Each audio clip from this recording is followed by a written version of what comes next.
Greetings. 1 second. Greetings. There. What up? Okay.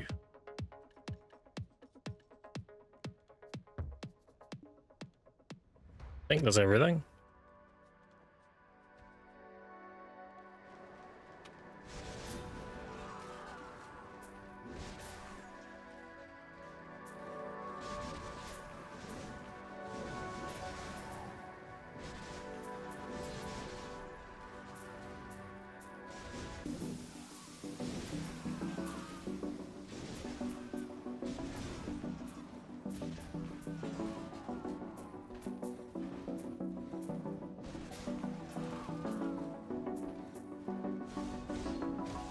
Urban spawn.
No, it's Alice.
Gotta make a potion soon, I'll think about it.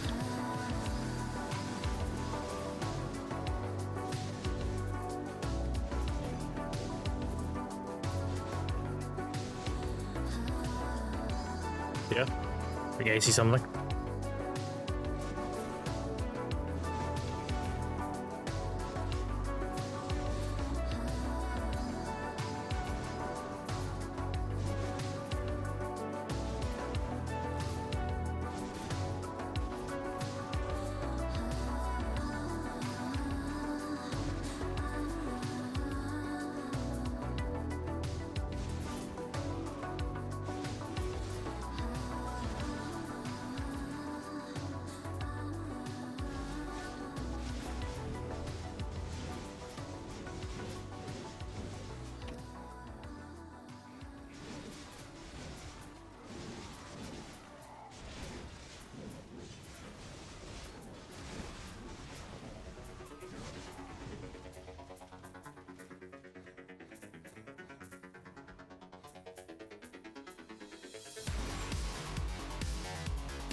I should have all the concentrators I need for my season armor today.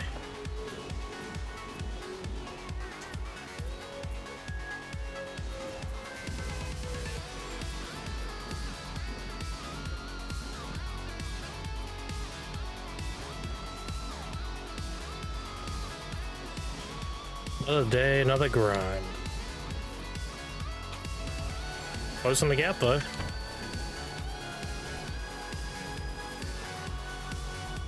Should have all the stones I need for my sovereign and my season armor.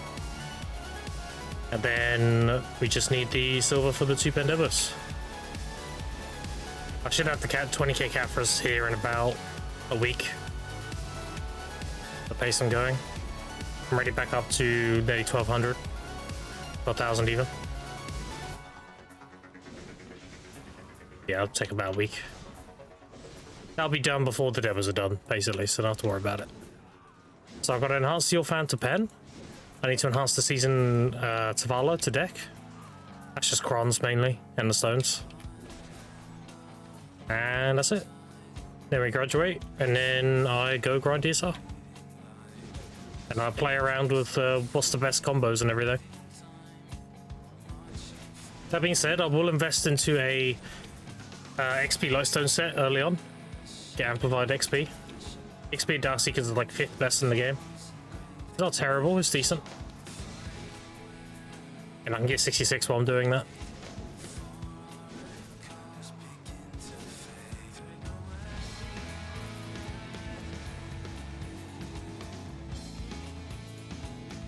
We'll also be tapping my Karazad neck when I graduate, because I'll have a bunch of AP, which means I'll get the AP rewards, the chest they gave us.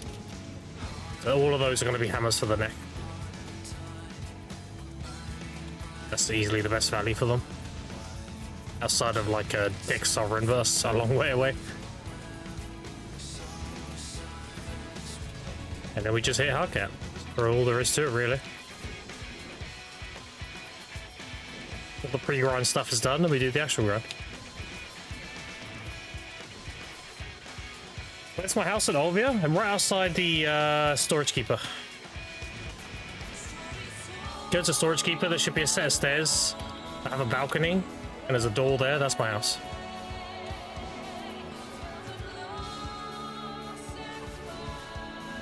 That's always been my house. That's been my house since the launch of the game. I love Olvia. I've always been at Olvia and Joy. What can I say? It's the very first place I saw in the game. That's where you used to wake up.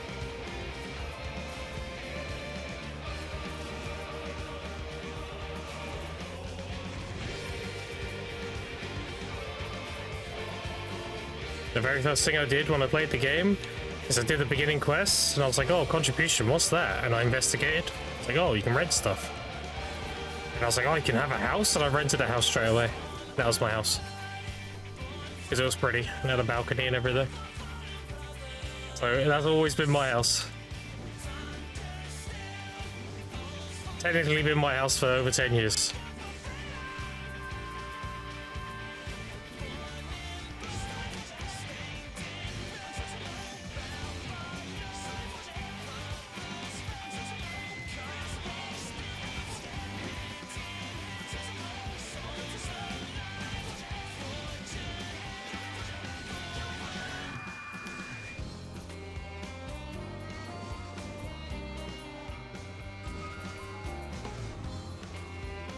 One day I'll actually decorate it. One day. For now it's just a storage chest, alchemy and cooking utensils, and a bed. One day I'll make it look pretty. On the 10th anniversary cake's on the ground as well. What's the gear looking like once I leave season? There you go. So I'll try armor from season. So that'll be 2 try, 2 duo. I got 4 out of 6 North Karazads, so I'll need 2 more, so I'm doing now. These will be a Pen Sovereign offend. So yeah. Pretty close to being done. I also need to cut the Vel as well. I mean, that could be done right now. If I sold all my life skill gear, I could actually just graduate right now. But there's no way I'm doing that.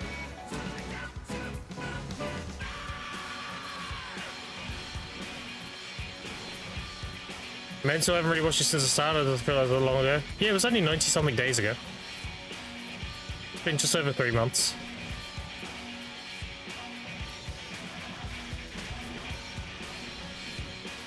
Last time this took me just under 6 months. It's looking like I'll get it done in maybe 3.5.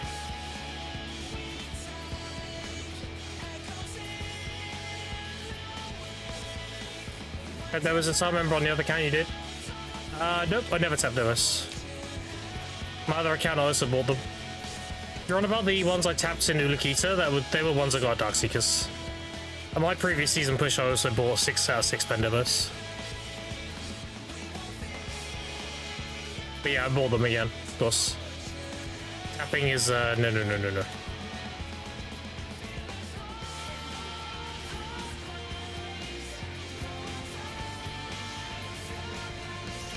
Tapping Pendebos is bad value.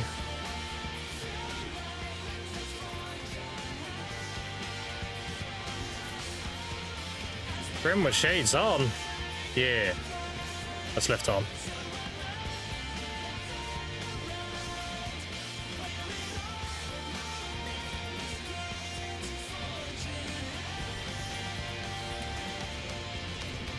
I'm about, I need about 300 bill and I'm done, pretty much. Which sounds like a lot of money. It does. The average player, that's a lot of money. For me, that's not long at all. I'm already up to 20 bill. And I would be higher if I was selling my concentrates, but I'm saving them for the armor.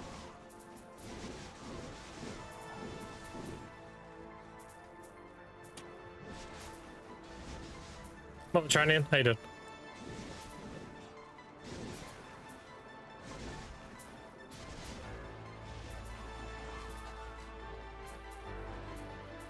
I'd progress a lot faster if I had energy, but unfortunately, I've used all the energy I have. Oh, I did a Dynamic Quest story now? Okay.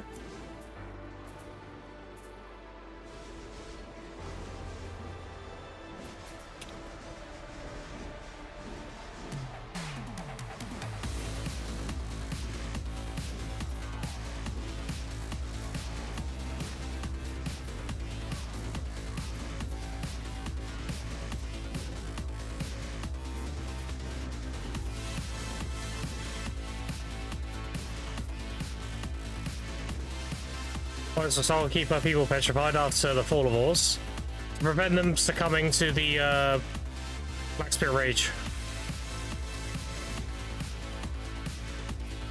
It's better to petrify her people and prevent them going insane. It's like the merciful thing to do.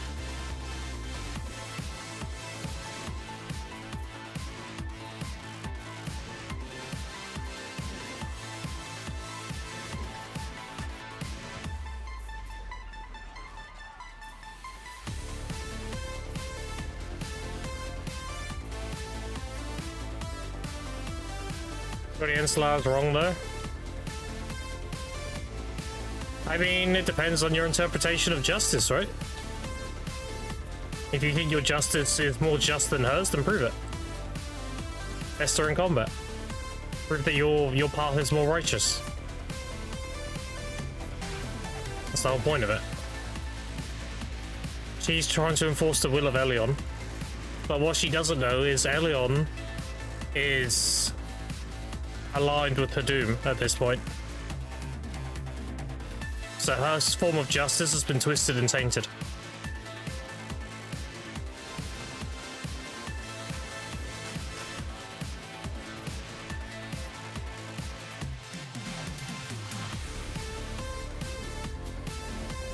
Yeah, she does know that she's corrupt. Did I say she didn't? My bad.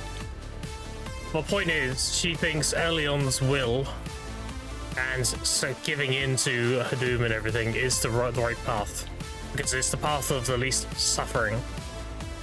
To give in to the will of her doom is to essentially not fight back And they see it as a means of like fighting back Hadum is to fight back the inevitable.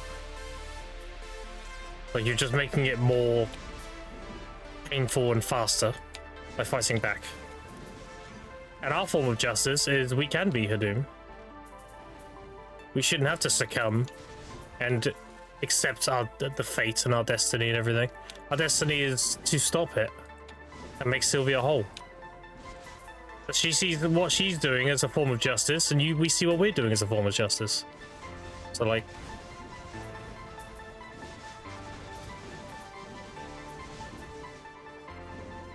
is there a Dana in the drip we see in the story? What, the random sage you see? That's a big mystery. I have my theories. The common theory is that Caphras went to Ataraxian to find a means to stop Hadum, like one of his many ways to try and fight back Hadum. And one of the things he found was the Kive. And the Kive is used to power the Godslayer armor, because Caphras himself cannot power it. Got an ad? Okay, I'll wait.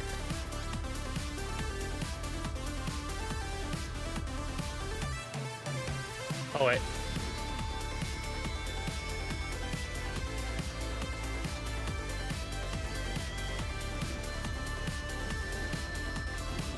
The common theory is that Caphras went into Ataraxian to basically power his Godslayer armor, because that is what's used to fight Hadum, essentially.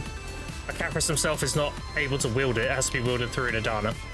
So he uses a Kive to power it, but you need a body, you need a vessel to man the armor. So the corpses of the Decima are still within Ataraxian after their sentient beings are uploaded to the weapons. So you still got Vaha, like Seika, they're all still there within the like little capsules. So it's theorized that Caphras used their bodies to amalgamate. Who's Decima again? The Decima are the students of Sage. They're the ones that Sage trains to fight back the Dark Invaders. The 4 dungeon people, yeah. They're the Decima. So it's theorized that Caphras used their corpses to make an amalgamation of flesh to essentially man and control the Godslayer armor. And the Sage we see is the one that Caphras had created. Now, my theory, which I think is way better, and makes way more sense, honestly. Verdict fights me tooth and nail on this, but I'm pretty adamant on it. I think the Sage we see is actually Noir Bartali III. Because we know Noir Bartali III is the king of Kabua. And if you read the Kabua fragment, Noir Bartali rested eternally within a Kive, sleeping within his kingdom. So there had to have been a sage involved for him to be Kivenated. What is Kabua? Kabua is an empire that is before Zeka. So Noir Bartali had the events at Kron Castle. He got symbiosis with a primal black spirit, which sent him back 8,000 years or so. And then he saw the events that Caphras did with his people in his castle trying to summon Hadum. So he writ the murals to warn the future of Caphras' arrival. And also to give people like the hints that, you know, becoming an Adana is the way to fight back and everything. That's what all the murals are. They're written by Noir Bartali. Now my theory is Noir Bartali is the original Sage. And the reason why I say this is because he rests eternally within a Kive. And he rested with the fall of the Kabua Empire. So there had to have been a Sage involved for him to get Kivenated. And Rux Mahadekia came after the fact. So Rux Mahadekia, unless he went back even further than that, which I doubt, somebody had to know how to operate a Kive and to know how to Kivenate. Kivenization is essentially, it rips you apart and downloads your entire being within the Kive. So if you combined it with a black stone, you can regenerate, essentially. That's why in Sage Pyros, everything just us, I didn't get it, like they threw a spear staff into a flying ball, engaged us. No, that was Elezra. You're thinking of, that spear is Elezra. That's completely different. That's the staff wielded by the second strongest Black Spirit that was taken from him through Cartier. Anyway, the sage we see, the one that does the suck sage abilities, and he says like, he has some small quotes that are like not now or too soon, and disappears again. Caphras, a direct son of Sylvia? Yeah, all elves are. All Ganels and Luthragons are sons and daughters of Sylvia. He created them. And we learned that Elezra is the reason of Sylvia. She's like a small fragment of Sylvia that got fragmented. So we're trying to help Elezra, aka Sylvia, become whole again. That's the whole point of the story. If she's whole, it's like complete symbiosis and benevolence in the universe. They have their own children. We don't know how elves are made. That's one of the other mysteries. What up, bug? We do know, however, when an elf is slain, they do become a spirit. They become a musical spirit. A musical spirit are the elves that have fallen.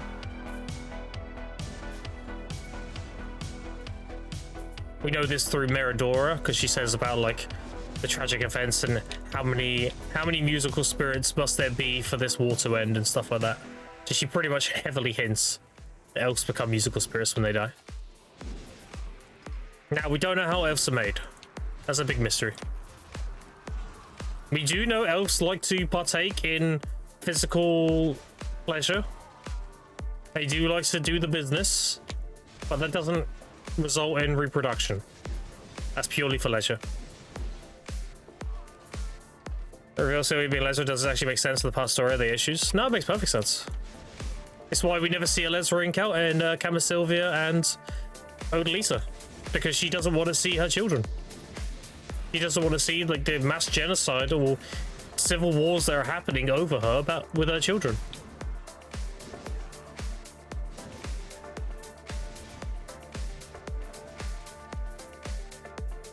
Yeah, back to the Sage theory.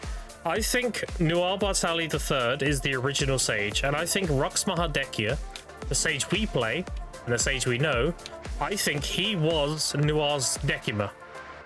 I reckon our Sage was the student of Nuar Bartali, and I think that Sage we're seeing is in fact Nuar Bartali.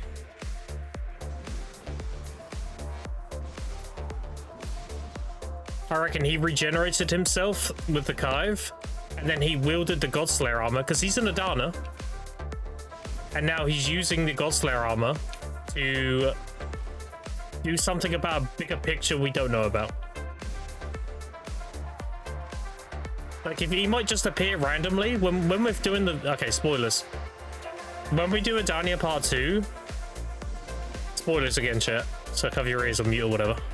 When we do Adania Part 2, it has been data mined that the last boss is in fact Sylvia.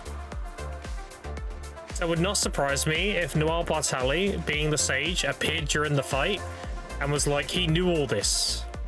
And he's trying to prevent it, you know? What's how they didn't actually fight Caphras, but only a part of him? We fought his clone. We fought like a mirror image. It's to show you how strong Caphras truly is.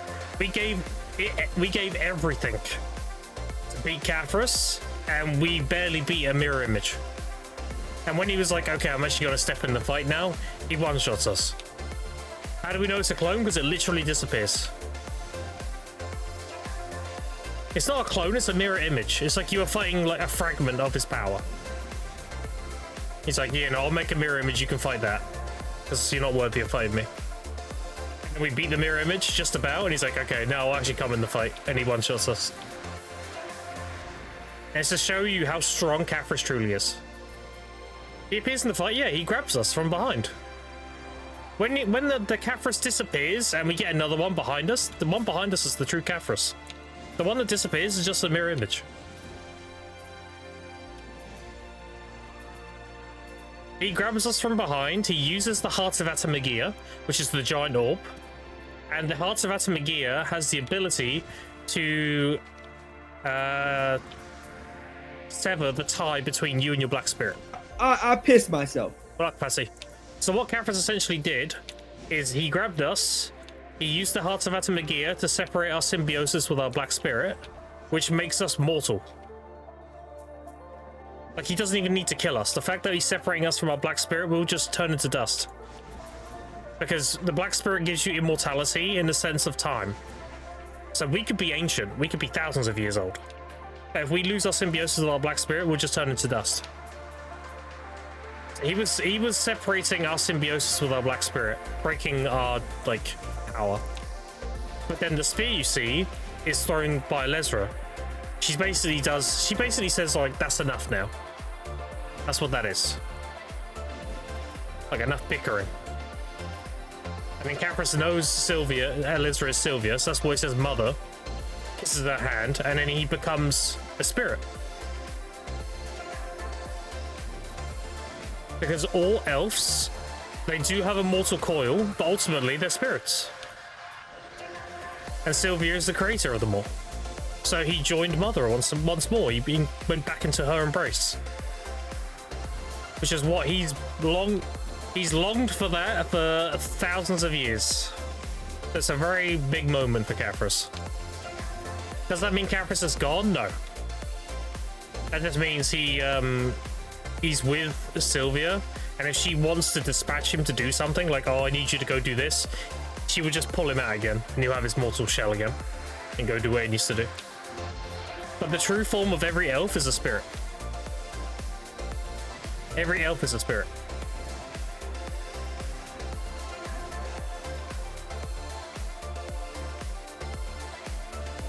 That's why when he grabs Orwyn, she turns into a spirit. But Orwyn's not really an elf. She's kind of a... She's, there's a name for her. They got a slang for it in Elven term.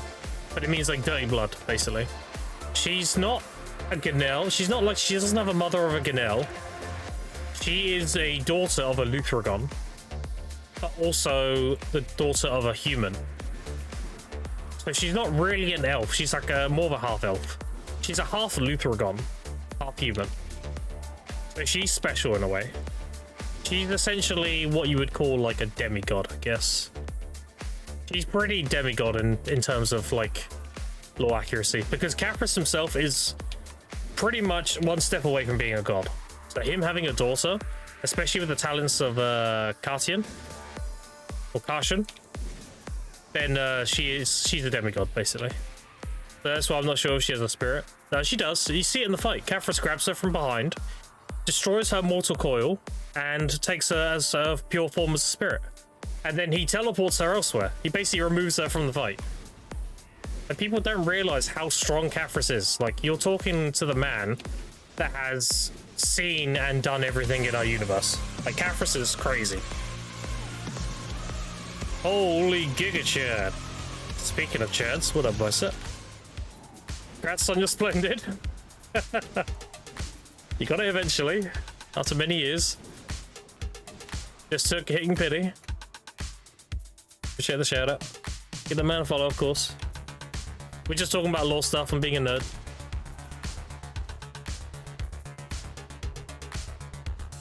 It's a follow, Arts Twitcher and Javal and Cbot. Appreciate it. Where can I get that font? Looks amazing. Exclamation point font. It's the same one I use on my stream, so I get that question a lot.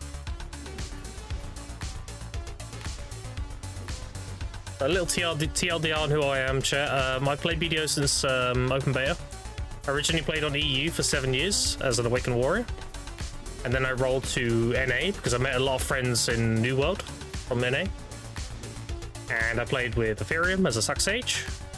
They ultimately went to TNL. I followed them for a while and then they disbanded eventually. It was bad, man. Then I came back to BDO and I played with Digi as a Suck Sage.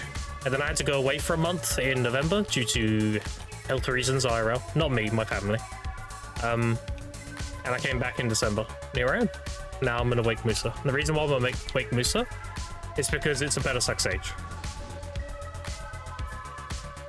It just is. It can do everything Suck Sage can do, but better.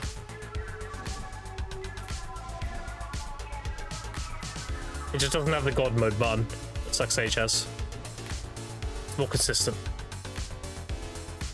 Sage is still a great class though. It's follow Mage Balls and Jigsy, appreciate it. We were explaining the story of Edania, and how, like, why there's a Sage and, you know, how strong Caphras truly is and everything. Going over all that stuff. Also, if you've seen my season stuff, you can do exclamation point graduation, blue scroll, and season. Season is a screenshot, and the other two are clips. I did a season push with 1.7 trillion silver, and I went straight from Tavala Timmy to 780 gear score, and then I ended up being 850 gear score. Completely free to play. And now I'm doing the same again, but I'm speedrunning it. If you want to know how it's going, I can show you quickly. Hold on.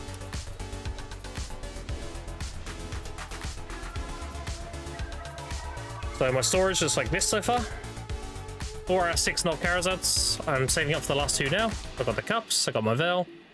We got 2 dual armors, 1 try. I'm also going to do the season armor for the gloves try. And I need 20k Caphras to do Morph Hand. That's going to be a pen. So we've got X, pen, and pen. So we'll be graduating with like 780-ish gear score, something like that. I also have a full set of life skill gear and everything, chat.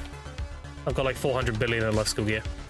And I started on the 18th of December, so it's been about 90 days. I've made 1.6 trillion. And again, I'm free to play. What does it do that a Wake Sage does? So, Wake Sage... I didn't play a Wake Sage, and this is a bit of a weird take, but you would understand if you play both. I didn't play a Wake Sage because it felt too much like my Warrior. And I didn't want to play Awakened Warrior again. Now that may sound strange, but go ask Goldstein. If you know, you know. Like, if you play Awakened Sage, you do sit there and be like, this somehow feels like Awakened Warrior. I'm like, yeah, there you go. I said to Goldstein, if you love Awakened Warrior and you want to roll off it 'cause it's not doing very well, just play Awakened Sage. And then that's what he made. Took me up on it, and he's like, yep, this is exactly what I was looking for. So that's why I didn't play Wake Sage. I didn't want to play Warrior. I played that for 7 years. I still love Warrior, though. Deep down, I'll still give a nod to every Warrior I see, you know? Technically, I'm still playing Warrior. Musa is the Eastern term for Warrior. Technically, I'm still on a Warrior. Very technically.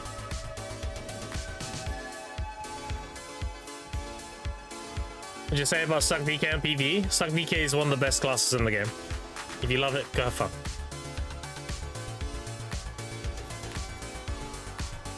Mine's telling me in lore, Age of Tamer story. Tamer's not one of the classes I've gone over yet, but from what I can tell, she was abandoned and was raised by an orphanage. And then she somehow got some power of Yang. I don't know what he's called now, they changed his name. But she is, in the lore, she's 19.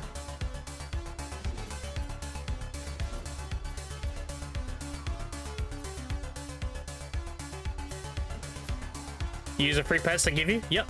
I actually have really good pets. I have a tier 5, 2 tier 4s, and 2 tier 3s. I'll explain how I got them if you want. So, this one was a tier 1 Prankebi, and I combined it with the tier 4 shoe that they gave us. Hold on, let me go over here and do it. This one was 2 tier 1s for the main story. I did the cat and the dog. Cat's better because it gives XP. Love XP. Hold on, kill this. Why would you... Dude, I'm trying to explain things. Do you mind? Block this idiot quick. It hasn't taken me long to learn Awake Musa, by the way. People seem to think because I mained a Suck Sage, I can't handle high APM. But what they forget to realize is I was one of the best Expo daggers in TNL. I can handle high APM, it's fine. Alright, then we're done. Alright. This was from the Seraph event. I mixed this with a bunch of tier 1 Prankebbies. Got a tier 4. The Crimson Dragon is obviously from the pre-order from Crimson Desert. I sacrificed 3 tier 3 pets that I had to compensate for it, so it keeps it ethical. The Panda was from the recent event. Not this Pearl event, the one before. They gave you 2 special pets. And I mixed that with Prankebbies. And this Parrot, I mixed the Hawk from Calpheon and the Parrot from Valencia. I kept it because it's a knowledge pet. As you get the Kebi one, you can do all the Kebi chests and they give you one, but people sell them pretty often because they don't need the pet. And it's a rare pet, so.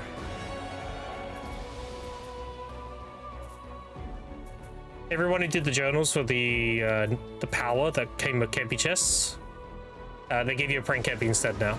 So a lot of people got prank Kebis, so they just sold them. And that is a Arctic Fox, basically. It's a drop rate pet.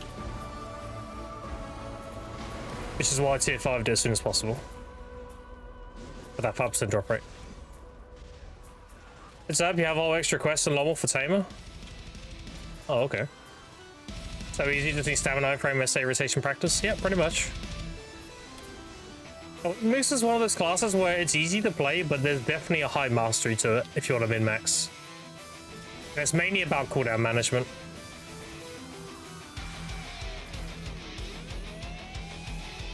Like, you can just use skills on off cooldown or whatever, but you're going to run out of skills eventually. Whereas you want to be weaving in one step backs, you want to be doing spinners into twister councils, just to maintain your cooldowns. Obviously, I'm just doing one-shot grinding, so it doesn't really matter. Maybe 64 in season? Yeah. I've actually, my XP been capped for about a month now. I would actually probably be close to 65. I still got XP. If you look at my exclamation point graduation clip, I was nearly 65 on that account too. So I've killed, I'll show you a little rundown. I've killed 2.2 million mobs, and I'm near Guru 40 Gathering and like 30 Alchemy and 15 Cook and stuff. And I've made about 1.6 trillion. It's been about 90 days, give or take. And a completely fresh account, completely free to play. What I plan to do is I'm going to graduate. I'm going to use the hammers that we get from having more AP. I'm going to use those to tap the Karazhan deck to deck. Hopefully it goes. And then I'm going to be grinding a bunch of stacks of DSR. Also Caboose. And then we'll just go from there, pretty much.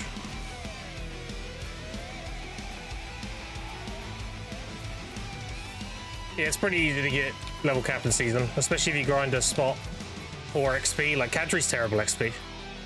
If you want to push high level in season, you want to go Proti Cave. Nice. Woo. Any other questions, chat?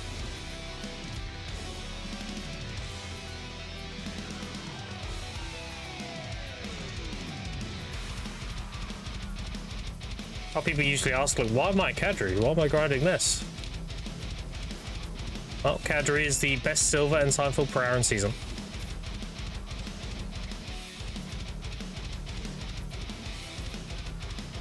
The reason why that is a mixture of the Infinite Potion and the Kadri Rings. The Kadri Rings are TET. They were selling for 9 to 10 bill. Now they're more like 8. But they're still very good money. I made 2 Tech Kadri Rings 2 days ago. I made a good like 16 bill from that.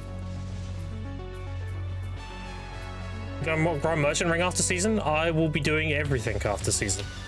It's a matter of like when it's relevant to do so.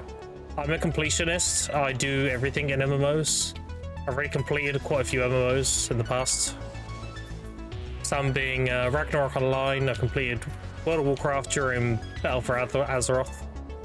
I played WoW a very long time. I had pretty much all, most, if not all, the Feats of Strength Legacy achievements. Like 36 Mage Tower, 8 out of 8 challenge mode, Mop, Wads. I had Realm plus Nax. I did the Immortal, the Undying, I got the Black Proto Drake. I did Champion of Ulduar, Herald of the Titans, dedicated to Tribute Insanity. I did the Insane title, like, list goes on. So I completed WoW pretty much. I had every achievement in the game and BFA. But I quit the game because their friendship being Nazoth. Oh, thank you. How are you gonna do 10 years of foreshadowing and then friendship beamer? He died in a patch. Like, what is that about? No. I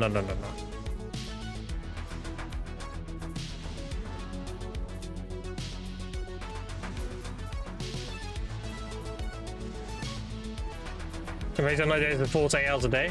I play between 4 to 8 hours, yes. But that doesn't mean I'm active. I could be semi-active doing alchemy and such. It could be 4 hours of grinding and then 4 hours of me doing alchemy and checking on it every now and then, you know?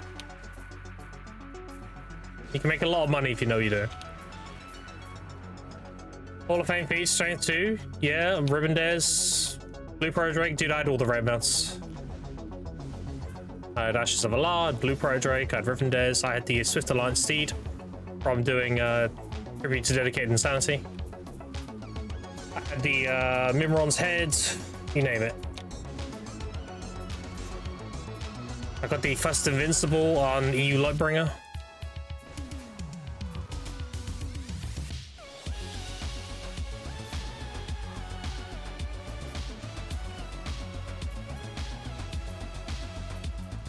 Playtime will be interesting. I can show you my playtime. I AFK every night as well. Here you go. 82 days on record. So for the most part, when I'm not playing, I'm AFK. The only time I'm not on is when the servers go down. And right now I'm just fishing. But when I graduate, I'll be doing AFK dummies.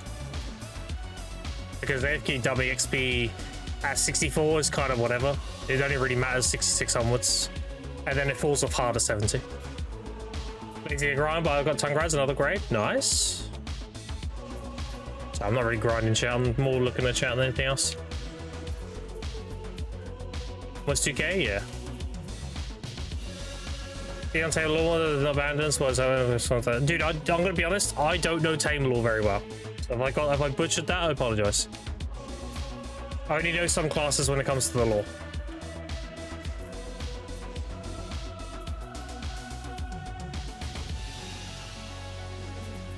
Yeah, there you go. Like, dude, I don't know Tamer Law very well. I very vaguely remember Tamer Law. I may be a law nerd, but I don't know all the class law yet.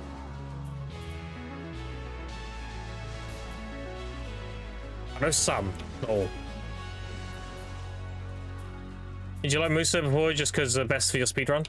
I plan to re-roll to Awake Musa back in August last year. I didn't play this class for any other reason. It was literally, that's what I want to play. I want to play something that sucks Sage, but has a higher skill ceiling, and my input can result in better kills. Because Suck Sage, unfortunately, while it is good in large scale and everything, its ceiling isn't that high.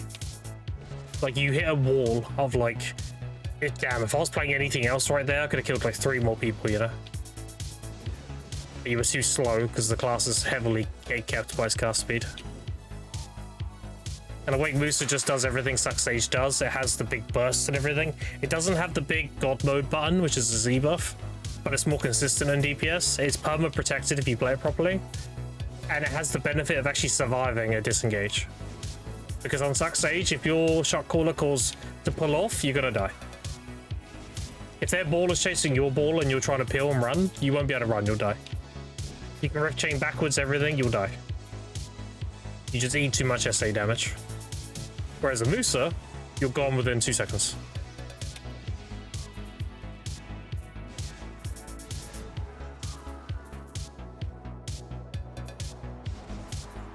So I just wanted to play something that was similar to Suck Sage, but it had more skill expression. And that's why I landed on Awake Musa. Explanation of your guide, how to earn season while gathering.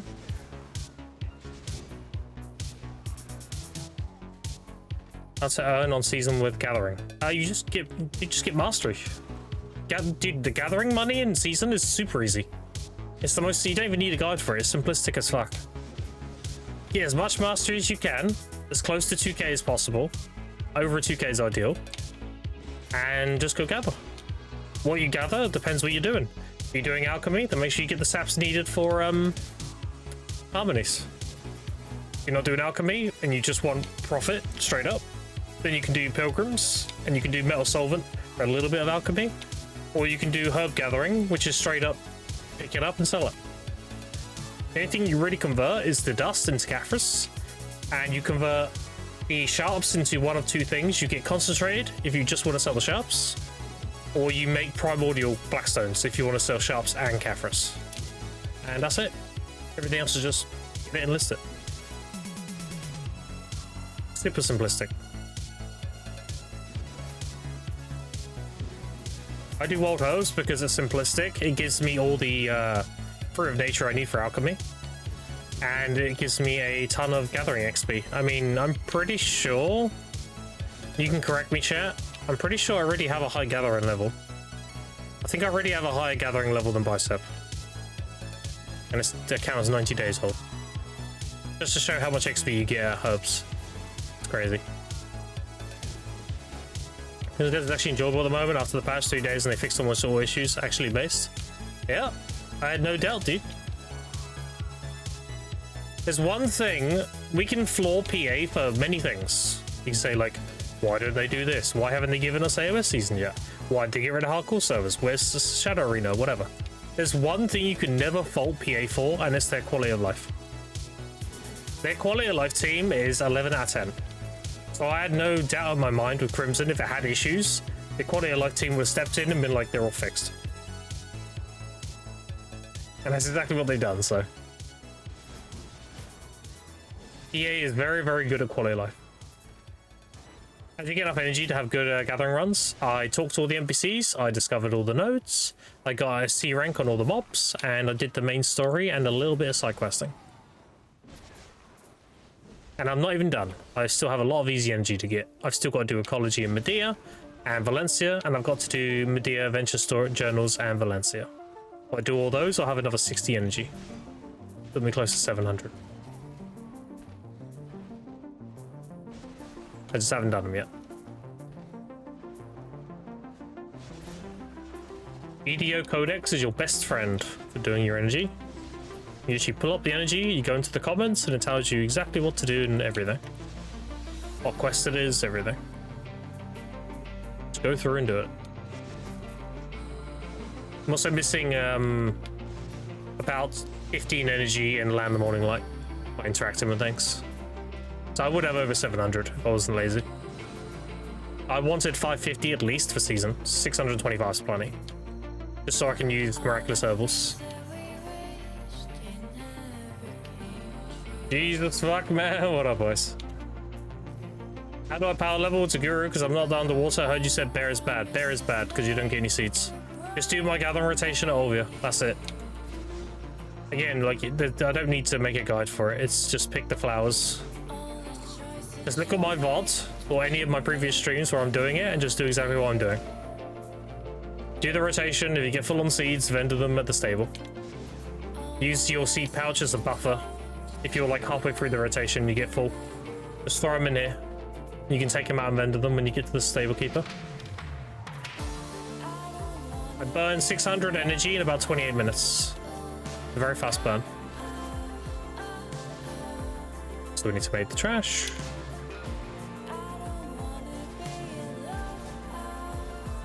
Boosted dash to cooldown so badly. Oh yeah, you have to hit like level 20 something. The chase is pretty bad until you get the second version of it. Then you can spam it. I think it's only like 24 or something, so you get it pretty early. Right, because the kind of spots in EU doesn't work as well. I'm moving what's his bill. Would you can context season, just curiosity? Yeah, so what I'm doing is purely a North America strat. If you're on EU, you want to graduate as soon as possible and you want to use all the freebies to get better trash per hour, silver per hour through trash. So if I was on EU, I would use all the freebies, graduate, probably go Jade Forest because the iridescents are a decent price, and I would grind Jade Forest until I had enough gear to go to Hexa, and then I'd go to Hexa, and then from Hexa you can go to Olzeka, and then from Olzeka you can go to Tungrad. And then from there, you go to Adania, and then Adania is fantastic in EU. Because it's very silver loaded on the trash.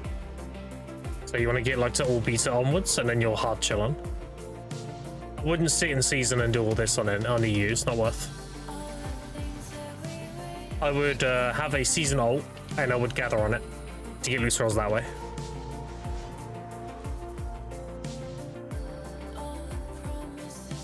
Much for sharing about food and like a grind away 30k paint for Sakurai. Good luck, good luck. Don't spamming dash is bad, it kills frames or something.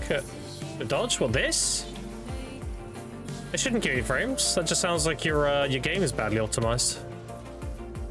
If you optimize this game through icon, you'll never have a frame drop stuff. I can spam this all day, look. That'll be fine. Oh, and Crimson. Okay, my bad. Gotcha. So when I summon the Sage Adana, did he summon it with Sage like inside an agent in Caphras' army? Yeah, because Sage, again, the common theory is Sage created the Godslayer armor. Like, he created the Godslayer armor and is powered with a Kive, and he used the leftovers of Decima to operate it.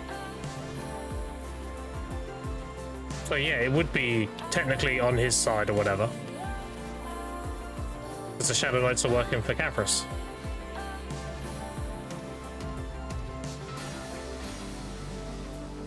Now, why it turns on them, who knows?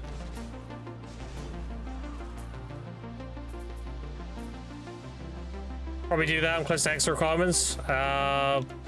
Blue Scroll will be a problem. But that's why I said you want to have a gathering on season. Just gather on season. And you'll have all the loot scrolls you possibly need. I get 15 loot scrolls an hour gathering on season. I get over 3,000 time-filled fragments per hour. So it's pretty disgusting. Just to follow Macros or Marcus and Non-Session and Mr. Alcanor. Elcator, appreciate it.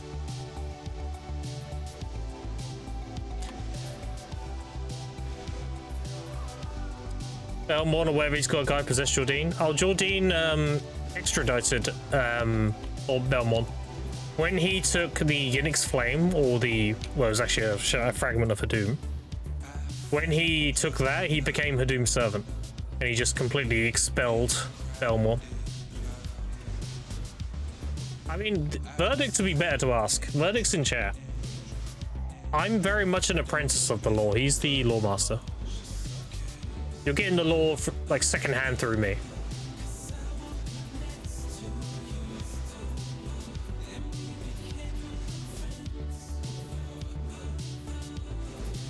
Does it follow JC? Appreciate it.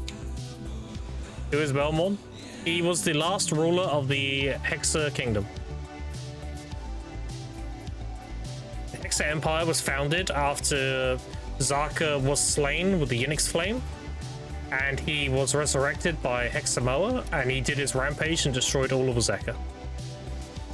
He leveled all of Ozeka. And the Hexa Kingdom is like trying to rebuild the Ozeka Empire. And they're all about bringing back their god Zaka. They want to bring back Zaka so they can live back in tranquility of making all these sinful wishes and everything. So Belmont's all about trying to resurrect the original Zaka. Trying to last night, by the way, Grim. I tried to talk to him when he was armor, but he didn't give it up. Nice. Yeah. Pretty weak compared to Caphras and Hadum. Yeah. Yeah. In terms of like hierarchies, he's not really up there.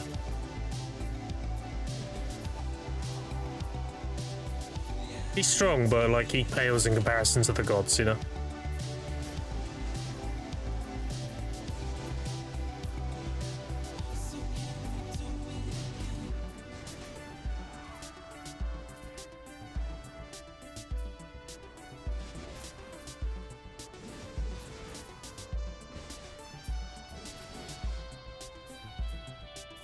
Any other questions, shit?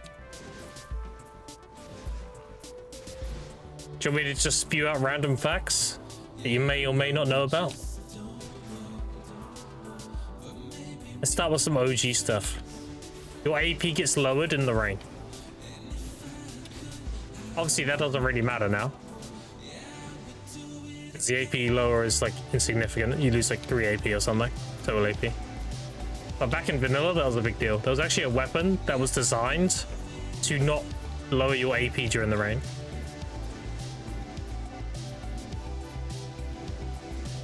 Let me show you. It's called, I think it's in here. I think it's as well. Oh, it's not in there.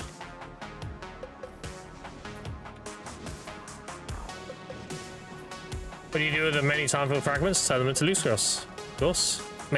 Maybe Vice of Valks and Valk's Cries if I need them to tap Kaiju Rings, but other than that, it's loose scroll. Doesn't it been bugs? It was supposed to reduce your AP, but it never did. Are you saying I felt placebo during the rain? Find that hard to believe. I definitely felt like I grind slower at Hexa when it was raining back in 2016. But then again, I was charging to a pack, ground roaring to pull them in, and then using Scars of Dusk into Spinning Slash and killing them all, and then rinse repeat. And you wouldn't have Scars available on the second pack, so you would just Spinning Slash, kick, cancel, and kill them. Zaka, he or she does not have a gender specific at all. My language to the end of the day. No, it doesn't have a gender.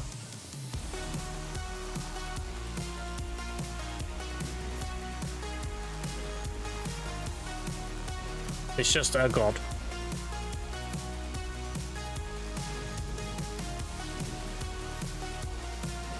You could say maybe they hint towards being him because of the fact he's called the Lord of Corruption. You don't really have female lords, you know.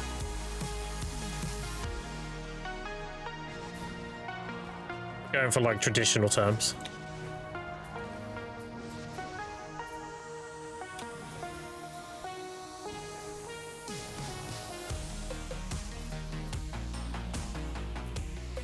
But they never really specify.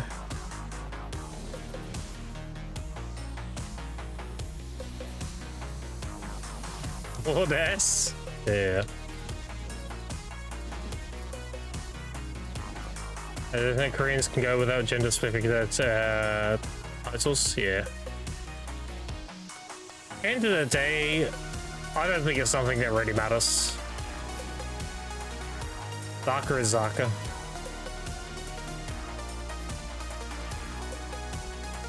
Now, it only matters in the context of predicting things. So, for example, Elion was always Lord Elion, but they recently turned Elion into a she. And any reason I can think of them doing that is if they want to tie it to Sylvia somehow. If they want to say, like, maybe Elion is a fragment of Sylvia. They want to put that correlation there. You already tapped, he said? No, I've not done any tap shit. I have 730 ferns and...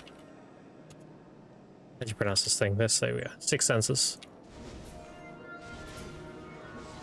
Something I'll be doing after season. I don't need my combined horse now. As long as they can reproduce, it doesn't matter. All my homies hate Elion. But yeah, Elionism was just invented as a means for the elite to control and exploit the poor. That was the whole point of Elionism in Caltheon.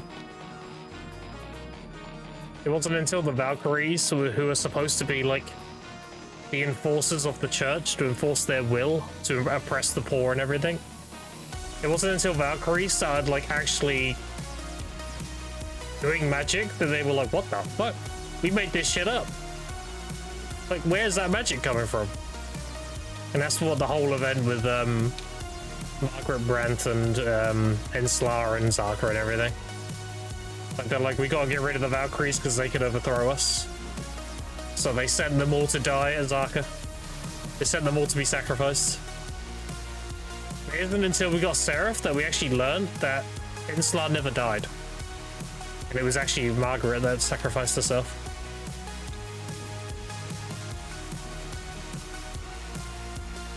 Which is why when they announced Edania, me and Verdict saw the bosses that were in Edania, and we were like, where did Enslar come from? Like, what? She's supposed to be dead. Or maybe she, like, got out of the Altar of Blood somehow. You know, the Altar of Blood chat is like the world between, essentially. It's like the Nether in WoW.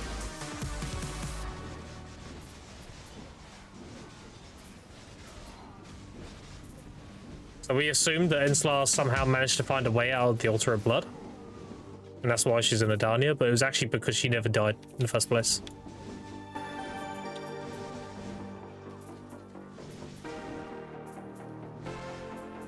In Orbiter's story? Yeah.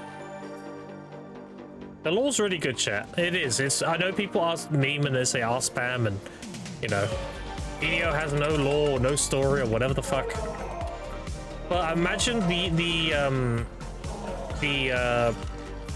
the word? I guess, example. The example I will give is you can have the best writing known to man, but it doesn't matter if it's written in hieroglyphics. And that's what video lore's like. It's really good, but it's so hard to digest and understand. Because PA doesn't do a very good job at putting it on the forefront and making it digestible. Which is why me and Verdict made the podcast, because Verdict does all the research and everything with the other lore masters. I'm there to learn, essentially, and also re-educate people about it from what I learned. But the whole point of the podcast is you imagine like a really well-written book, but you don't like reading books, but you'll watch a film, right? Most people who aren't into books, if it's done in a film format, they're like, yeah, I'll watch that. It's a film, sure. It's easy to digest. You just sit there and listen and watch. That's what the podcast is. It's just a means of all the lore and everything put in a very easy, digestible way.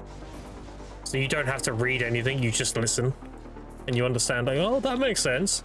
Oh, that's why that's there. That's why that's that thing. You know.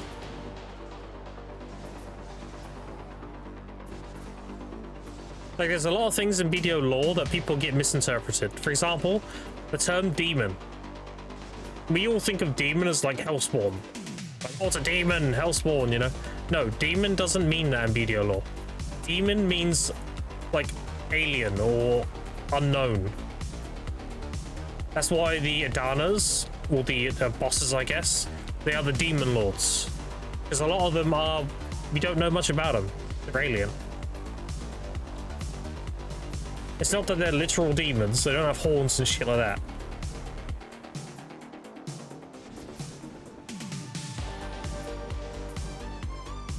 And that's also why it's called the Demon Lands, because it was the Eli, and then the comet with the Black Spirits landed and completely distorted and destroyed and changed the realm, and now it's the Demon Lands. It's foreign, nobody knows, you know, it's demon, it's foreign, it's alien.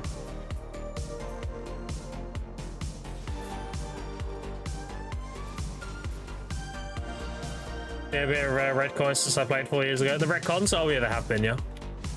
They have definitely retcon things. They say Caprus was the first Luthragon. That's a lie. That's even in-game. You can look at the Caprus journal in-game. That's completely not right. He's definitely not the first Luthragon. He was brought into the... He became into the world in Aduir during the invasion of Hadum. So there were already Luthragons around before he was even created. And look, it's in his journal. It's Gavras, here it is. Look. Aduir, my one and only homeland, was shrouded in darkness of the black tree long before my birth. It's the first line. In other words, the invasion of the fight with Hadum and Aduir and the Luthragon was already underway before he was even born. So how could he be the first Luthragon? That doesn't make any sense. Unless they're paraphrasing the first Luthragon to enter Idana. Because that's the name of our world. Our world is called Idana. They could be referencing the first Luthragon that came through the Camisil tree into Idana. They don't paraphrase it like that. They do it in a way like he was the very first Luthragon ever made. Which is not true.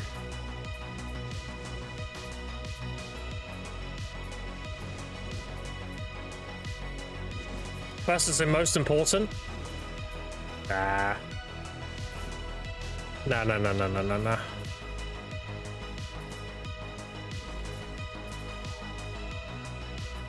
He is the most important Luthragon, he is. But that's only through years of events.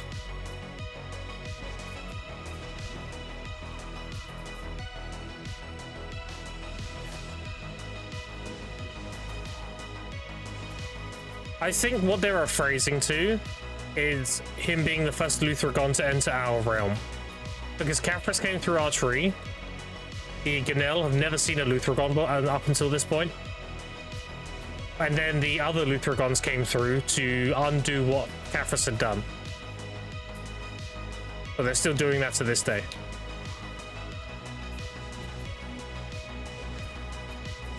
I think when they say the first, I think they mean the first that we've seen in our realm. But he's not the first to be created. No.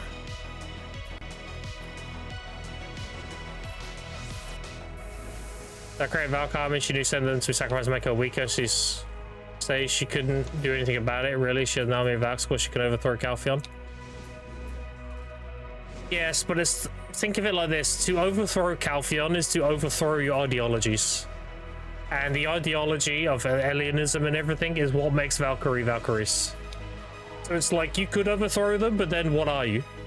You're essentially character assassinating your purpose and all of that of your Valkyries. Whereas if you sacrificed yourself and went along with it, alienism lives on and your Valkyries still have a purpose. It's very like a self-sacrificial act. In one sentence, convince me to play BDO.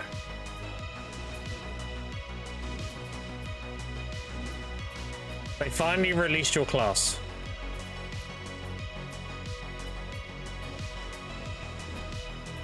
I think that's the best one sentence I can give.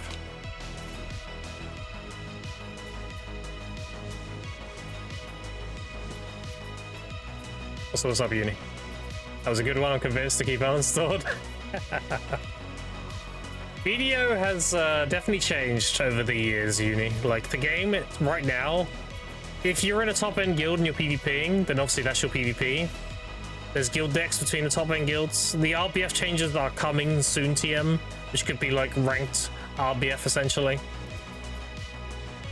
The gear progression, while being a lot more, I would say, simplified in a good way, it does have time gate near the end. So the alchemy stone is, unless you have a lot of silver, is very much time gated. Same with the Adana armors. Unless you have obliteratings, that's very heavily time gated. Like somebody like Zethian, for example, can't throw silver as gear anymore because all the progression he has is time gated. Which is why I'm personally going the obliterating route. I don't want to be time gated. I'd rather throw 3 to 4 times the value at something. Good to see you, Graham. Yeah. Good to see you too, dude. You've been doing really well with your YouTube. I've been checking in. Doing good.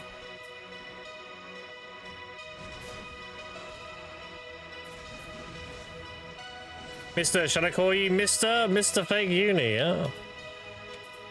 It is funny though how you quit uni and then not that long after they finally released Wukong. And it's like if they'd released Wukong a few years ago, you'd have been crazy for it, you know?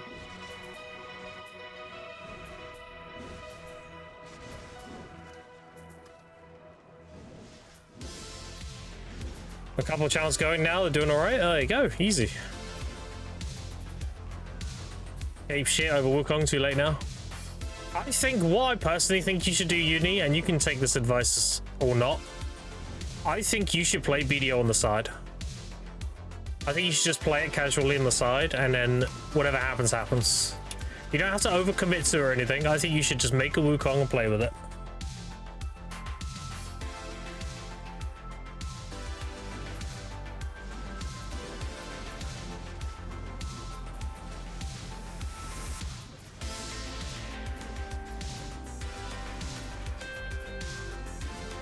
But you should play the way you want to play it, and then you'll find some kind of enjoyment in that.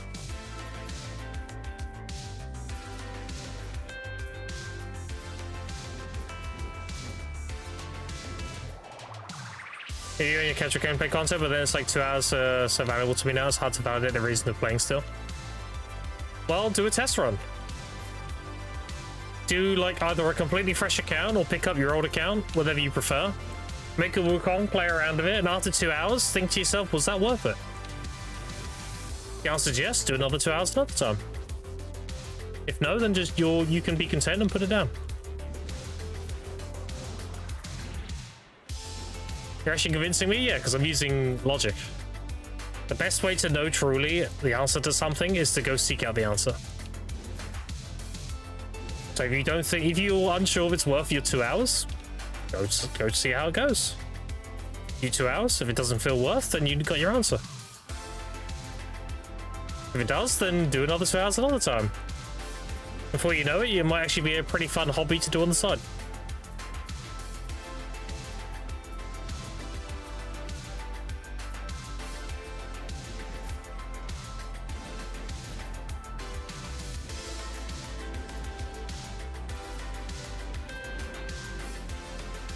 Like, I play BDO a lot, but I never force myself to do anything I don't want to do. Like, ever. Someone was like, oh, Grim, you're grinding DSR, you should be a tongue grad, it's better money. And I tell them, sucking dick is probably better money, but I'm not going to do that. I want to grind DSR.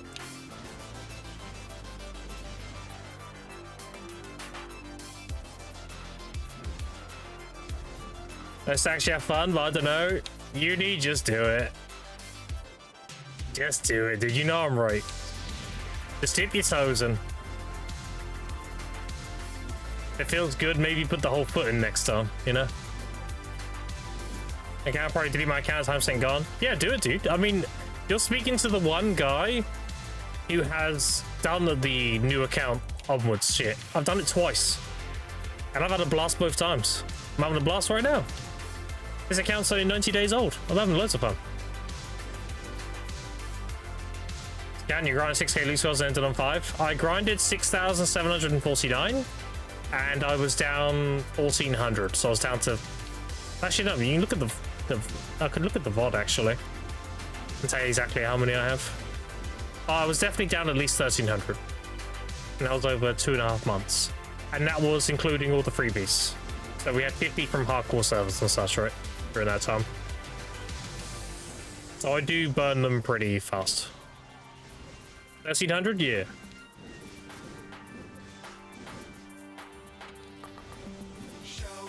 I'd have to pull up the VOD, but yeah.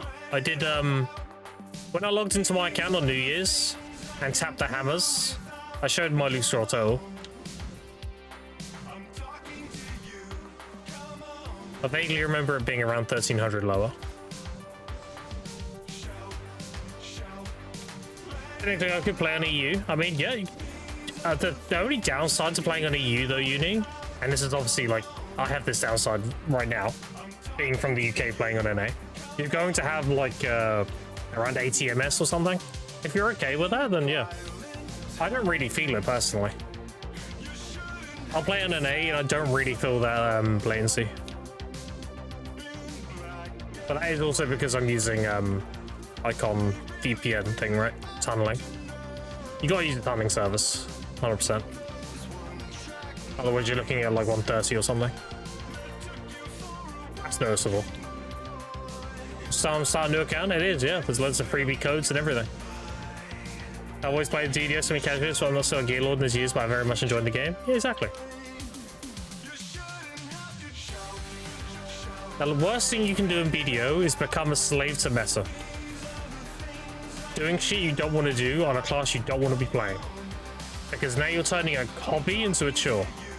And if it becomes a chore, you're going to resent it. And if you resent it long enough, you're going to quit. It doesn't matter if it's more efficient if you end up quitting. It's a means to an end at that point.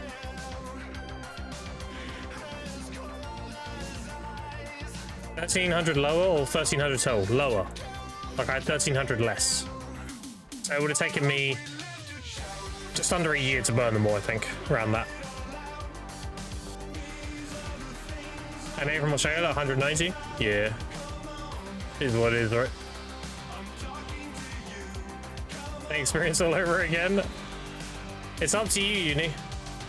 You can play on EU or NA. They both got their pros and cons. Whatever you prefer. I will say, just make a new account. I think the game is like €1 right now. Make a Wukong and just go play it for 2 hours. And obviously you're a veteran and all that, so you don't have to do the main story or anything. You can do the simplified quest chain, which is just go kill mobs, you get all your freebies and everything. You don't have to slog through all the main story or anything. You can do simplified on a new account now, so.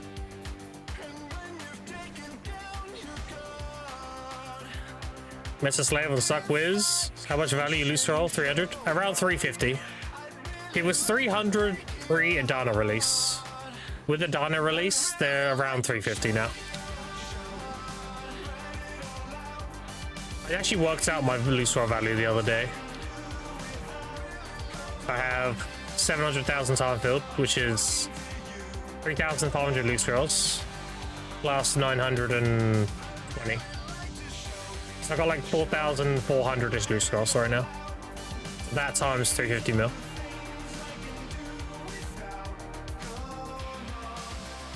Had 5,000 new stars left. That's minus 1.5 trillion. Yep.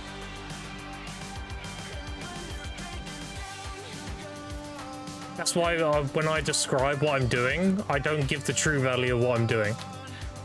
Because if I give the true value, people will just call bullshit. But if I explain it, it makes perfect sense. I just give people the face value silver. Because I know a lot of people don't value their loot scrolls. They have too many. They'll never burn them all, you know? Right, Musa, when did that change? That on December 18th, when I came back to the game. I had to go away for a month due to a family member having health issues. So I dropped everything. I dropped my stream, everything, for a month in October.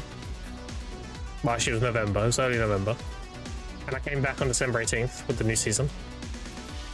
How's Tooth? I mean, it's still pretty annoying, but not enough where I need to make it, like, a public thing anymore.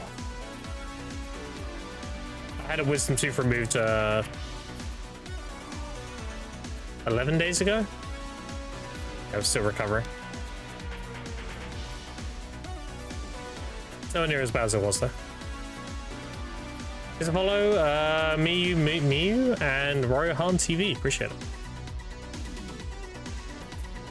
It's 200k loose swords. Anything you can teach in gathering this season? Got me to Guru 2 in 2 days. Yeah. My gathering rotation's correct, dude. Do it up. Hey, buddy, I'm installing. Gonna test things in no expectation. I'll see myself feeling frustrated.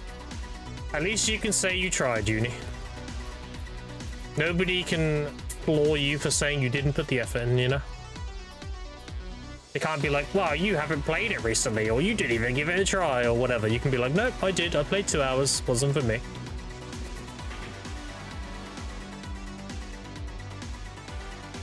You're dotting your I's and crossing your T's at that point.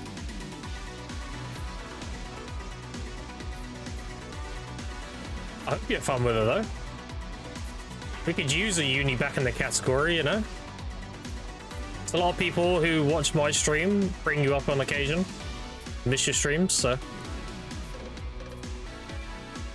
Would be nice if you were back. Just saying, a little bit of personal bias.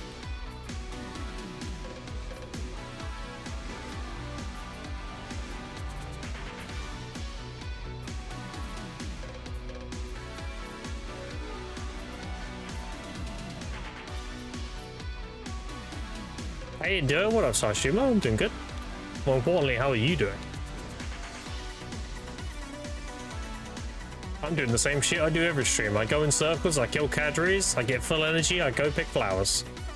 And somehow that's made 1.6 trillion. But here we are. Not long though. Only got about, I would say 2 to 3 weeks left, and I'm out of season. And all of this is the prelude to the actual grind. Because I did mention earlier, chat, I'll elaborate now. I did mention I'm going the obliterating route. Now, how am I going about it? Well, I'm going to get the pre-order money for the chest, because the chest sells often enough. The gloves, I'm going to be tapping with the armor stones. That's the season gloves. They're going to be my season piece of armor. The helmet, I'm going to get the money for the pre-order, and then I'll probably start tapping obliterating. So if the pre-order feels great. If not, then I'll just tap. And same for the boots. The boots will have to be a tap, because nobody sells the boots.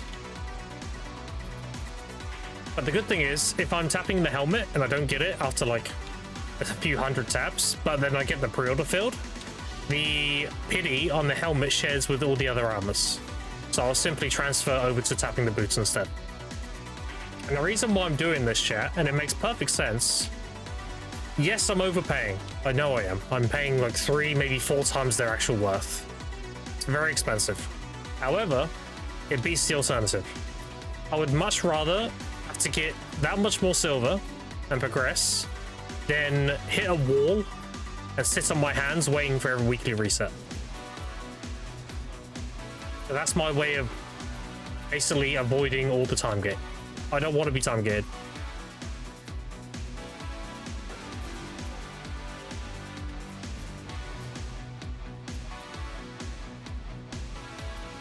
You have to meta slave. Look, Grim. What is this? 3.3 bill? Okay, who cares? Is that supposed to be impressive?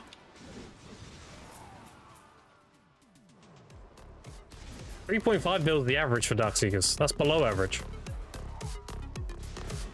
Bad drops? Okay. Yeah.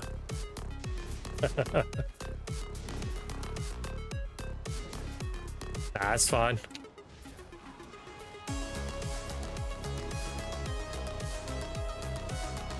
That's level 2.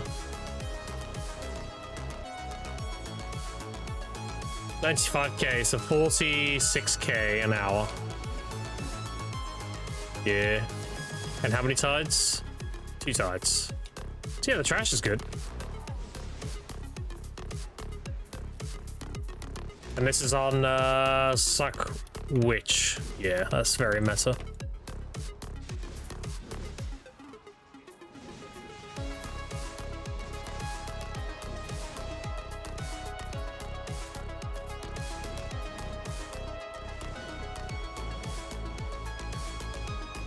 Nah, I'm good.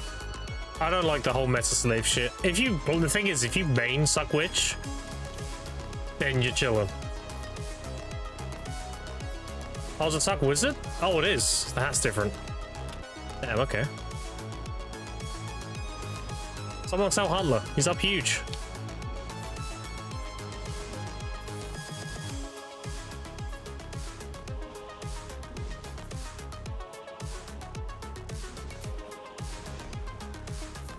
Saruman is a character name. Nice. It's definitely a name of all time.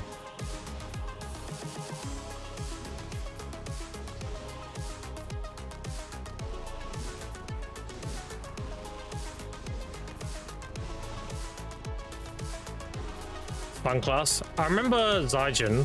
When Zygen's in chat next, you can ask him. Zygen was grinding Darkseekers on a Awaken Hash, and he was over clearing 4 packs.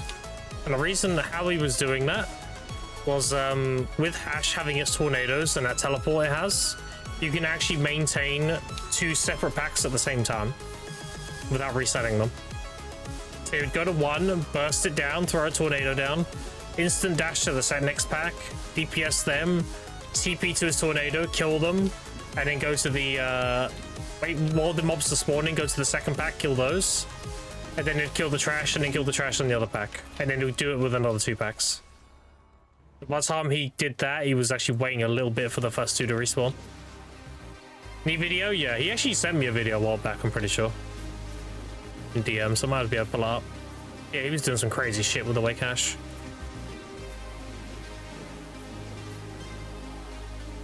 Oh, he's in chat next, you can ask him. Love Awaken Ash? Yeah, it's a very good class.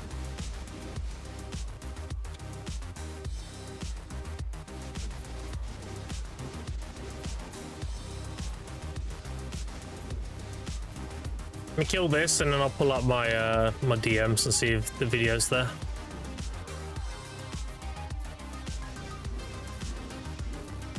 You won't mind me sharing it. Alright, let's have a look. Mr. Zygen.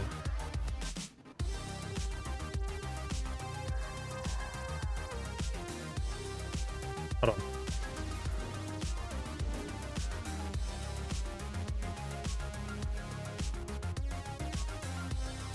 Oh, he sent me a video of the Zephyr, the orbit attack. He doesn't send me the one of the Darkseekers then. I'll have to ask him next time he's around. He sent me one of pre-nerf Orbiter, where he was doing some shit on that as well. Not that one, but I don't have the DSL one. Next time he's around, remind me.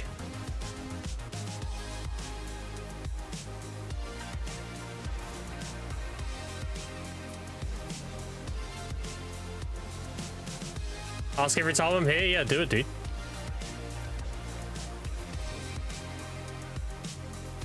Pretty hard to miss him. He's a VIP, so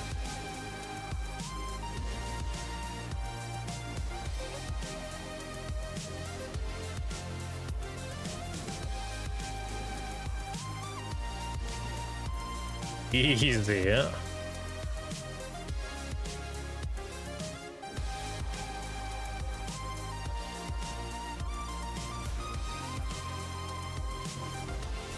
Yeah, I'm gonna be tapping my, you know, obviously I'm gonna do the obvious route of tapping my Charizards, all that good stuff of 300 stacks. If I get bad RNG going for Nov Sovereign, then I'll save that for a deck tap. If I get bad RNG on deck, let's say I'm like on a 450 plus stack, then I'll save that for a Blitz Racing. So regardless of the outcome, it will benefit me. Because most people, they have like a 450 stack, and they just want their Sovereign to go. Like, they have no use for it. They just keep tapping until the Sovereign goes. But if I get a stack like that, that'll be valuable for doing the Blitz Racing taps on. I wouldn't actually be too upset if I failed like 100 times or so on deck.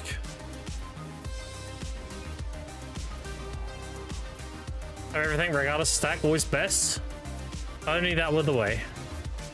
Just saying, I could be Hardcap geared right now if I just never failed. But actually, in 3 weeks. Because you gotta do the armor exchange once a week, right? Which I still think is dumb. That should just be repeatable.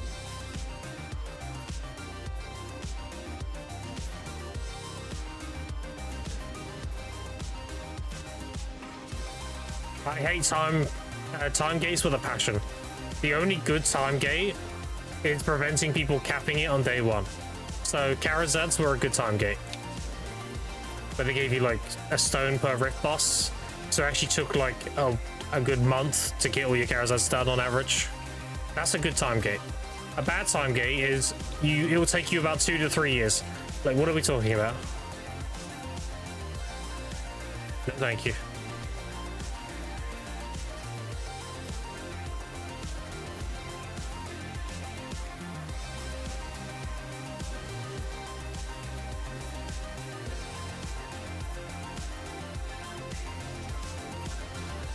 Ugly shot, 8 tall shoes. Yeah, so you gotta wait for the weekly quest. Yeah. But that is my plan, chat. Is it insane? Absolutely. Do I recommend anybody do that? Absolutely not. Just tap your armors. I'm only doing it because I'm fucking mental and I want this gear as fast as possible. Don't be me, chat. I'm a bad example. Where did you say you do your gathering? Outside of Olvia. So if you go southeast of the Olvia Stablekeeper, it's just outside there.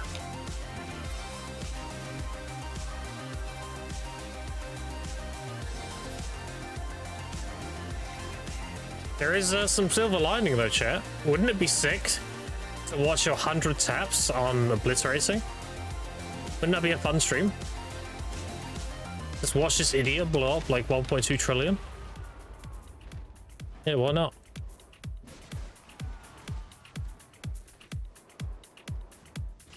I'd watch that. Olvia Gather Rotation video? Nah. My regulars don't want it. My regulars don't want me making a video on it because they want it to be like, if you're here, you know about it. If you're not here, you don't know about it, you know? They want it to be like not contested. Out of respect of their wishes, I've not made a video on it. But if someone does make a video on it randomly, you know where that shit came from. I made that up. Like, that's my rotation. I made that rotation through trial and error.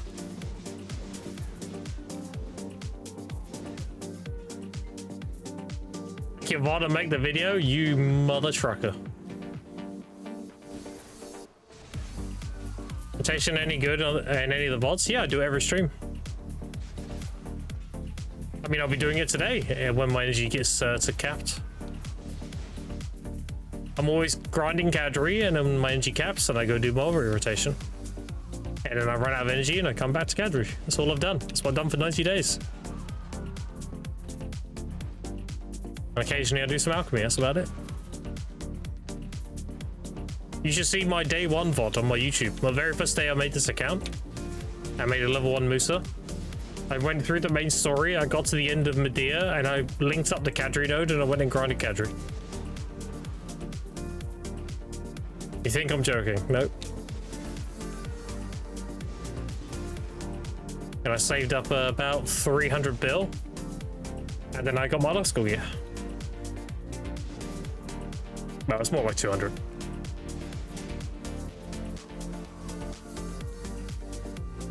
Have just a bad RNG or simple taps that you can't do sucks. Yeah. For myself, private video, of course. Yeah. Of course.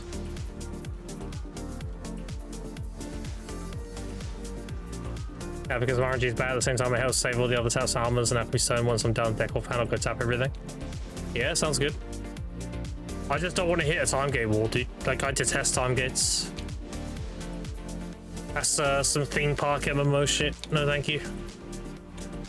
The beauty of a sandbox is you want something, go get it. That's what sandboxes are all about. There is no restrictions. There's no, like, you can't do this, you can't do that. If you want to get the best shit in the game, go get the best shit in the game. And technically, there isn't a time gate, but there is. There is and there isn't. Because you can do obliterating armors and get offs. And you're only time gated on deck taps. But the trade-off is it's very expensive. It's around 850 bill to get a nov through armor stones. It's an average of 5.2 trillion to tap an obliterating. And obviously buying an obliterating is 1.7. So ideally you want to buy them, but the problem is people don't sell them very often. If they were just sitting, that'd be chill as fuck. I would just buy them. But the chest piece is the only one you can reliably buy. The helmet, only 3 have sold, and no gloves or boots have sold. So you can get the helmet pretty reliably if you have a pre-order. The helmet, I mean, rarely, and you're just not getting the boots and gloves. Which is why I'm going with the strat I'm going with. Because that capitalizes on that idea.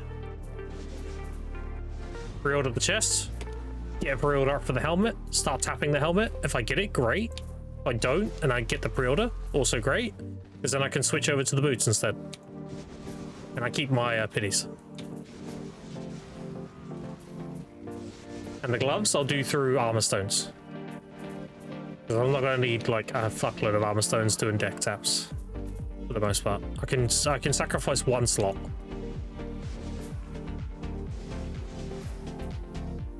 Think of it like this: the armor stones I'm using on my gloves will be reimbursed by having more stones per week by doing harder bosses. So it kind of no reason not to tap one piece. Yeah, the time gated because some people complain so they put more hours in the game over everything. So now we need to be time gated to help those poor souls to feel better. I think time gates are stupid as fuck. The only good time gate was like Karazat's. That's how you're supposed to do a time gate. You don't want everyone being done with it day 1, but you also don't want them having it done over like many months. You want it to be like an average of a month or 2 on new content. And that's what Karazat's did. By limiting the amount of stones you get. But being told your armors will be done in like a year or 2, that's crazy. What are we talking about?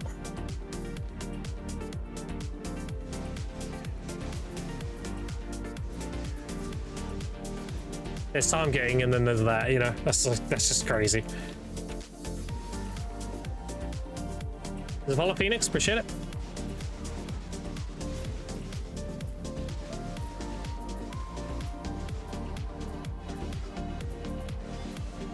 But first, we're doing the pre-grind. Right now, I'm stocking up on loose rolls and having the gear to jump into in-game grinding. So this is very much the prelude to grinding. This is like the prep.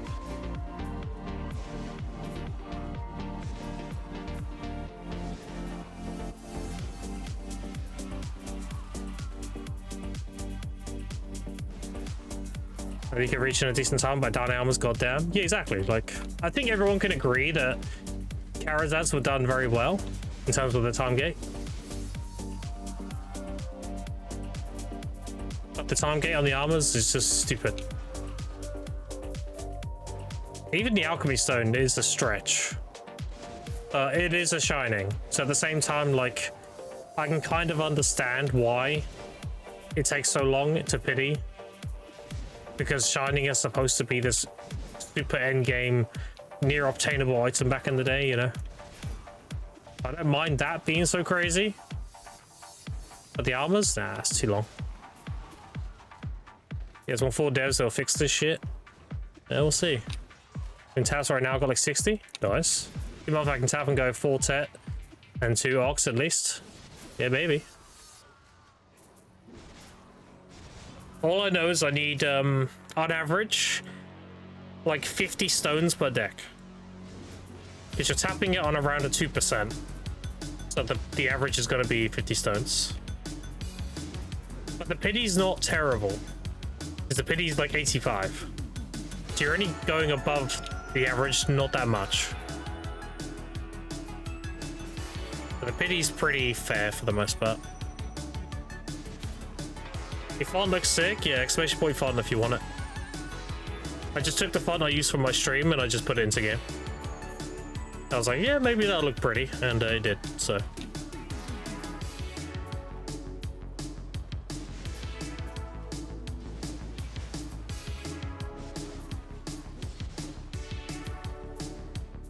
Any specific site you pull it from? You can just Google it, dude. You can download it from just Microsoft, I'm pretty sure.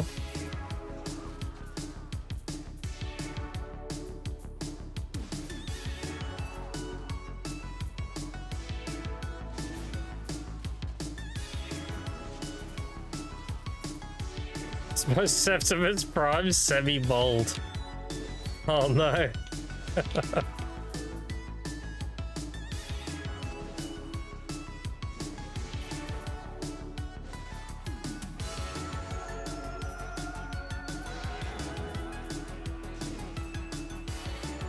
Is it just like bicep with a massive receding hairline or what?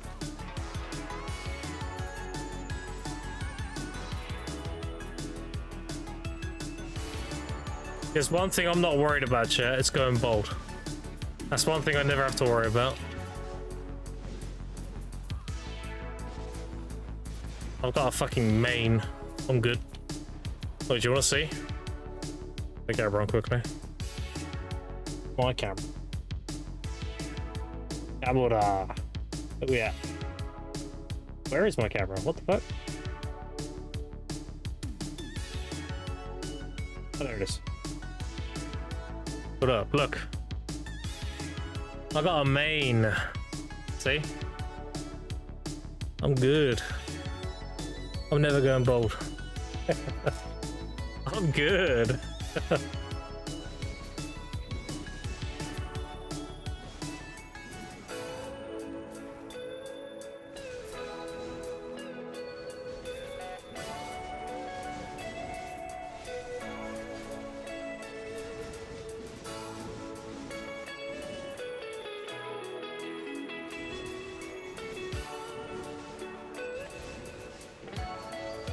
I'm going a little grey though, but I like that. Got like a little silver fox thing going on.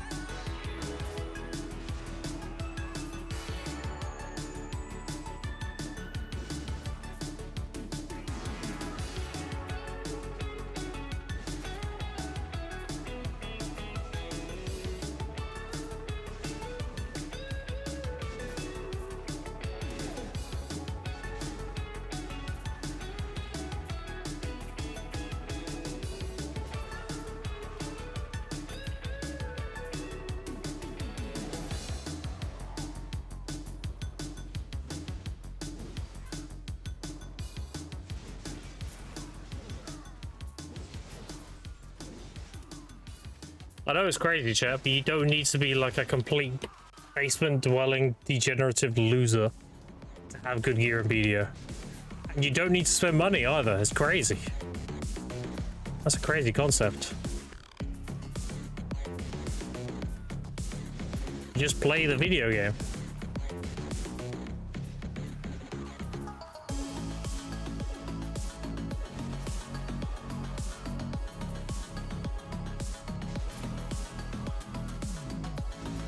No way. What? That's crazy.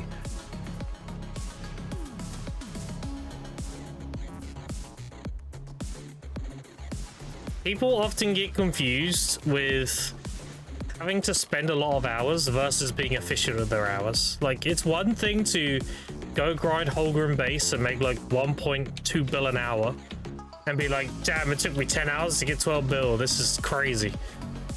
But if you know what you're doing, you can make like 3 bill an hour. And you're only doing it for 3 hours and you make nearly the same money as that guy, or 4 hours. You're just more intelligent of your time.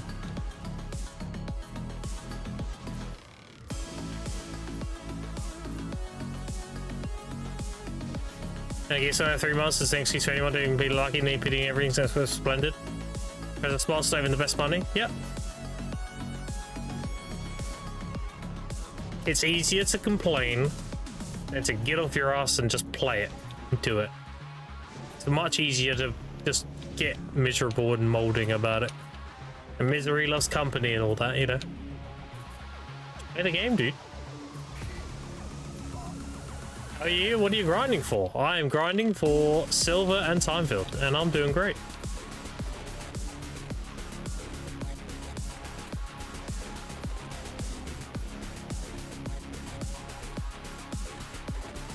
I need another 300 bill, and then I'm done. How many time filled am I up to? 703,000.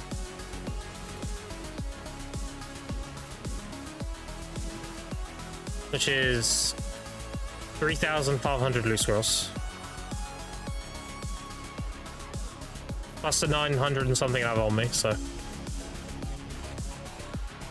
How much silver is Kadri an hour? So Kadri is a flat, like 1.5 bill, but it heavily scales with events. So what I mean by this is, do you remember the Red Horse event we had, where you had the present spawns? That was, I think, 1.7 bills of the hour. I was making 3.2. When we had the Jewel and Perfect Power event, that was adding 800 mil an hour, so I was making 2.3. It's a very heavily event-tied spot. And if you don't believe me, I can show you my pearls. Not those pearls, chat. Not the ones that'll get me banned. 75,000. And I've cleared the shop. So depending on the event that's running, Kadri is really cracked or just decent. If you value your time field, if you put a value to the time field you're getting, I get 2,000 time field per hour, I get 3,000 if I get an ancient weapon invasion. So a loose scroll is 200, so you get 10 loose scrolls an hour. I value loose scrolls at around 350 mil each, because that is how much extra money I can make running a level 2 at a mid to end game grind spot in trash. So I'm making 3.5 bill plus 1.5. So right now, base, I'm making 5 bill an hour. And that sounds insane, I know. But numbers don't lie. It's not raw silver, it's invested silver. So I'll be liquidating that value when I burn level 2 loose scrolls at endgame.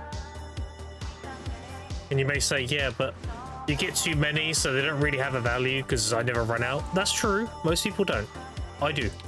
I always run out of loose scrolls. So I value them very highly. I value them at their value.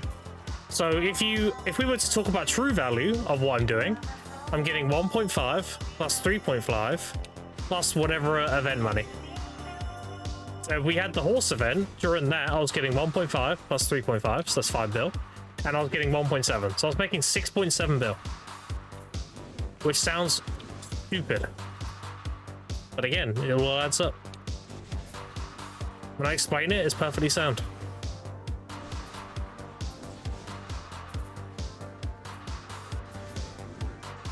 Now, if I got an invasion, that would add another 4.5 loose scrolls to the hour.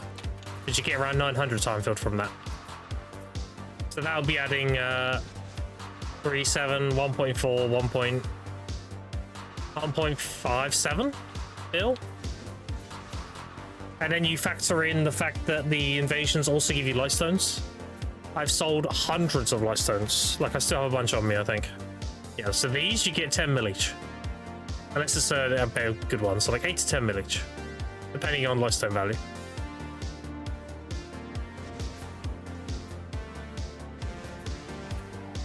Like, it fluctuates like any economy. If people are desperate for magical lifestone shards, they go up a lot. And for the amount of hours that you do, they won't see the value of your grind. Of course, yeah. That's why I don't... When I explain my per hour Doom Lord, I don't value the time field. Because I know most people don't run out of loose cross, so they don't value their loose cross. So when I do my hourly rate, I don't include that value. But that is the true value. I don't usually include it because most people, like 9 out of 10 people, will never run out of loose cross. That's why I usually say 1.5 plus like whatever event money there is, and I exclude the 3.5.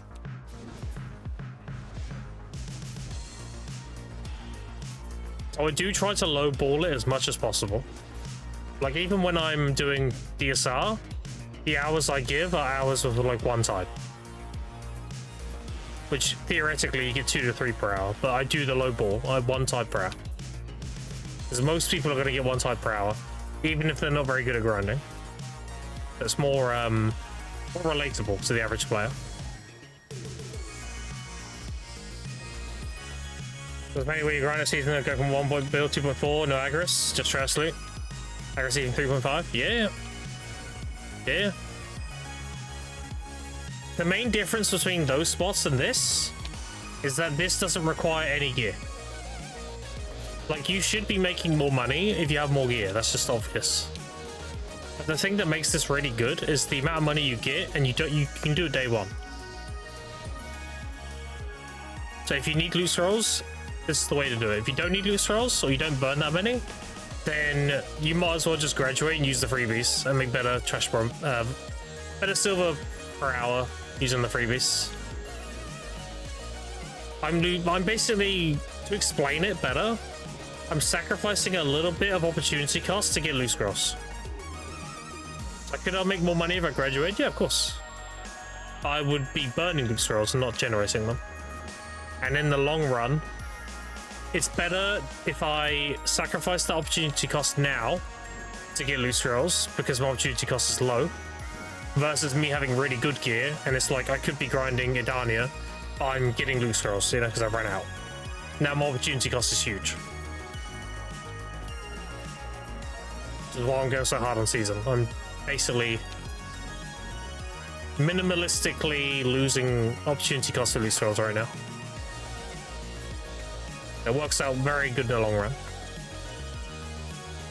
Message I had the to Twitch, I know to law, I just wanted to discover the extra law hidden.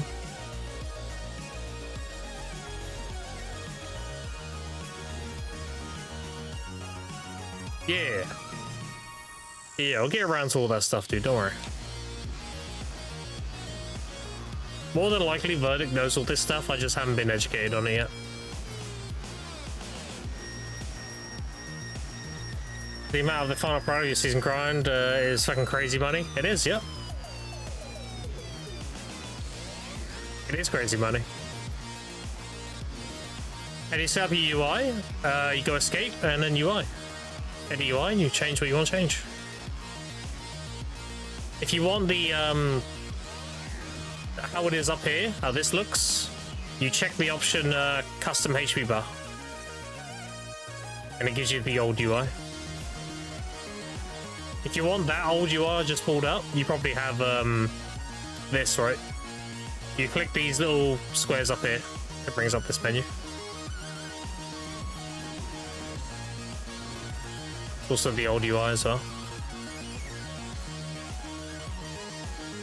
How many times are you gonna get something nerfed this year? I don't know, we'll see. We'll see, dude. I don't have anything crazy in planned. Well, I do and I don't. So I did make a small investment of nearly 10,000 red shards. Well, actually it was 10,000, but I made my own cups. I do have 10,000 red shards as a bit of a future endeavor.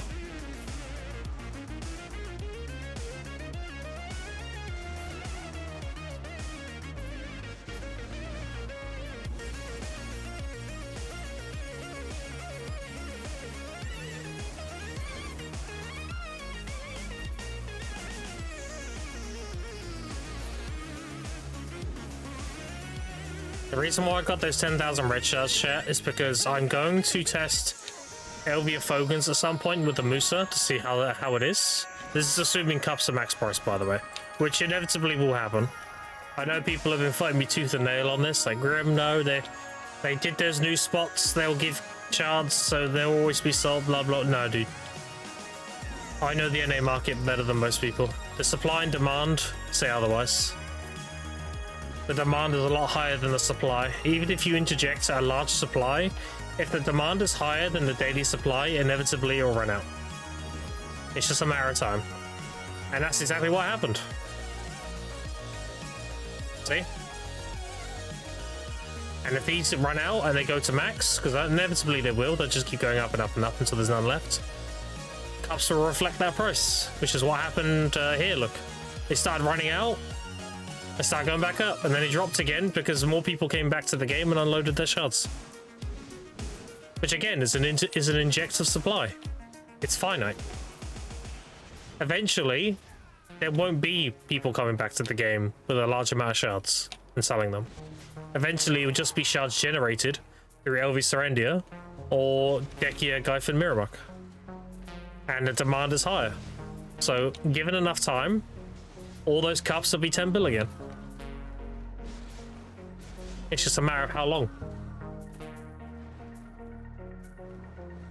Which is why I have 10,000 red shards, because it cost me very little. I bought them for 4 to 5 million each. And the idea is, if they give us the dual and perfect power event again, then I'll convert the drop into a blue shard. Or actually, no, I'll convert it into probably a yellow and a blue. I'll probably do the Urine Cup. It depends on the price of the other rings, the other ones. So basically, the TLDR is, if the ring cups and the belt cups are capped 2, then I'll just make those. I won't do 150, I'll do 100. I'll do 100 red and 100 blue / yellow, whatever. Make a cup. At the same time, I'm also going to test Elvia Fogan money on Awake Musa. Let's see how that is. Because Fogan's, believe it or not, is actually quite high silver per hour. Is it better than most spots? No, of course not. I want to see what like kind of money you can make with it, so I can give a better opinion for newer players. I want an informed opinion. So they're like, oh, Grim, I'm new, I just graduated, where should I grind? And I can tell them like, oh, Fogan's is really good because I've done it recently, I made this much, you know? So for that reason, I'll be fucking around with it. Like, buy the red shards, grind the blue shards, and make cups. Great money, you know? For a new player. And you can do that until you have gear for Hexa, and then you can go Hexa instead. Or you can just stay there and keep making cups until you can do Lakita.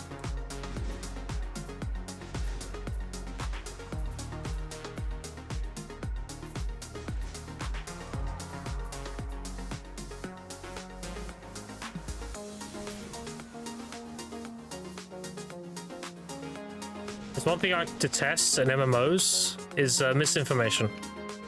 I hate it when people say things and they don't know like what they're saying. So a good example of this is like, oh, you should go do this. And you ask them like, okay, where did you hear that from? And they're like, oh, my friend told me. You're like, okay, where did your friend hear it? Oh, he heard it from another friend. Okay, so your friend's friend, where did he hear it? Oh, Guilty. And you get to the source and the guy's like, oh, I don't actually know, I just heard someone else say it. And it's like, so none of you actually know then. You're just parroting the same shit you heard somebody else say without any like numbers or anything. I call that misinformation. And that was, dude, I got low-key when I played TNL with Ethereum. I was getting hard rage baited with misinformation. People were coming into my stream and they were telling me what I'm doing and saying is wrong because some other streamer said otherwise, and I was getting so triggered. I'm like, bro, I've done all the testing, I have all the numbers. Whatever the fuck they're saying, they're wrong. I don't care. Like, stop. It was mostly about Expo Dagger. They were like, oh, Expo Dagger's kind of C tier, it's not very good. And I'm like, excuse me? C tier? Where did that come from? It can blow up large clumps of people and it can kill any class in the game. How the fuck is that C tier? And they're like, no, it can't. And then I had to record myself doing it to prove it. I was like, okay. And then there was so much cope. It was, I did it on Hyper Boost on Korea. I one comboed a tank, which is unheard of for Expo Dagger. It's not supposed to ever kill tanks. And they were like, oh, maybe he was under-geared, you know, maybe you were over-geared and you didn't have much gear, so you just out-geared him. That was the cope at the time. I was like, okay, buddy. Even though he had a Heaven Dagger, but whatever, we won't talk about that. That's like having a deck Sovereign, basically, chat. So, Global came out, and it was the second week of Global launch. Actually, it was like 8 days into Global launch. I hit level 50 within the first day. I was the second person in North America to hit max level. I could have been first, but I gave my first place to a friend. Because him and Little Fatty made the guide to power leveling. So I was like, it felt kind of geek to kind of take the first place from him, you know. It's a follow, Blood Daddy. Appreciate it. So I let him have first place. And I took second. There was a PvP event. I forget the name of the region now. I don't remember much about TNL nowadays. But it was where all the orcs were. It was a PvP event up there. And there was a SNS Greysword with 23,000 health. So this guy giga swiped. This guy was in fully traded purples. And I saw this as an opportunity. I was like, okay, I'm in mostly traded blues. This guy actually outgears me by quite a margin. And I'm still gonna do my one combo and see if I can kill him. And then I think that's my most watched clip. Because that was floating around when I did it. And I one comboed it. And then I said, alright, send that to your streamers. Tell me my weapon C tier again. Tell me he outgeared me even though he has fully traded purples. And I only have like half traded blues. Fair to say, the word after that was, oh, Expo Dagger's really good. It's so strong. I'm like, oh, that's crazy. It's crazy how the public opinion changed after that. So yeah, I got pretty hard rage bait in TNL with misinformation. That's why I hate it. People just parrot what they hear other people say without actually doing their own testing. And it's very common. It was, and you add carpet this fun, those Silent House when Infinite wraps around another series scaling. Yeah, I do miss some letters, it's fine. Look at my AP, look. 114, 118, there's no like squiggly line. Doesn't matter though, I don't really care. Not a big deal.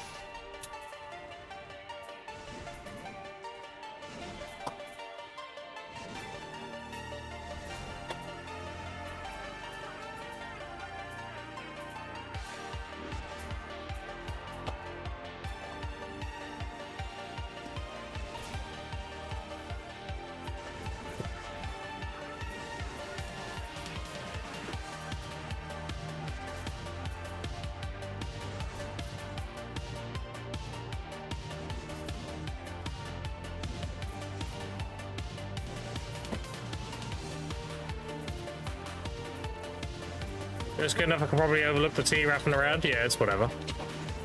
I'm gonna mute the mic because the missus is hoovering very loudly. Oh. Can't make a hoover. Playing with dog. Yeah, true. I'm gonna mute.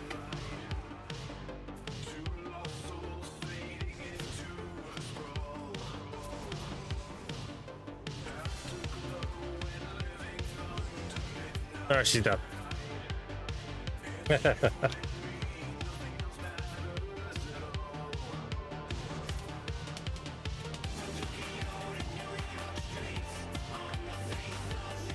Oh, we're good now, shit. Back to man cave mode.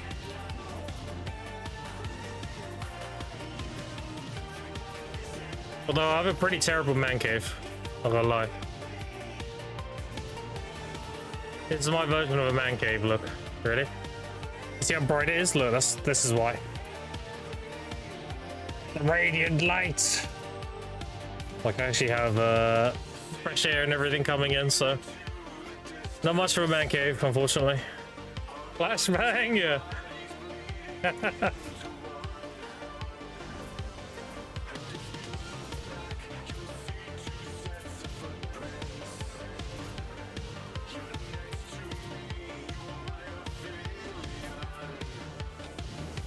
That's why I need to wear the sunglasses, chat. You don't understand.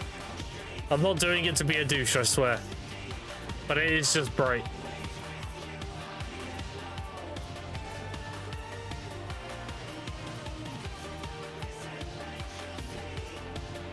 Hey, look, if I do this, hold on. Got policies quickly. Nice. It's a lot better. So if I do this, look, you see this? Look. See that shadow? It's so fucking bright. That's why I wear sunglasses. It's so I can actually see what the fuck I'm doing.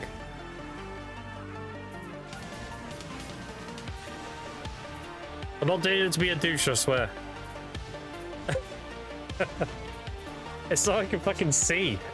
Like, how else am I supposed to see the game otherwise?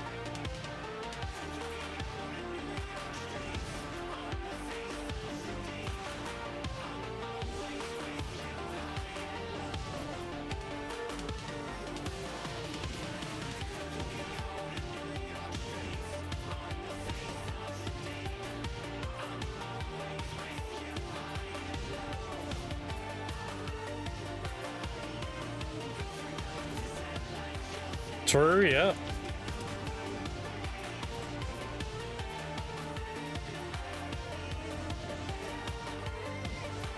Fine, it won't be bright forever. Give it like 3 hours.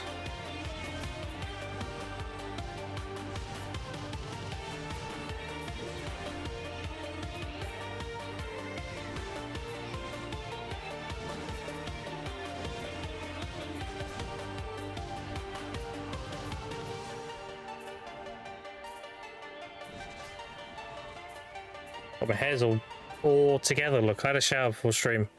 That's all nicely together. It's supposed to be a bit more... Oh, wow. Whatever.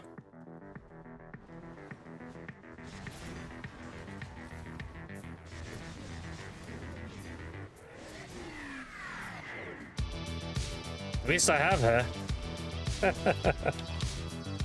At least I have hair.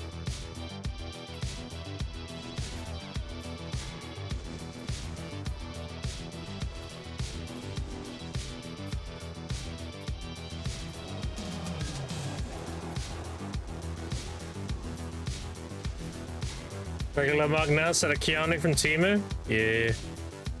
Back when I had the long hair, yeah, when it was like down here and everything, yeah. Sag? What do you mean, Sag? You can see my old hair if you want, just look at the clips.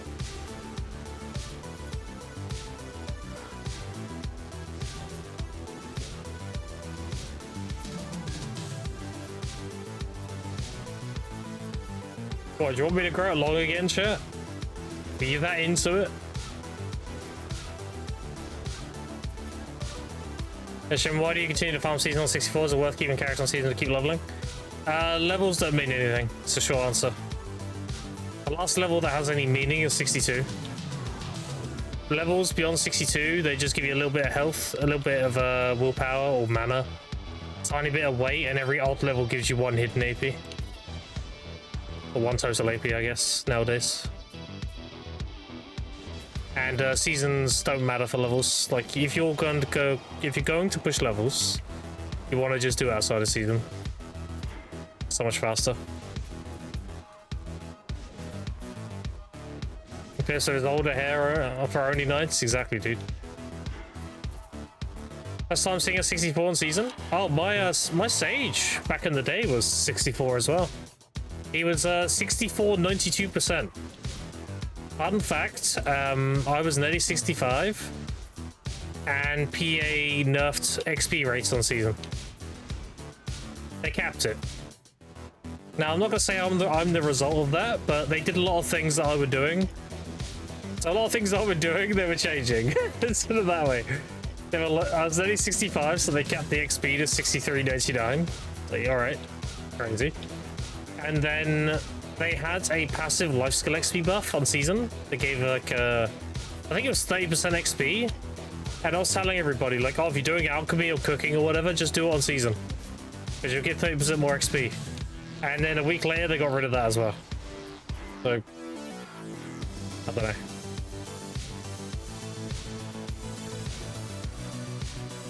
Why would they even do that? What, cap the XP? Because it's abusable beyond level 66. That's why. Having a passive 1000% XP on a training dummy is really OP.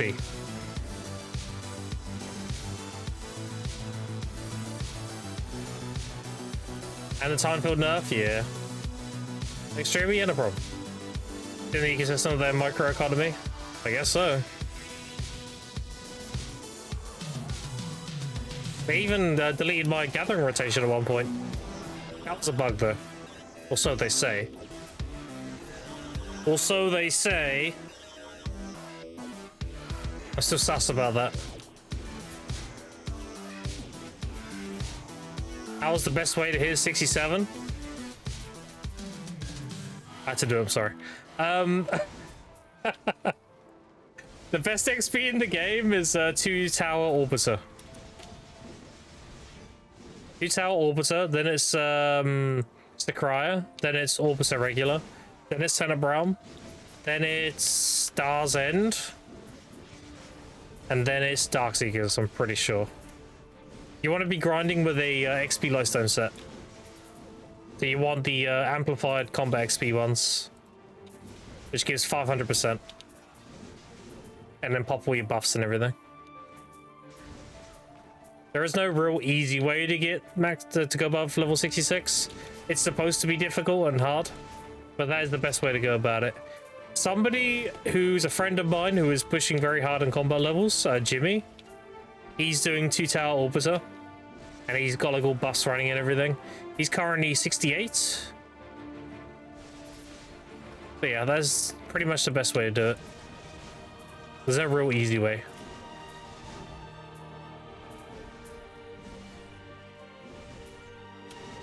Where is the...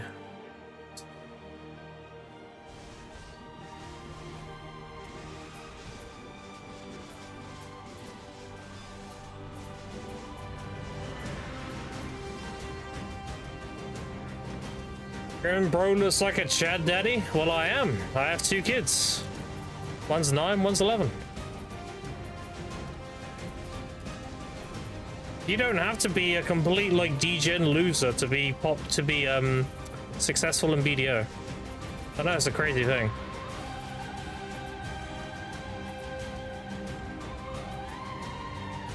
You just need to be intelligent with your time. Jimmy runs full XP crystals and artifacts. Yeah, he does everything possible, yeah. But you don't have to do all that. If you're just pushing to 67, then you can... If you just run it XP Lifestone set and just grind normally with regular crystals, I mean, you'll get it eventually. He's just effectively speedrunning, so he's doing everything possible. Your tower 10 are good? Not seen anything about it in the growth Discord. I don't know. Death Sentence and Orbiter? That's fine. Most people die Orbiter because they don't respect the damage. If you know the Golem summoning, I frame it or frontal guard it. If you know the Titan's doing his big attack, same thing. Most people die because they're just trying to pump out as much DPS as possible. And they don't respect the damage, so they try and like SA trade it and they get fucked. But you should throw up a frontal guard. What it comes down to.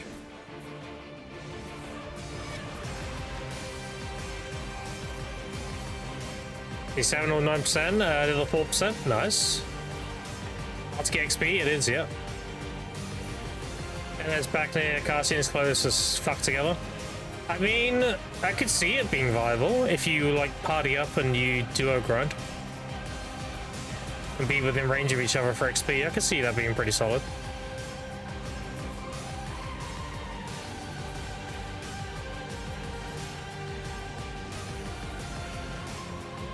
Wow, that's 20% just from fishing FK. There you go, dude. There you go.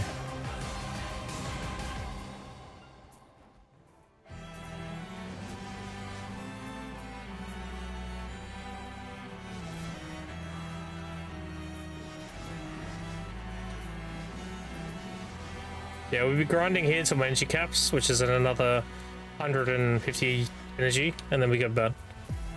And then we're back to grinding again. And we're going to tap our caddy rings as well, of course. Every time I get a tet, I make around 8 bill. So we do 72% into a 50, into a 40, into a 25.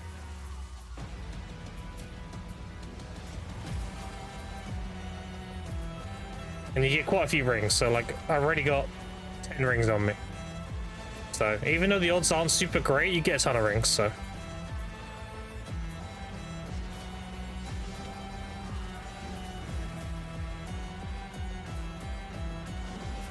Excuse me, but who is this short-haired gigachad? What up, go? How you doing? You always go live like this, bro, chatty? Well, that's why I don't go live like this. That's the main reason. Because it becomes more about my face and less about the game.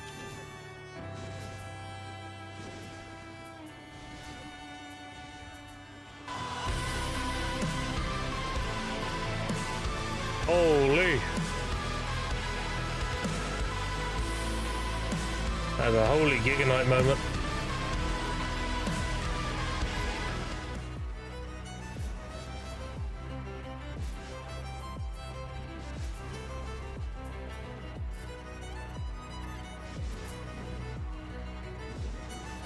How you doing today anyway, go?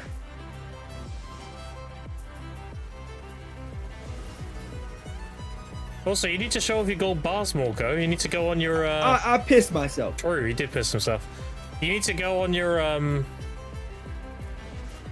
profile and change your badge so you got the gold bars. You gotta show off your gold bars if you bought them, you know? Your bit badge. Distracted by your face? Stop.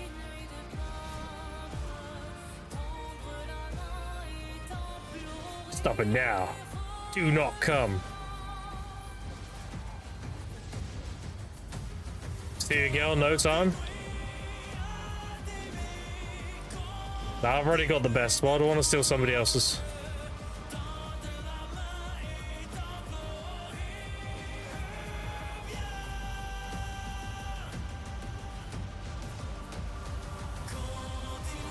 Too late, fuck. You better go clean up. You better wash your hands before you type on that keyboard.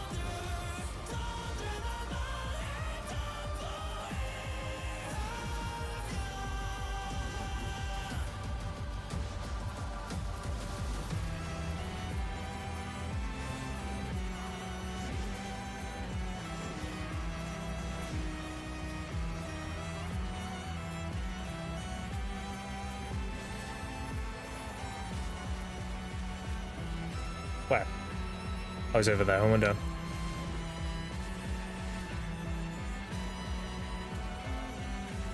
Oh, that's why. There's another one.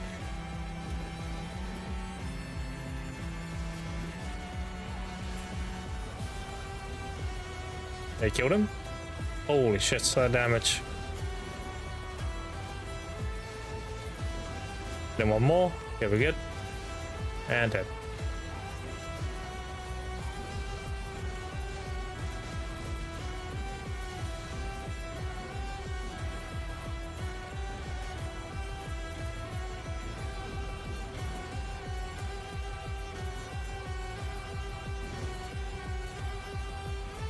Dang it, dude.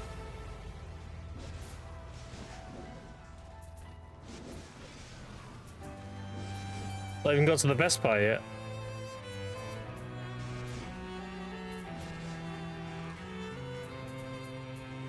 People clean wipes off Cheeto dust.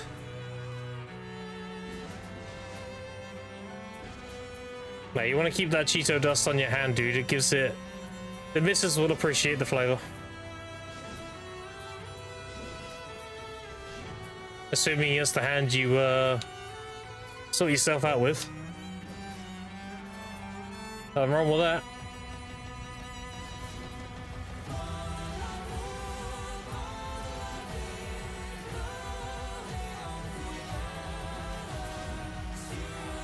There's an Afuari spawn? I mean, maybe. Have clearing again.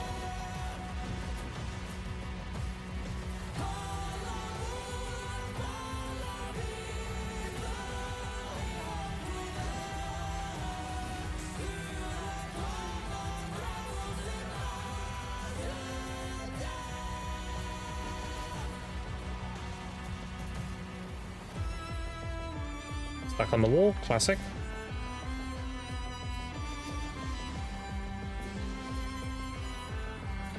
If Leia, she would appreciate the extra shit, salt. Oh, that's so gross. Very preservative, yeah, I bet.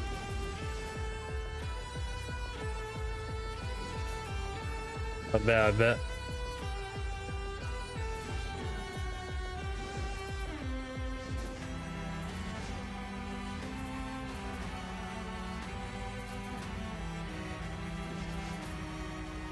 One of these days, chat, I'm gonna go live. I'm gonna wear my full plate armor. What do you think about that?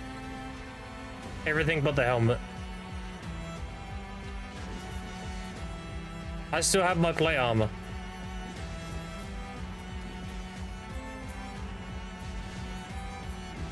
Oh yes, yeah.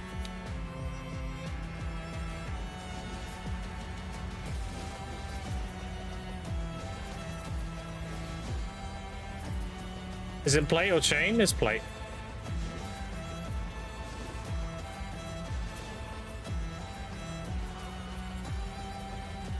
Show you a piece of it if you want. Yeah, here's my shoulder pad. There's one piece. I got many pieces. I haven't got all the attachments on it though.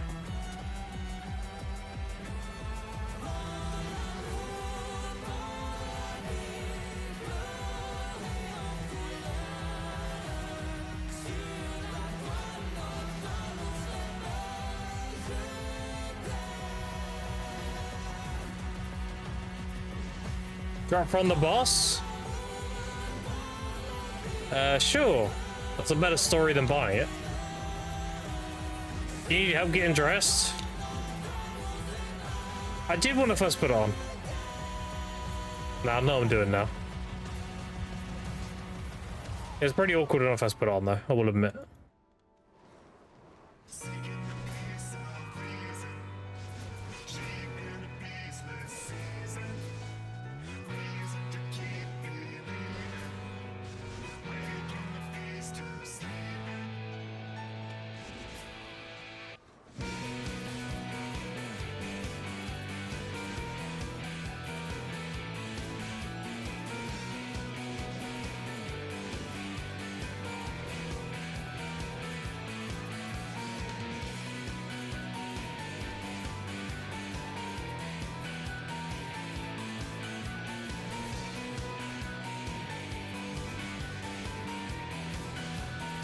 Alright, chat, I'm killing the camera.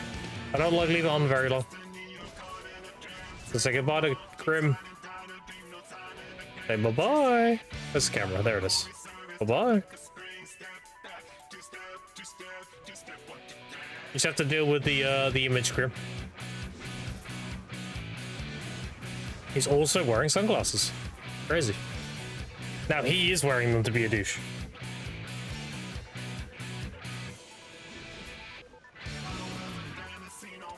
One outside? No. No. We don't really have LARPing here.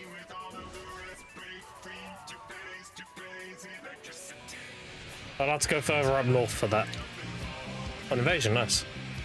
So this chat is 4.5 loot scrolls. Ah, there.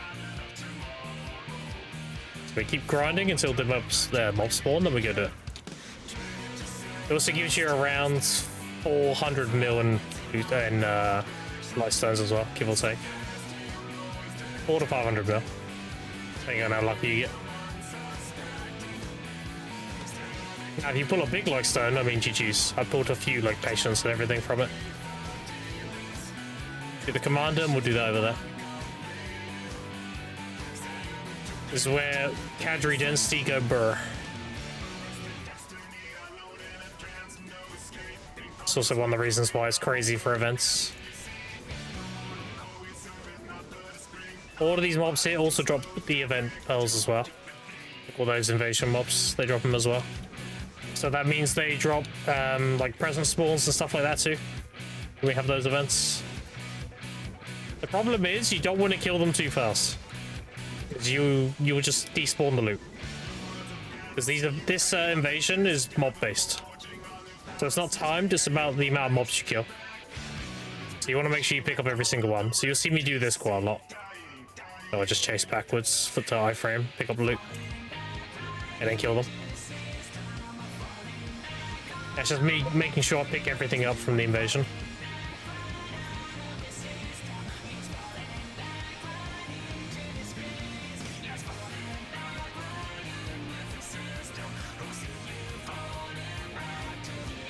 Like now I need to chill, there's too much shit on the ground. And I have good pets as well, it's not all my pets are bad, it's just a lot of shit.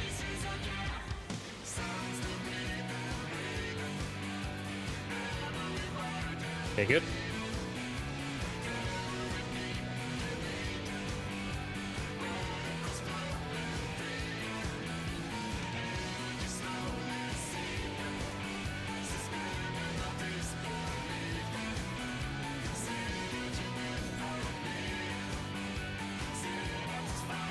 Then we chill again.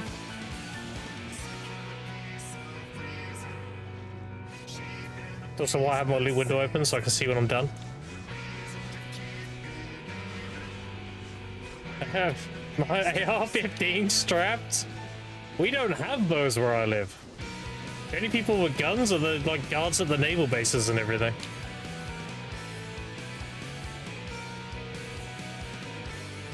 I have the biggest naval base in all of the UK where I live. It's a bit doxing, but I'm very much a seaman, surrounded by fellow seamen. I love seamen.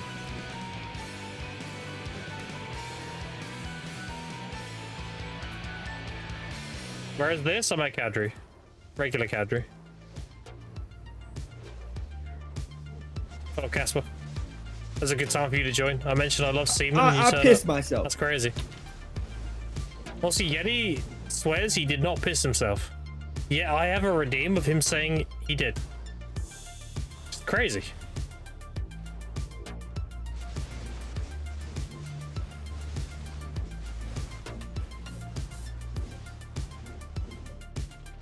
I pissed myself. See? He admits it.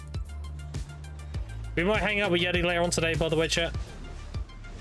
If he's up for it. We hang out with Yeti yesterday as well. Yeti's fun. Me and Yeti, I would say we're pretty old friends at this point. And Crimson? Yes, but only by myself. Crimson is a game I'm reserving for myself only. So I will not be streaming it.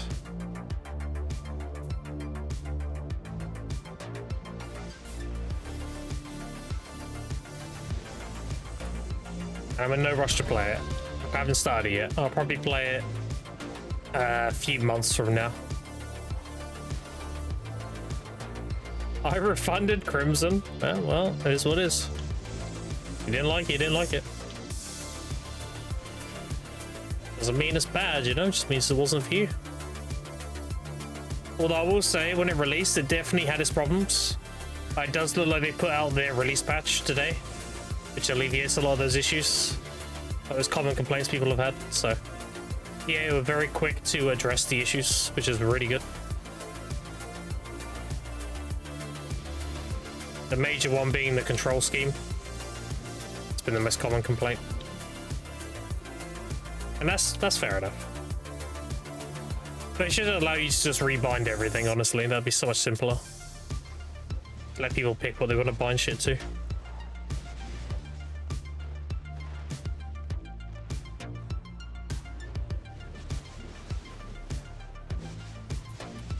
Waiting for Witcher 4? Yeah, should be good.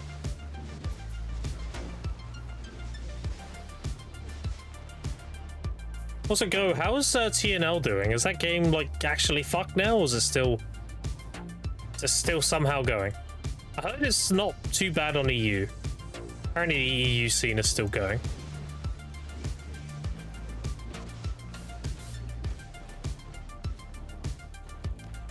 Rude.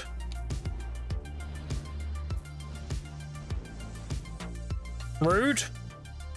That's frontal guarded, excuse me. Stop TPing! Holy shit. It's like a Sork.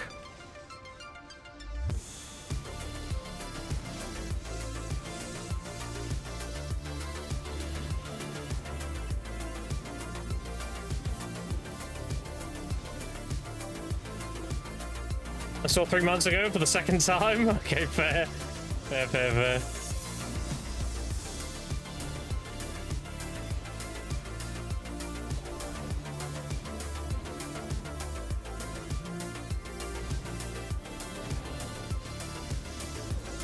Alright, dead. The Layton was toxic.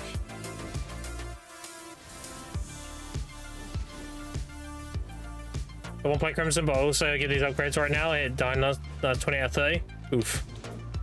Then she got it though. But still, oof. Because I wanted to go for that one for gold mythical. Yeah. Worse, could have been worse.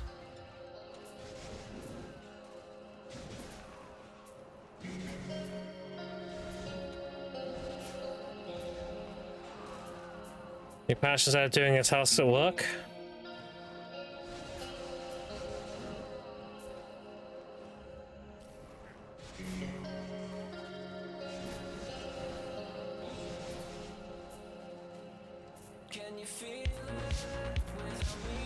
Allow me to hop to get the paddocks and shit? Yeah. That's probably when I'm gonna think about doing the paddocks piece as well, when I can get over there on a horse. I don't really want to have to fuck around with a boat.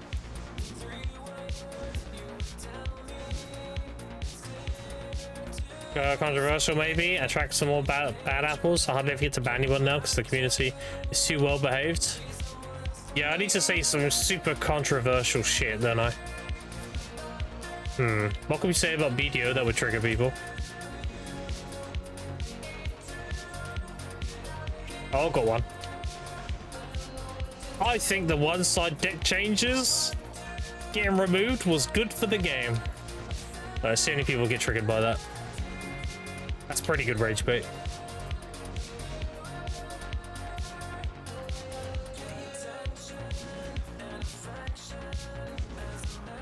Usuri is up. He's up this day.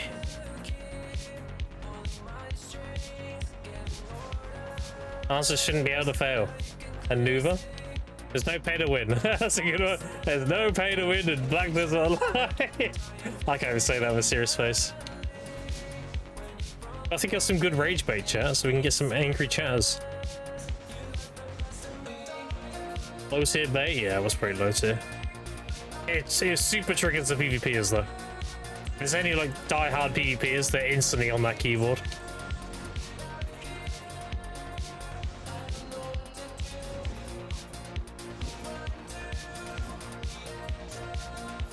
Makes us smile while they're in other streams.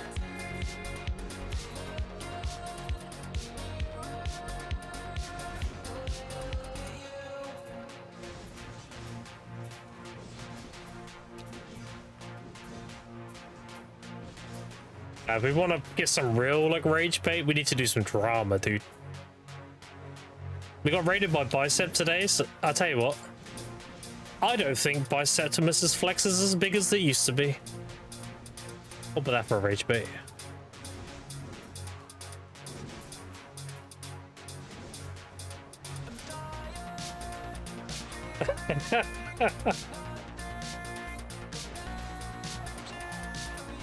There's some controversy, dude, you know? What a joker.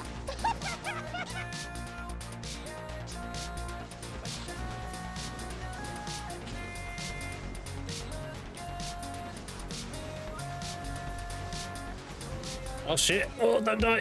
Oh, no, he killed him. I realized for a second. I got too overzealous on purging the cadres.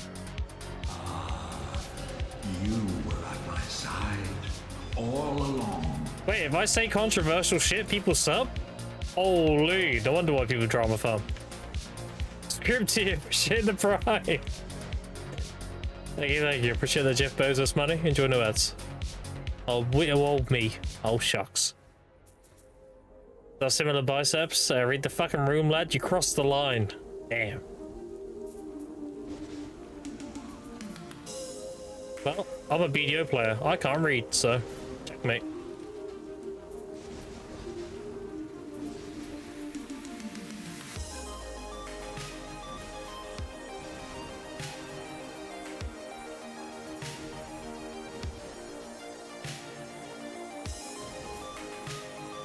Hard mode group, we ran last night pretty well, so can't wait for these rewards next weekend. Oh, dude, the Shrine Boss rewards are sick. That's one of the things I'm actually very, not very upset, but I'm upset that I'm not getting them every week right now. They're so good. It's definitely a big L on my take. Not having those rewards every week. Double some shit plus demos, yeah, it's crazy. It's also the best time. Here's a little trick for you, chat. If you're buying Pendebos, you buy them after boss reset. There's loads of people tap their debos from boss splits, and if they make a pen, they sell it, and then they undercut each other. So like an hour after bosses have been reset is the best time to buy Pendebos. Some 5 head for you. Capitalize on the undercut. Like 30 minutes or less? Yeah, it's definitely the best silver in the game, period. You have a group that just goes in, does the shit, no problem. See you next week. Yeah, the weekly money is cracked. Even if you do the dungeon's already good money too now. You do your Ataraxian and your group dungeons, a group shrine. Very good.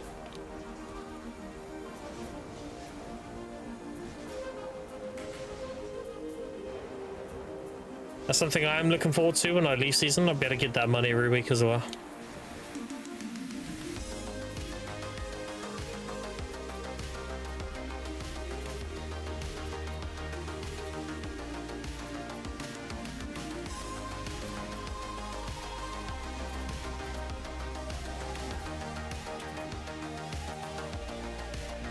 Alright, chat, who wants to see some gamba? Type 1 in chat. If I count a certain number of ones, I'll gamble. I'm not gonna tell you how many though.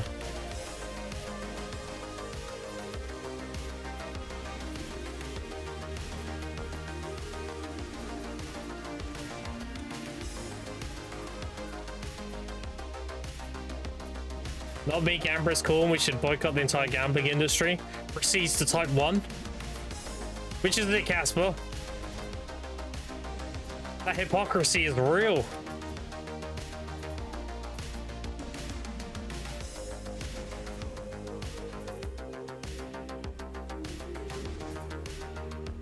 You heard, I didn't stutter.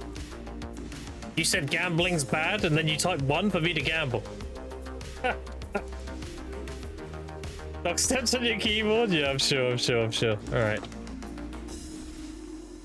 Alright, we'll tap the rings as soon as I loop around.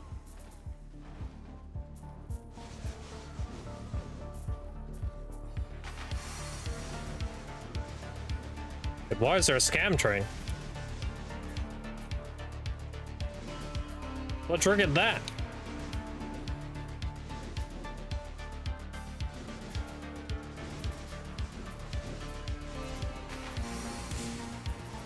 Was my dog type about coherent messages? That's insane.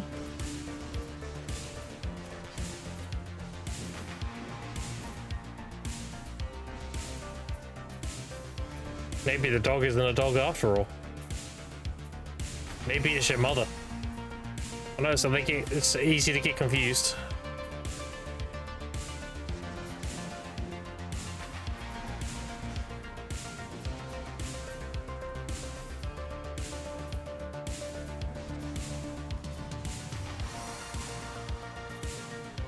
Alright, let's tap the rings.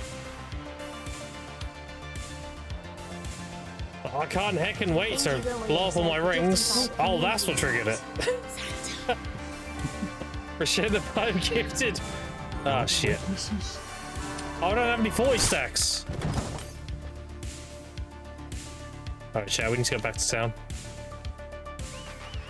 We'll go back to town early. We can go gamble.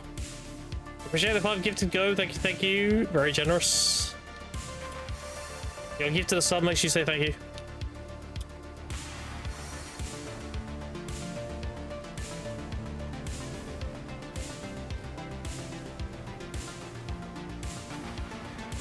And you're fucking my mum who looks like a literal dog as you say as your side piece. No, I just get a doggy. Keep up.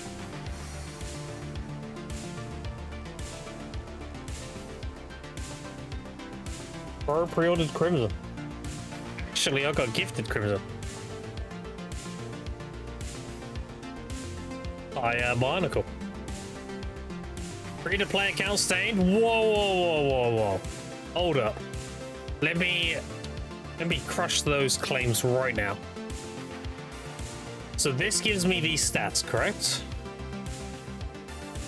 I already have a horse skin that gives me these stats. But what about the pet? True, the pet is a tier 4 pet. However, I sacrificed 4 tier 3s for this. I blew them up intentionally to cover it. So we are still ethical.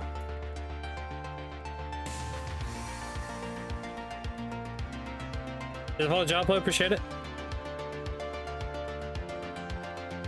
Execute the horse? That's a bit dramatic. You want me to do a Game of Thrones, the Hound, where he just takes his giant fucking claymore and slices the horse's head off? Holy shit. Alright, we need to go Bel-Air for the stacks, and then we'll go Academy and burn while we're here. In the middle of Media Road. Can we let off a giant angry grunt while I do it as well? Actually, why did I come here? I can do... I'm dumb. Alright, never mind. Disregard. Fugas and Dolvia. Oh, we're here now. Alright, Fuga, I'm gonna need some 40 stacks. Take 10. There's so many loot souls I can get, chat. You ready? 3,511. Crazy.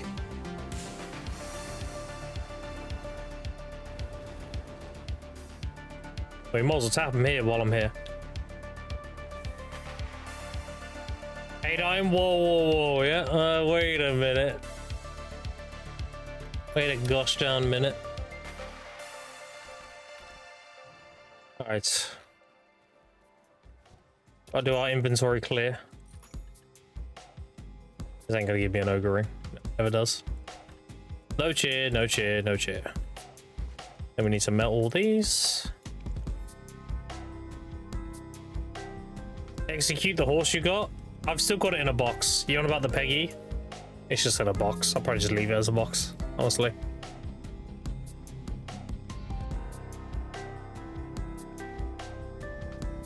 Because if I get rid of it, people will say, "Oh, but you sold it," and that's unethical. Yeah. If it's still in a box, it's there, you know. Follow Vondo, appreciate it. Gwyn, what's up? What the fuck is your horse? It's a T10 Peggy. I have a mythical Pegasus from the T10 box. Because it's the best T10 out of all 3.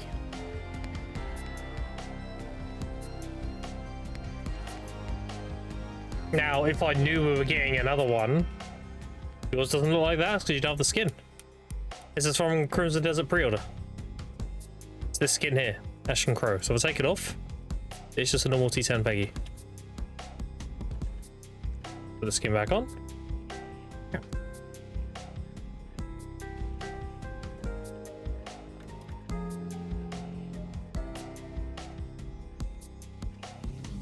Should have been a pre-order cuck.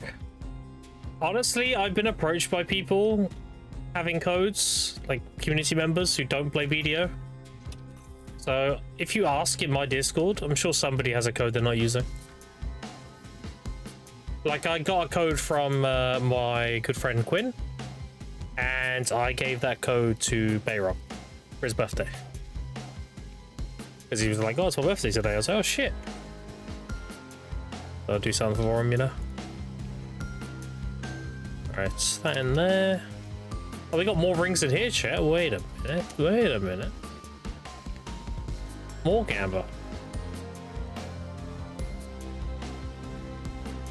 2,000. Okay, and then we go 400. Got the rest in there. And now we gamble. Also, armor looks dope as fuck. Yeah. Alright, 40 stack. Damn, now you gotta try attempt straight away. That's attempt rather. I always get fucked on try. Alright, never mind.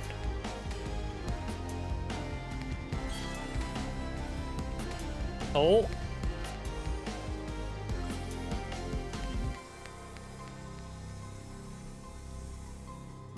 Ah. Oh, wow. We got an attempt, that's good. Why are you still in season? Because I'm stocking up on loot scrolls, that's why. I'm sacrificing a little bit of silver proud to get loot scrolls. I will be graduating soon though, as you can see.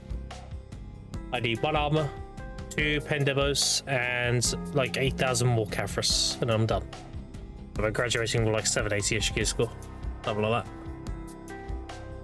I'm stocking up on loot scrolls because I grind a lot. I have 702,000 of the stones, and I have 924 loot scrolls. Rip, yeah, it's fine. Like I said, we get a ton of rings. So I get to tap them pretty often. It's not a big deal.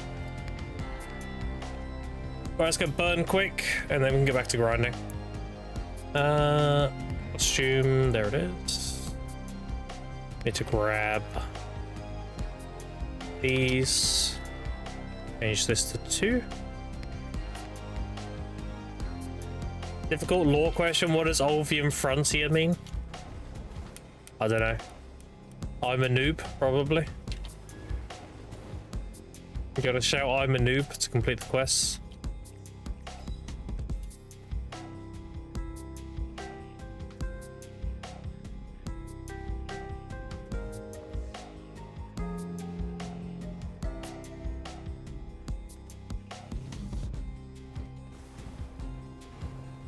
Alright, quick burn. I'm going to show you my Olvia gathering rotation now.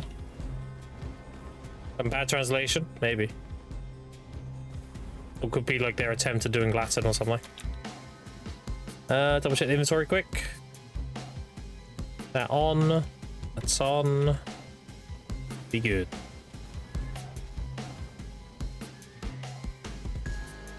Alright, so here's the start chat. Here's Olvia. Here's the stable keeper. You repair here. You vendor your seeds here. It's the start of the rotation. Top one really scroll, hold on. Go, hide that for now. Alright, let's change playlist.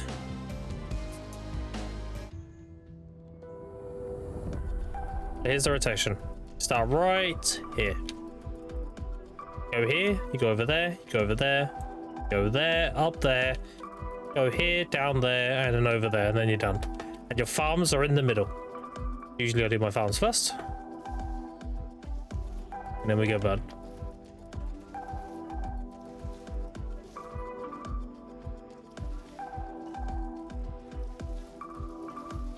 Can't link because there'll be a download link.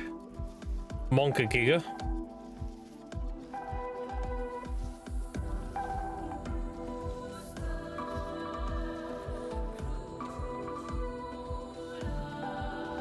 Patreon video.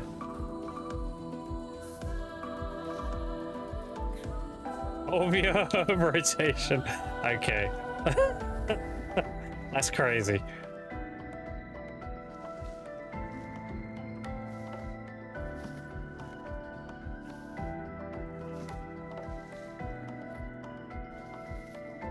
I will not be here tomorrow, chat, by the way, just a heads up. Tomorrow I am taking my daughter has a play in her school, and then I'm going to take her and my son out for lunch afterwards. I'm not going to be here most of tomorrow.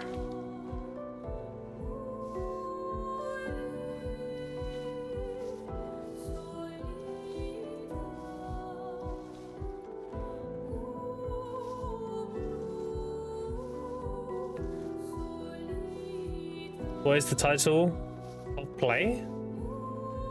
Venetian Trader? I have no idea what you're talking about. Thinking about the song because one of the Ataraxian dances like Underwater and 33. Yeah, you're talking about what's it called? Sika. I forgot the name.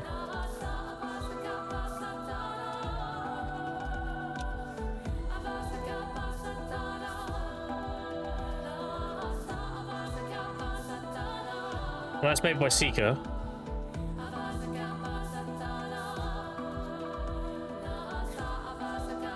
Oh, wow. It's like a fun time, yeah. You want a mellow? Why haven't you sold it to me yet? Where's my mellow?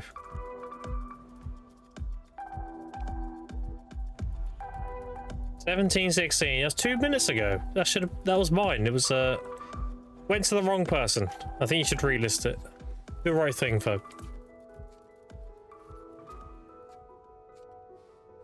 This should play where a Jewish trader gets owned by a Venetian court. Oh, I don't know what the play is. That's what you're asking. I see. I have no idea. I'll find out when I go.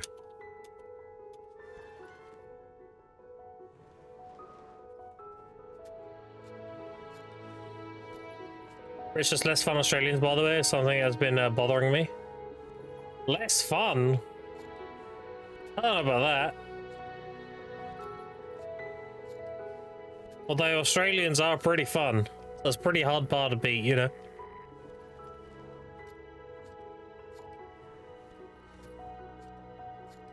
Cool, funny, but Australians are talking mad funny.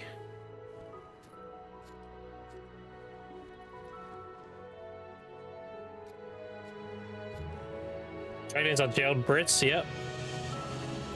True. That's how they were founded.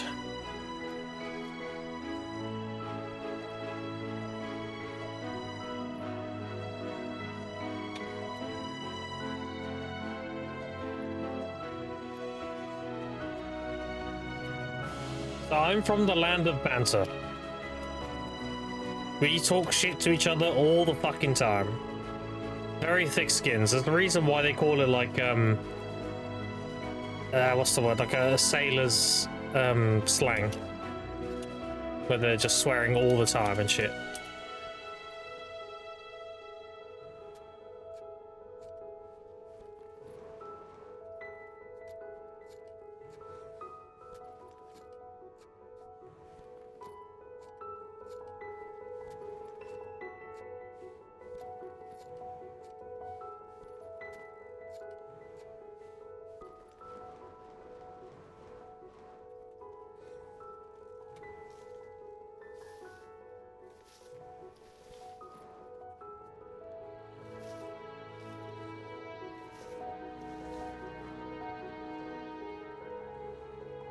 Good, good, good. Good, good.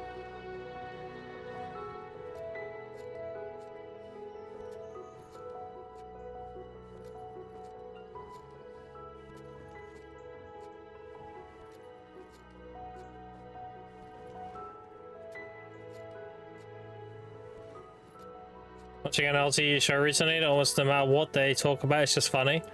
Yeah, dude. Yeah. Do you know what? I would agree. I'll say Australians are just funnier Brits. Honestly, true. They set the bar pretty fucking high.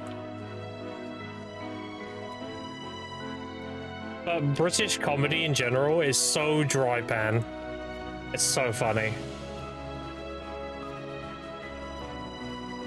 Like, it's super dry pan.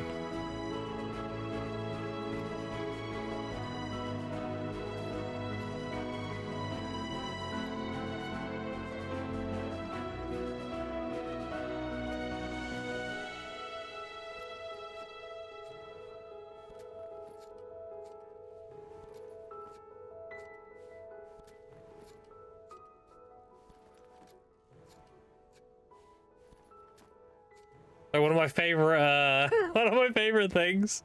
Let's see if we can pull it up.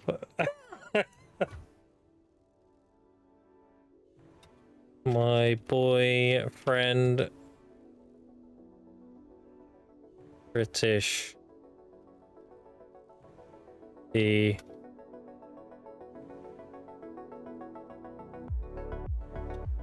fuck you. I found it straight away. I like how it's the first thing that comes up.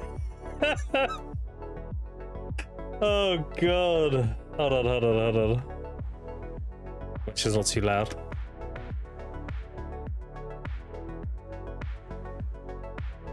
Yeah, look. Oh, wait, why is it only 360p? This quality's trash. What the fuck? I won't find a better one. I need to learn how to upload.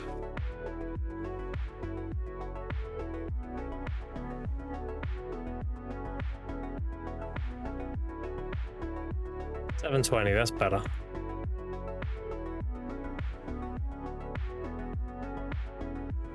Alright, that, and then...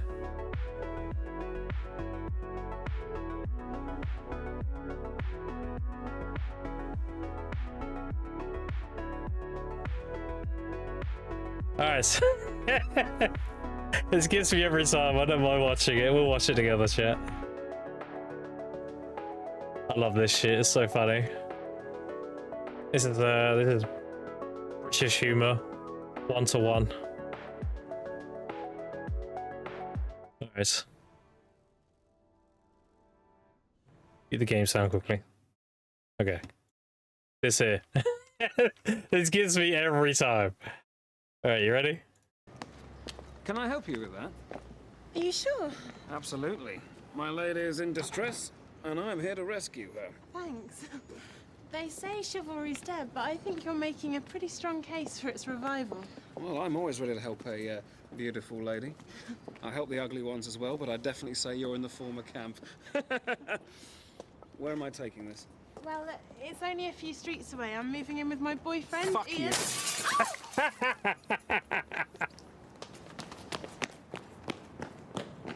Oh my Hello god. there. You must be Quick Finch's granddaughter. You're much better looking than he is. Imagine trying to kiss that. They look heavy. Let me take these to your table. Thank you, handsome. The gin and tonic's for my sister, Ruth. Okay. This one is for Stacey. Hello. And if you could hand this one to my boyfriend. Fuck you. Whiskey? It's so good, dude. Oh my god. So stupid. Look at that woman over there. No, you by the estate agents. What, the woman? Well, she Lollipop wants was to a buy cigarette, house. yeah. You're so naive. Are you still reading those women's magazines? Yeah. Yeah. You see, where you see champagne, I see She clearly wants to be picked up. What makes you such an expert? I wasn't made an expert. I was born one. Watch this. Yeah, dog one's coming out. So why would a beautiful woman like you be looking at flats in a neighborhood like that? Montjoli's tous FM? What does that mean? It means why put bay windows on a shithouse? Clearly, a woman as beautiful as you would be living in Kensington Gardens. Really? You think so? I don't think so. I know so. That's exactly what my boyfriend was saying the other day. Fuck you.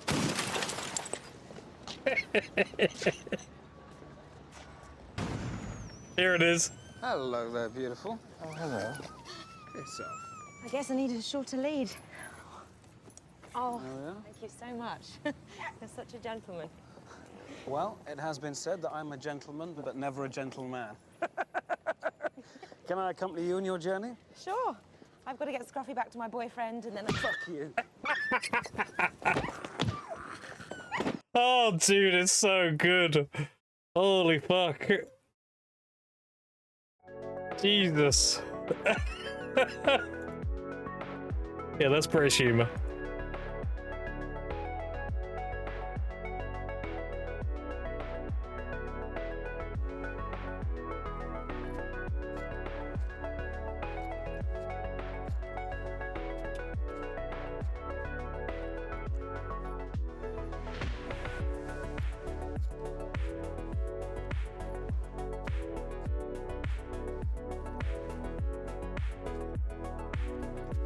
Yeah, she likes the quote we did, yeah.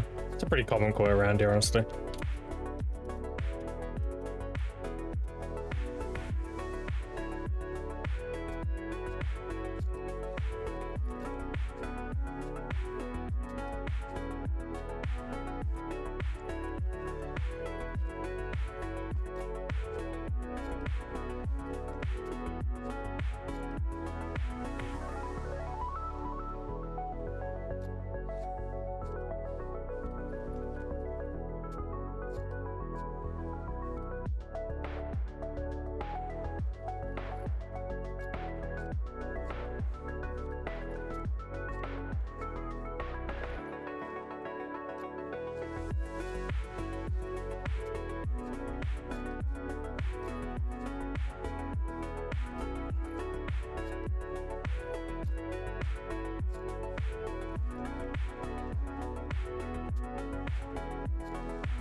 Yeah, things like that.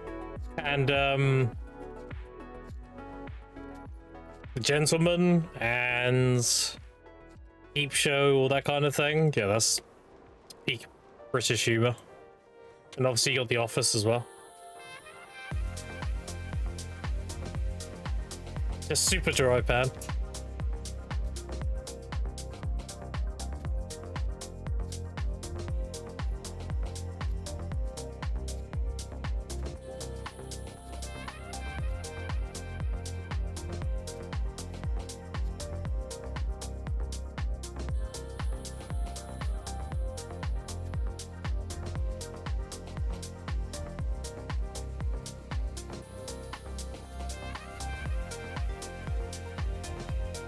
Where's the turkey, Jeremy?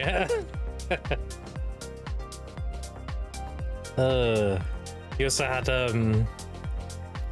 Guest House Paradiso. It's a pretty good one.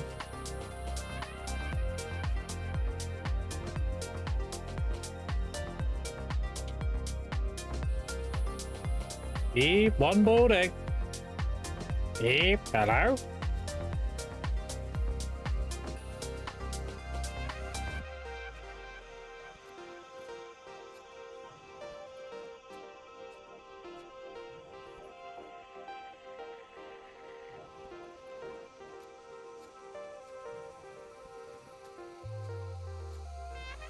Cauliflower's traditional, yeah.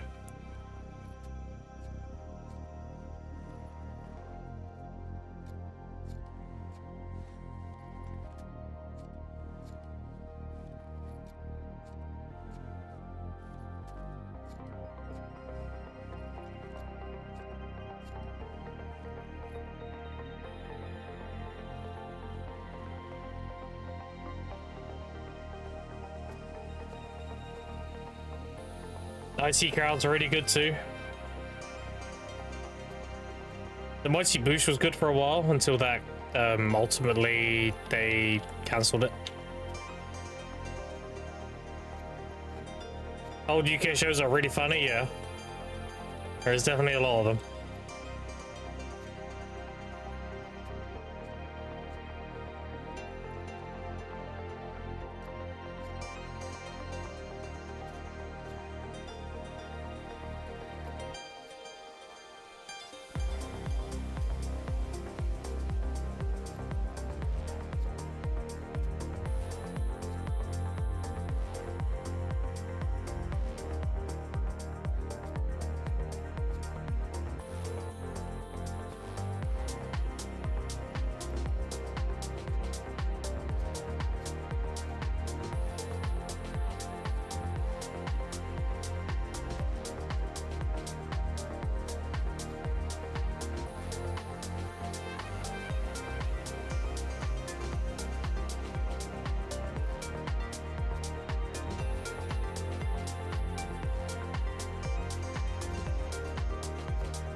Multi-talents, keeping up with appearances, hello, mind your language.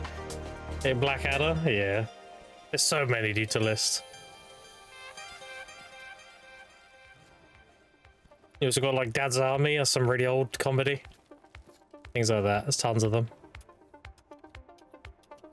Obviously you got Monty Python, everyone knows Monty Python.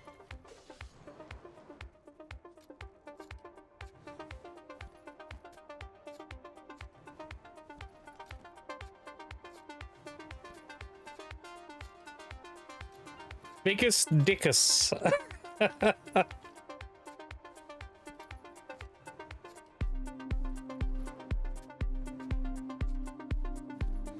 Is but a flesh wound.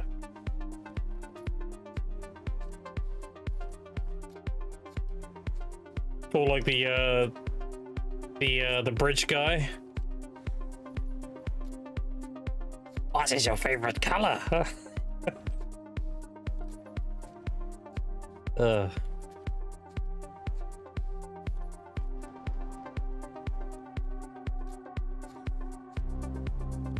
he says it back like, how am I supposed to know what your favorite color is?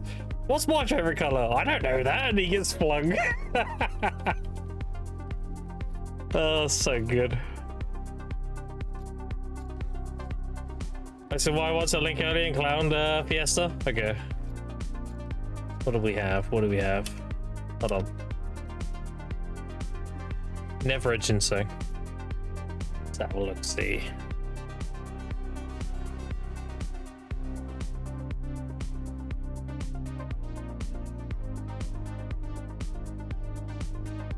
Oh, the Olvium Frontier GIF? Yeah. That's been going around for a while.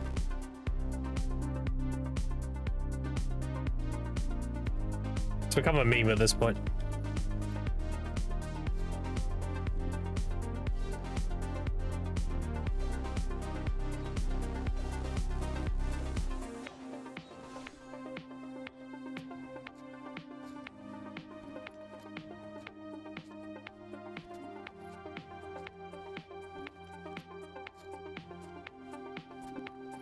Monty Python's kind of good. You actually onto something? Yeah.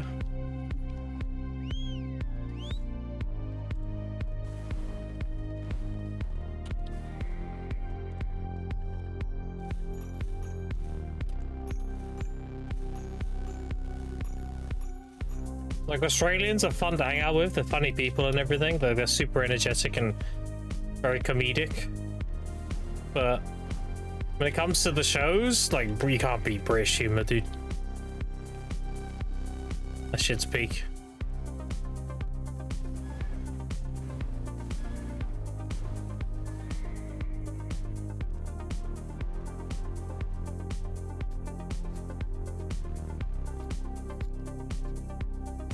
You watching Rang, my lord? It sounds familiar. IT guys? You mean IT crowd? Oh, in-betweeners? Yeah, of course I've seen in-betweeners. Oh, stop wanker!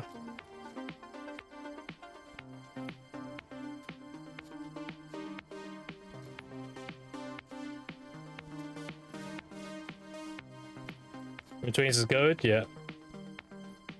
So even the ball of the shit scene? Yeah.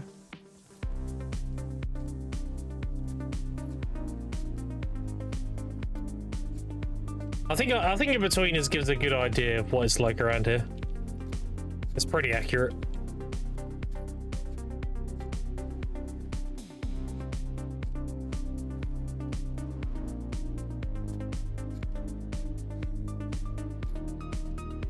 Accurate to a score, yeah.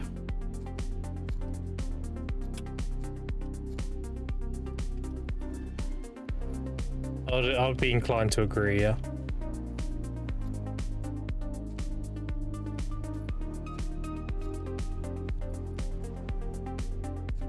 You have to understand with British culture, if you fuck with somebody, like they're your friend or, you know, anything like that, you are insulting each other constantly.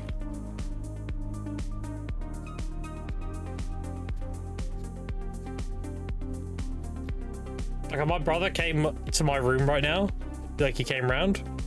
First thing I'll say to him is like, what are you doing in your bell end? That's just how it is. Car friends, football friends. Oh, friend. I do that to my missus because she works Tesco night shift, and every time she talks about like her and her friends at Tesco's doing the night shift, I go, oh, Tesco friends. Oh god. Do the little thumbs up and everything. I'm like, oh, we're talking about Tesco friends.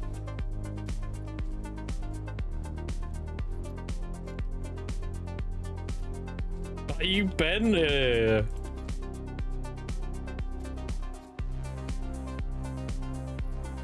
So like someone like me, I can take a lot of shit, dude. But my skin is super thick. Because you just grown up with it. Like, it's whatever. Aussie day-to-day talk is funnier. It is. How you doing today, cunt? What's going on, the Savo cunt? American, how thick is skin then? Oh, I don't know. Oh, if you call me American? Oh, I don't give a fuck. I thought you were saying if I was American. No, if you can call me whatever, I don't give a fuck.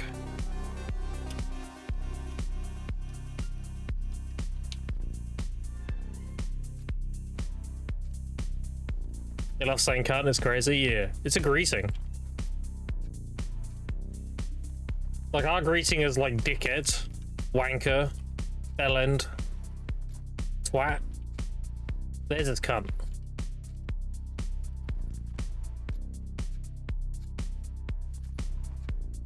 He pretends to be Australian. He says, cobber. Cobber. I've never heard that one.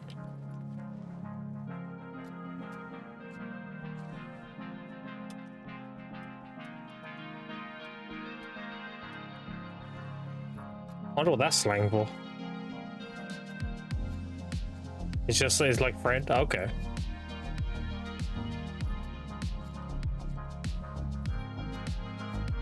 They just love to shorten their words and add an O. Yeah, do you know their football team is called the Socceroonies? That's so fucking funny. Got to cheer on the Socceroonies.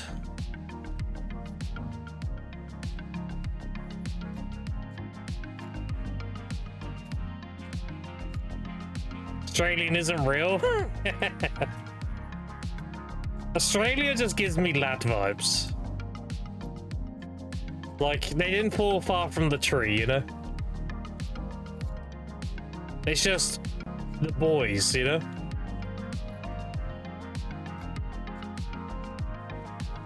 Now for TV shows, no language can be that unserious. Things they don't give a fuck, dude.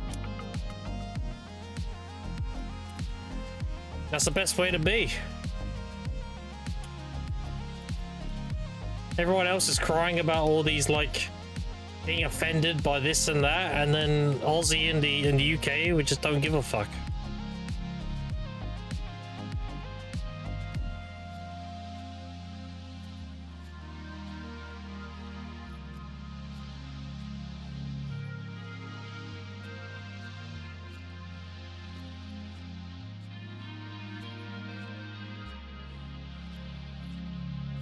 Or the word drongo? What's that slang for? I don't know Aussie slang that well. An idiot? It's kind of funny.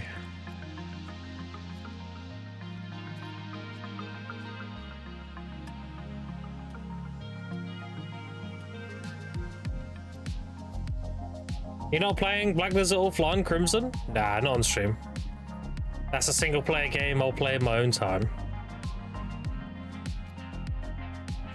I don't have any interest in streaming Crimson. I personally don't think it's much of a stream game as well. I think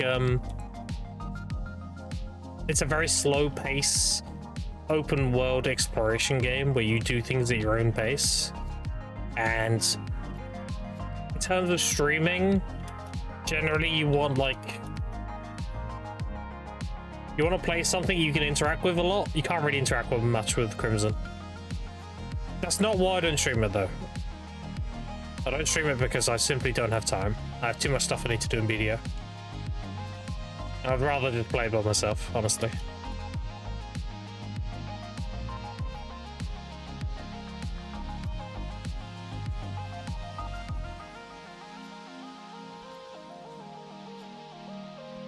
Because the thing is with MMOs versus single player games, is an MMO, you don't have to be playing with other people, but you can still socialize. Like, you can be in somebody's stream who's also playing the same MMO as you, and you can talk about things about the game. And the biggest problem with single player games is people don't want to be spoiled. So if you don't want to be spoiled, what do you have to talk about? You can only talk about what's happening in the there and then. Because if you start telling me about your single player Crimson Desert, oh, I've got to the point where I'm doing this, it's really difficult. That's spoiling, so you can't do that. An MMO, you can talk about anything, because people, yeah, it's whatever in it. So there's not much of a conversation piece to be had with Crimson. And that's the problem more single player games have. It's hard to interact with, you know, your chat and everything, playing it. Unless they also haven't played it and they're vicariously playing it through you. They're talking about what's happening right now. Which, that's fine, you know.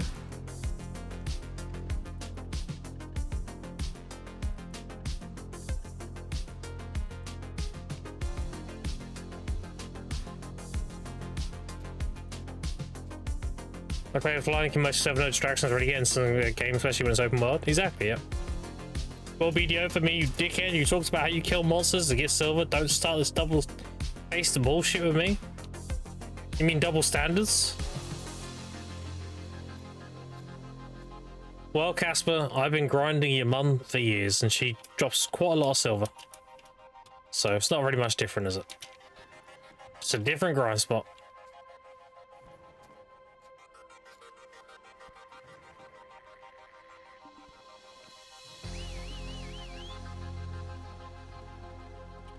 That's what I'll give you that. So did she.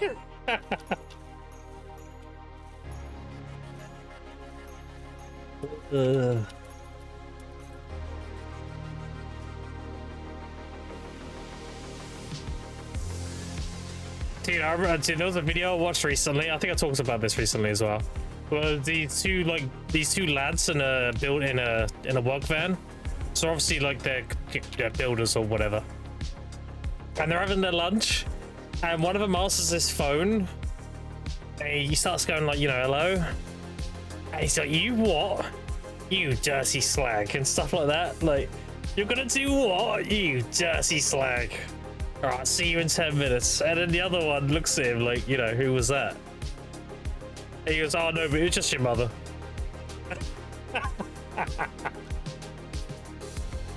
That's good, that's good, that's good. That's good.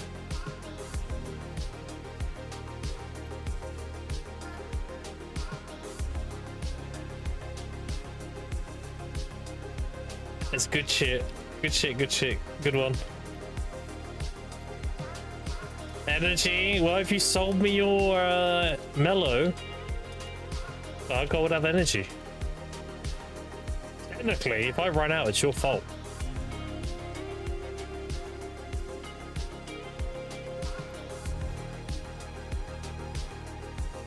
And guy who made that skit about owning a farm, he TP sell it. No, it was just different people. I know you're on about though.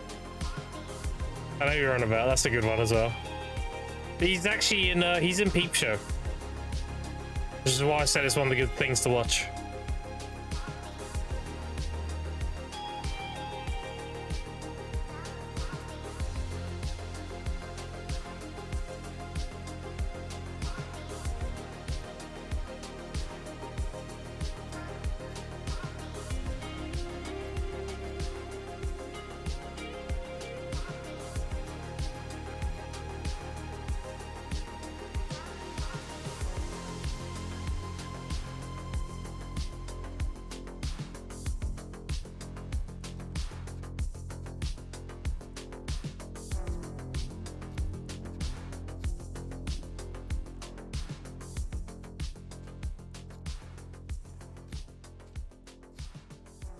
Where is the spot? Wild Herbs? Just southeast of Olvia.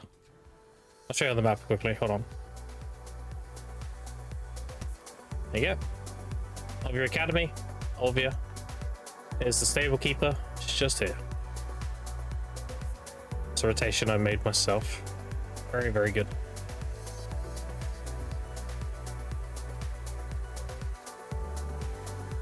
Nice spot? Yeah. It's very, very well received, let's put it that way. Everyone who knows about my Olvia rotation loves it. Well, Blacker. How we doing? We're doing good. I'm nearly done, Lacko. We nearly fuck season. Look. Nearly fuck season. I need 2 more Pendebos. And some stones. Some Sovereign Tap Stones and some Concentrateds for the armor. That's it. Got the cups and everything. I do need to cup the veil though.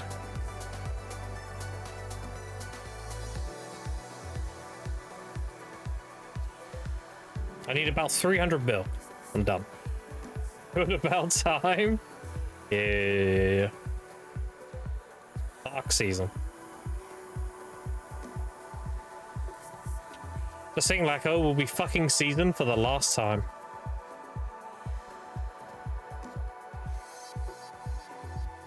We might have to do a certain iconic walk over to Fuga that involves a cornfield. It's nearby.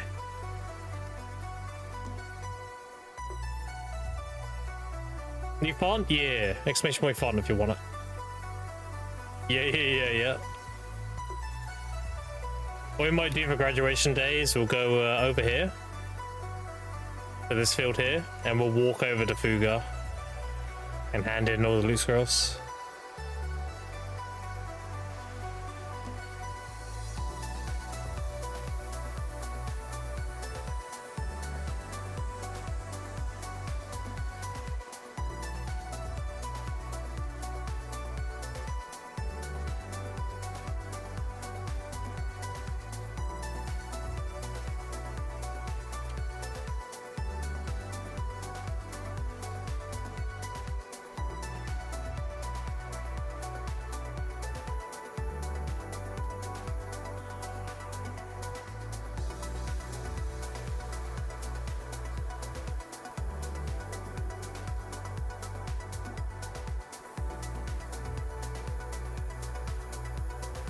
I wonder if the Radiant Seals are going to be any good. I'm really hoping that we get like a magical shard per Radiant Seal. Radiant Adventurer Seal. I need some crazy... because these events were cracked, don't get me wrong. All this stuff was really good. But this down here is meh. Like, I've got 7.7 billion in gold bars. Imagine if this was magical shards or something. Like the Seraph Seal event. I'm hoping we have something like that. Because if we have something like that, dude, I'll be done in like a week. You can grab time field to spot the drop rate. Time field is a certain spot the high drop rate of the time field fragment. So time field fragments drop based on your drop rate. So you want density. So the more mobs you kill, the more time field you get. It does scale with drop rates. So you want to have as close to 300% as possible. I recommend high density grinds, so that could be Cadre or that could be Polys. If you want the absolute most time field per hour, you want to be doing Gathering. Gathering or close to 2k mastery will give you the most time field per hour. Because you get 1 to 3 per gather. And if you're close to 2k, you'll likely get 2 per gather. It's like a good 70 to 80% chance to get time field herbs. It's 100% from trees. Like if I gather a tree, I'm guaranteed to get time fill. Let's see. This is guaranteed. It's like 80% or also on herbs. Yeah, that's why I'm farming time fill fragments for loot scrolls. Because I always run out. So I'm sacrificing a little bit of silver per hour to get loot scrolls, which gives me a lot more money in the long run.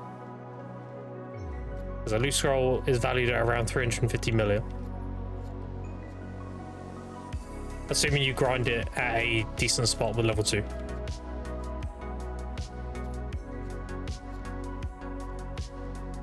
So right now I have just under 4,500. By the time I have my last 2 Pendebos, I should be over 5k. More the better, but I wanted at least 4,000, so 5,000 is good. The exchange amount, they only 200 for one. Yep, they made it better. Used to be 300 per, now it's only 200 per. Which is why if you do exclamation point season, and you look at my previous season push, I had 2 million time fill. And that gave me 6,666 loot scrolls.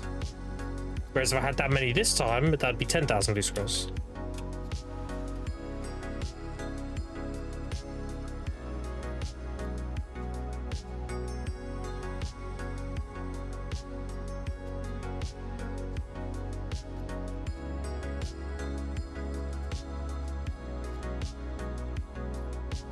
Why don't you want to graduate now and create seasonal for time field gather as needed on seasonal? Because I want to go straight to Dark Seekers. That's why. I don't want to do like Hex or whatever. So having all my pen debos will give me the AP to go straight to Hexa. Darkseekers. That's why. And I don't mind getting more loot scrolls on the way. Fine.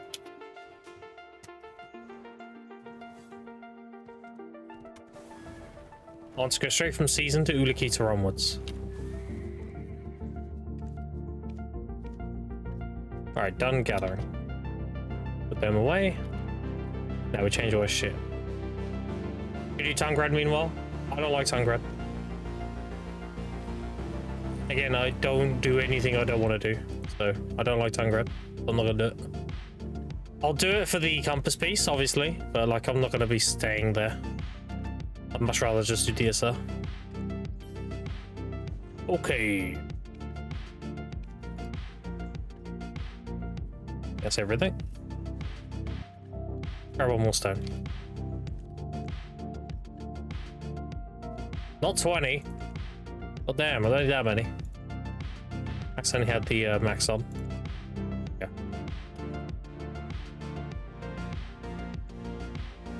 Using out to time limit, Grudge, we can stay season as long as we want. You can stay season as long as you want, so long as they don't do a overhaul to season. So they did an overhaul on the 18th of December. They changed how time-filled fragments work. They changed it from time-filled Blackstone to time-filled fragment. You don't enhance them with them anymore, you exchange them. When they do something like that, they graduate everybody. But generally speaking, you can stay in season as long as you want outside of that. So you can, now you'll be in season for a long time if you want to be. Min-max speedrun would be a better option. It would be, yeah. Do you know what would have been a better option? Not doing life skilling. If I was speed running my combat gear, I wouldn't have even done life skilling. I would have got a certain amount of loot scrolls, probably like 500. I would have graduated. I would have gone to Jade or Hexa, depending on where my gear was at. And then I would have gone from there to Tangrad, and then from there to Idania. But I'm not min-maxing my combat gear. That's not what I'm doing. I'm progressing everything. So that's why I have good life skill gear. That's why I have good life skill levels. Like, I'm not tunneling my combat gear and that's it. I'm doing everything in one go. So you're correct, but that's not what I'm aiming to do. Otherwise, I would have graduated ages ago. Many more layers to it. Tangrad over Roseka? I mean, I would have to test. If we're talking about purely just min-max making silver and enjoyment wasn't a factor, then I would do both and see which one I did more money with. Pretty much. Alright chat, before we start, I want to go make a drink. So I'm going to be right back in 5 minutes. I'll see you all in 5 minutes. Stretch your legs, all that good stuff. And I'll see you in 5 minutes. Be right back.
Alright, back. What up?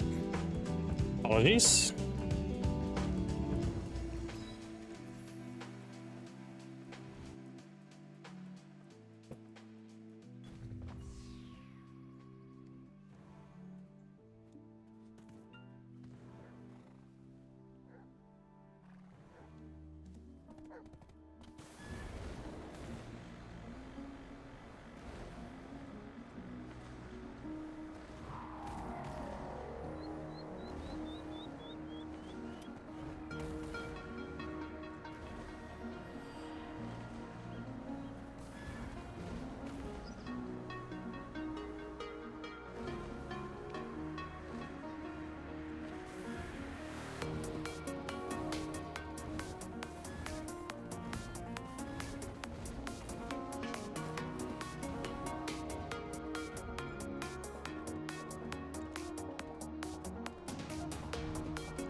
What up, Remy? How you doing?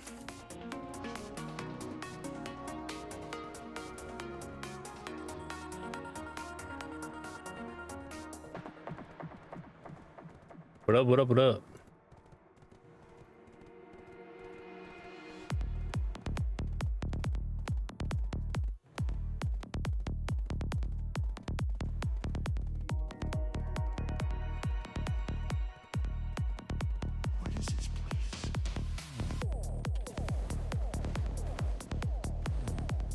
When iridescent lightstones go to 3 bill, when less and less people went there to get them. Which is why Jade is a very, very, very, very good mid-tier grass spot.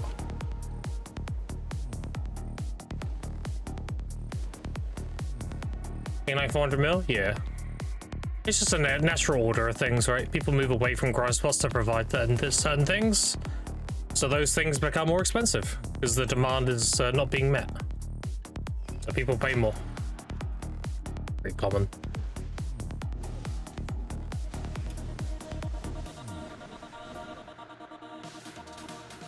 All right. Oh, Uni's live. I'm gonna type well. well, well.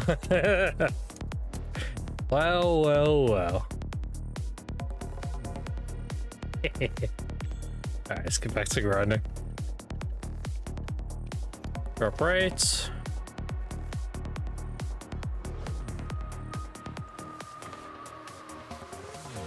Sell those, and we're good. Nice. Yep, looks good.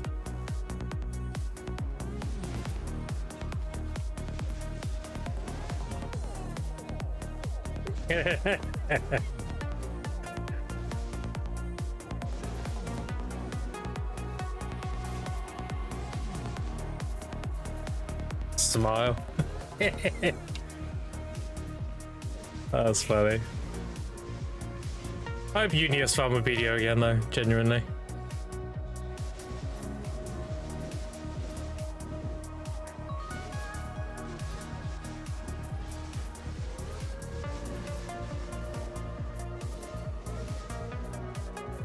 True.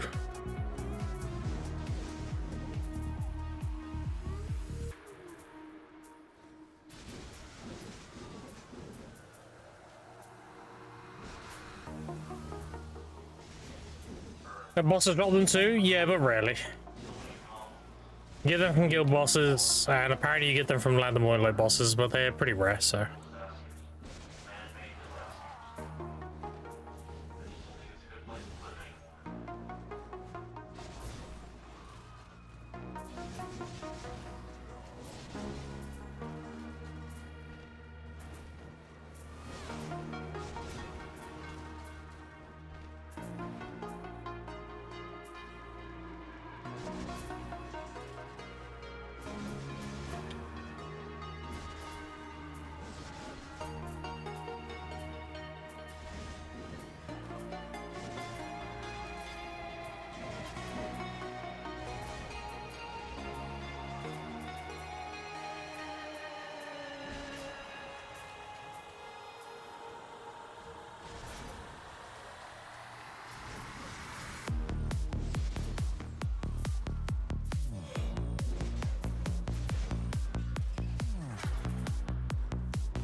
What's he doing up there, dude? He's afraid.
Oh, no, Tannis.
What guild missions do we have?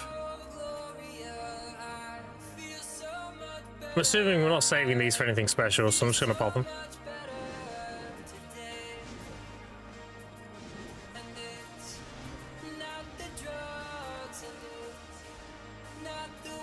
That's another benefit I had when I was in digital, because they would never really do their guild missions, so I had like so many to myself. It was crazy.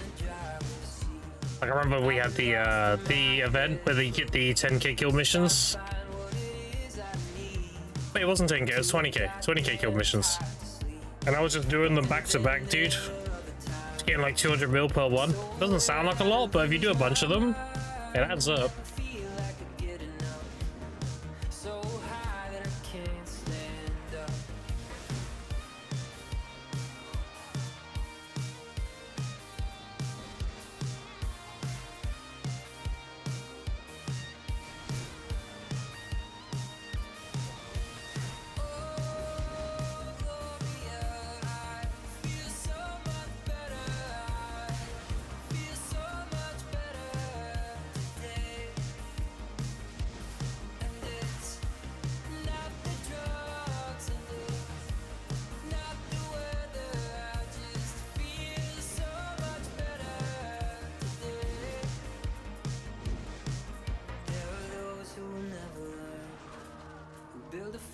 Can't stay warm. The only secret to make it through is to take what's in front of you.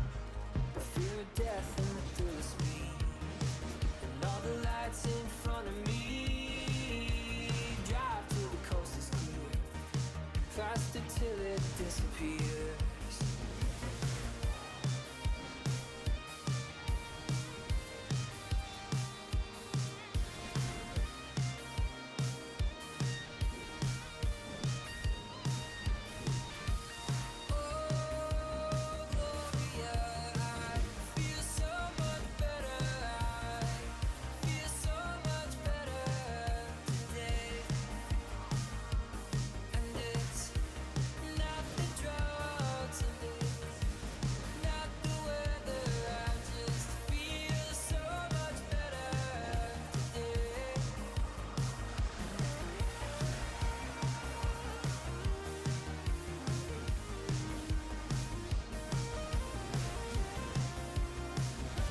Damn, we're getting no Tannis from these goblins.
I've been lost in my head for weeks, trying to find what it is I need. Too goddamn tired to sleep.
Sing chair, every time I get a set, I'll make 8 bill. And making a set is not exactly hard. Even if you fail a bunch, like even pitying it doesn't take long.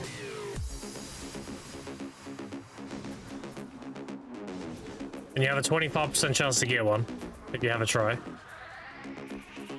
But pitying it doesn't happen very often, put it that way. I pity set once, I think.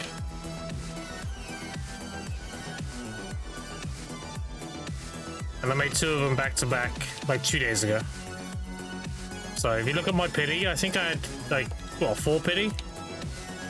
I've already had 4 attempts on test since. You just get so many rings. Why are you farming cadres? Because I need loose cross.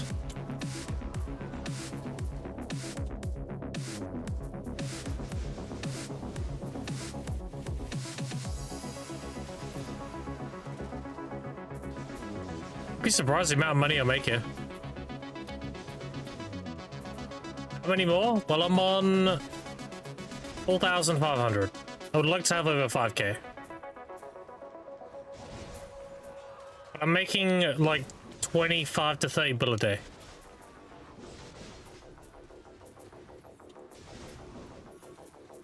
I'm big chillin'.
I'm just vibing, chat.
Where the rings at, dude? Getting cuffed now. How can I gamble and blow shit up if I don't have the things to gamble with? Feels bad.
The same font, but it looks completely different.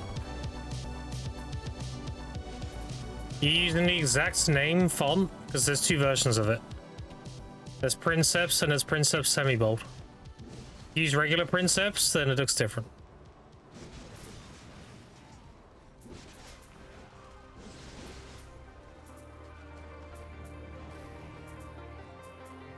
Otherwise, I have no idea.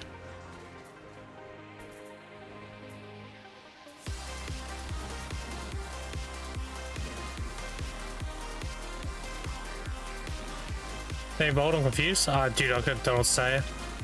I just used it and that's it.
In the direction of my bed, clap my feet together in the air and yell Yahoo!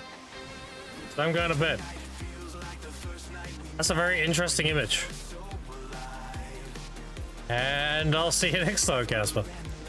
Appreciate you hanging out today.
Nearly 20 or 12,000.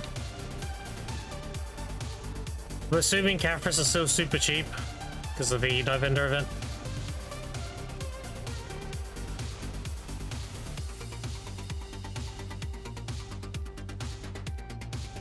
Cheap enough. Cheap enough.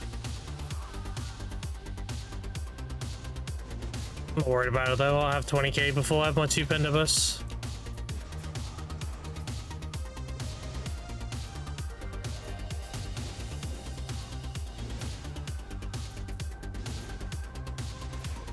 Worst case scenario, for whatever reason, if the Caphras got a cap and I don't have my 20k, I still have the quests after graduation that give a bunch. Great Amani Stone things. They give like 3,000, right?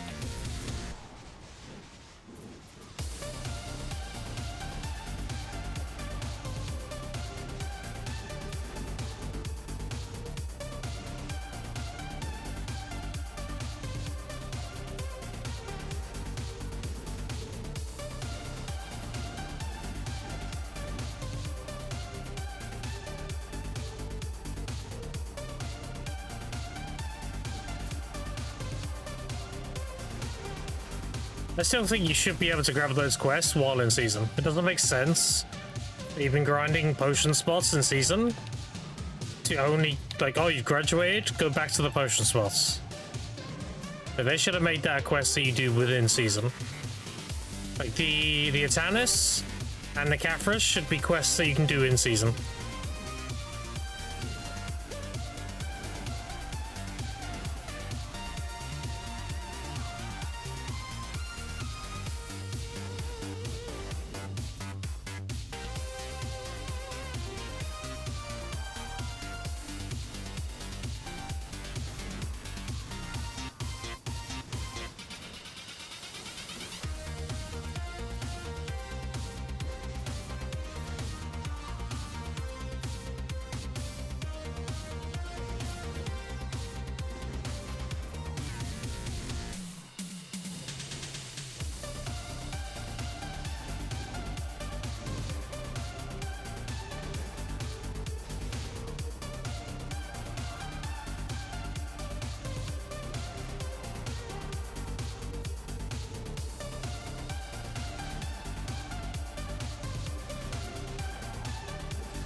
Oh, do we still have those cliff weapons, by the way? I just remembered about that. Didn't we used to get like cliff weapons and you enhance them and you can hand them in for gold bars? I'll have to look into that. There might be some billions I'm not claiming.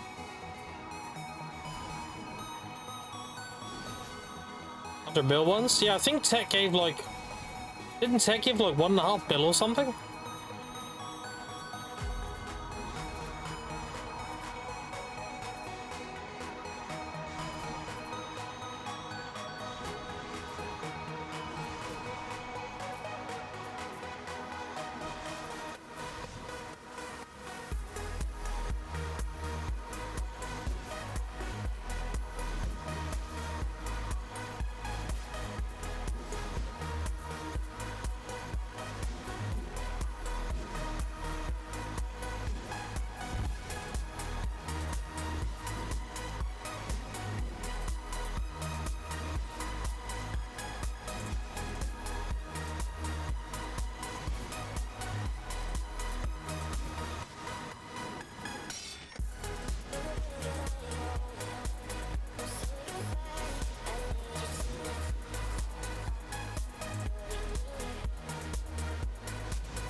I smell food, chat.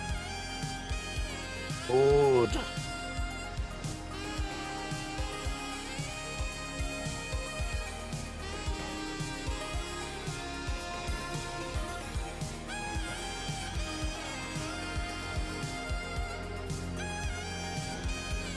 I appreciate all the follows today, by the way, chat. That does mean a lot to me. We get there slowly and steadily.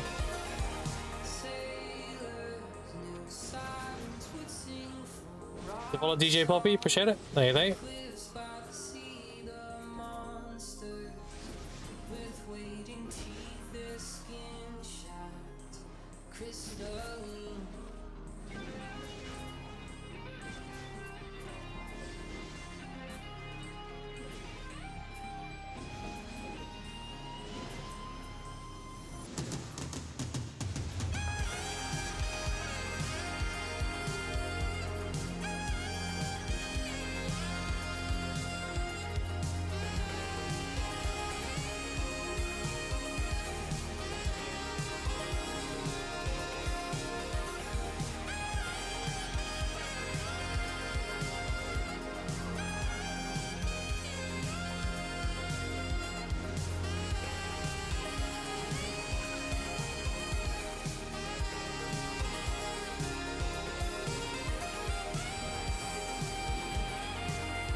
£78,000 now.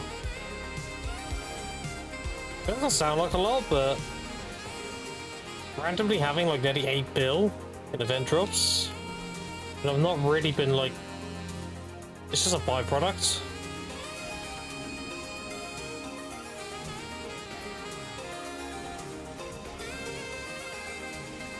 I really hope the Radiant Adventurer seals we get and maintenance coming has some crazy like perma exchange. The two things I'm wishing for, one would be magical shards or sealed BMCs. That'd be great. But the biggest thing, if they did this, it'd be crazy, is if I was able to get energy gourds. No, that's copium. But I can see the BMCs being possible.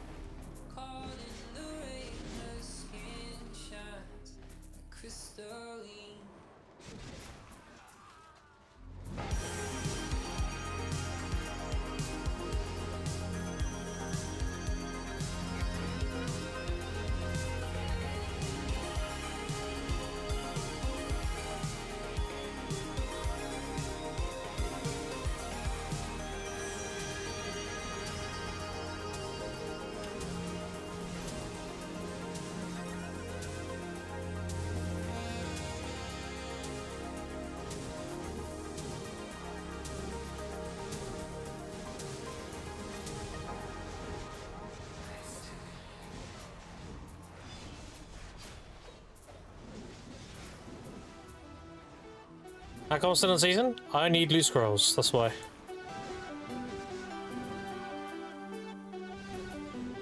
I won't be here very long though.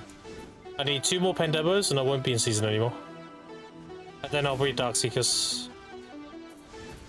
I'll be like 780-ish gear score.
How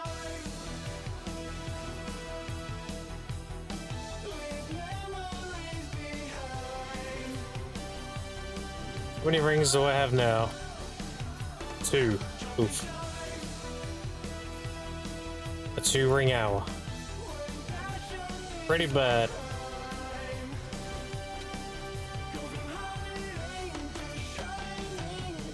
Fine, chat, 'cause I'm about to get an invasion, and then that's going to give me a 5 build lifestone.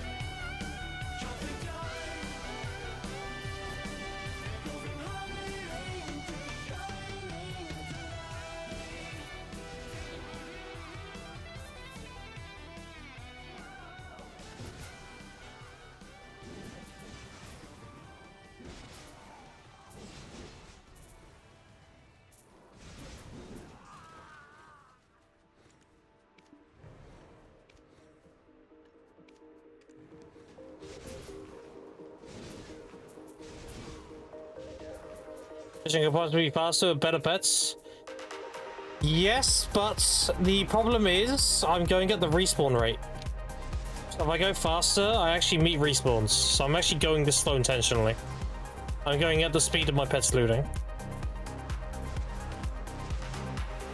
If I were to go any faster, I would be cucking myself. And if I had better pets, I would probably be going at the same speed anyway, because of respawns. Actually, I have pretty good pets. I have 1 tier 5, 2 tier 4s, and 2 tier 3s. As you can see here. Rotation of those is pretty optimal. Yeah, I could do another rotation. Dude, I've done this one so much that even if another one was like up to 10% better, I'd still be doing this one. Just for the muscle memory.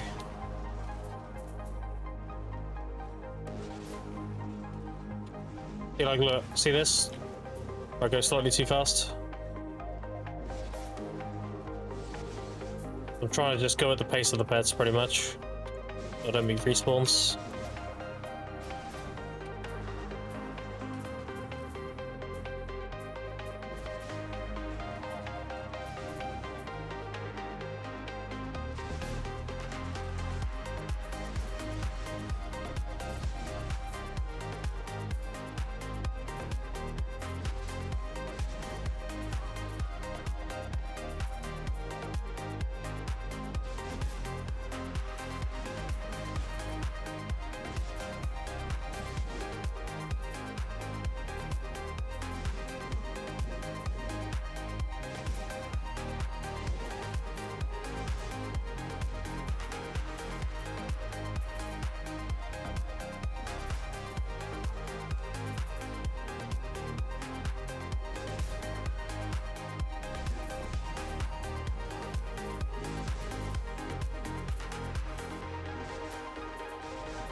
Yeah, I'm pretty vibing with this rotation. I've done 2.2 million mobs here, so pretty cozy with it.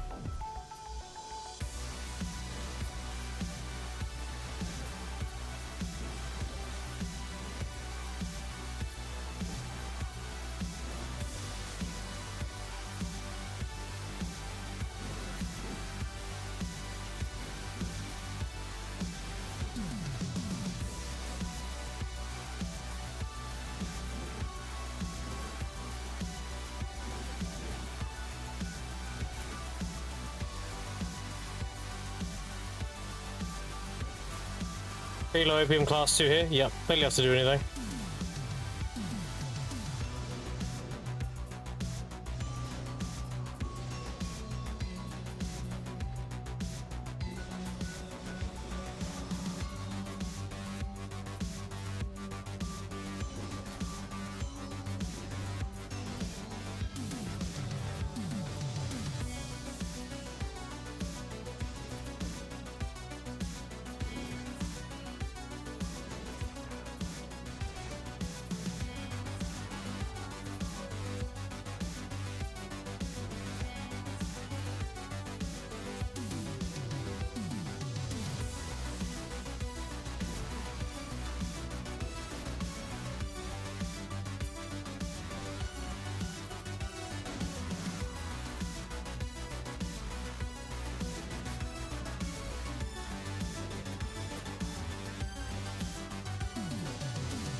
Yeah, looks like a 2 ring hour chat. That's pretty bad.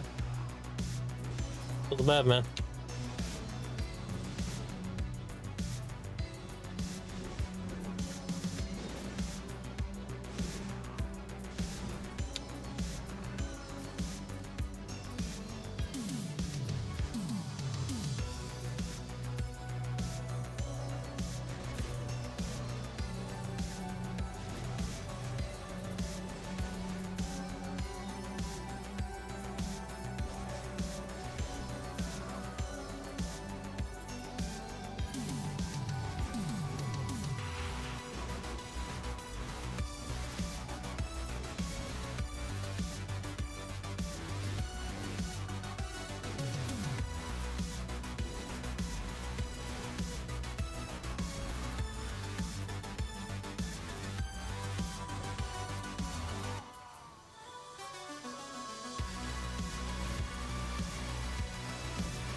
The 9 bill plus 8, and then plus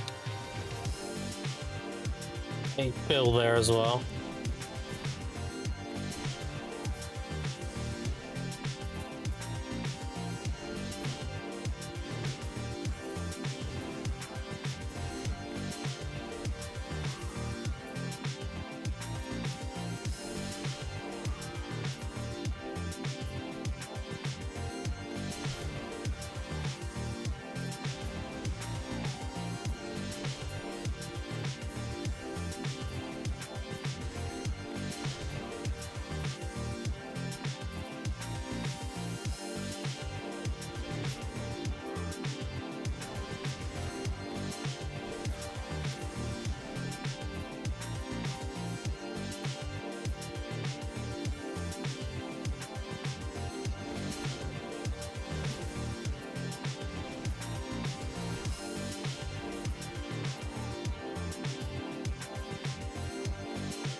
Might run out of Yona fragments now I think about it. Yeah, we got 2 more rings and then that's it. I burned through 450 Jonas.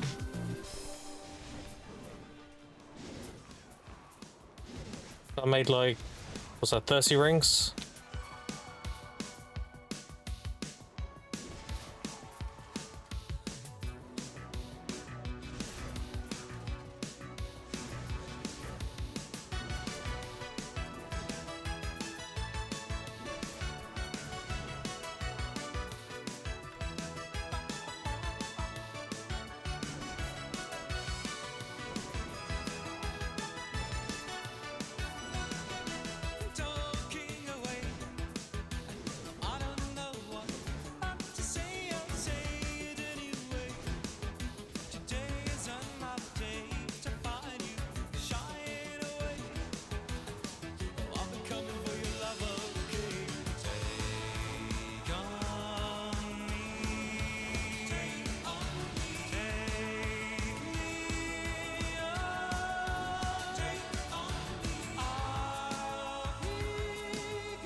I'll drink my tea before it gets cold.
Surely I'll get some rings soon, right?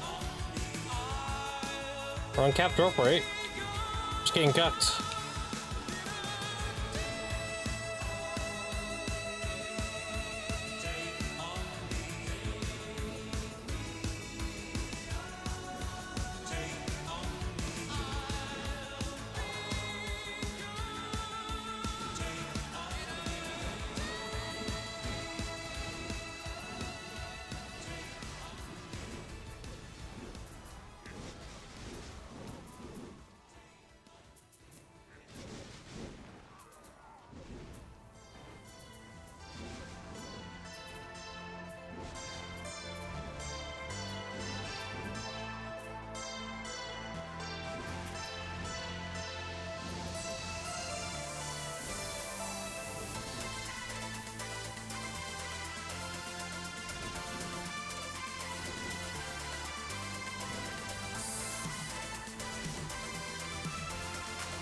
Back to it, yes sir.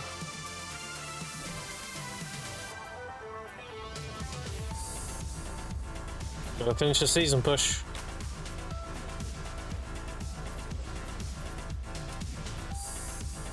So I can start doing Dark Seekers. My beloved.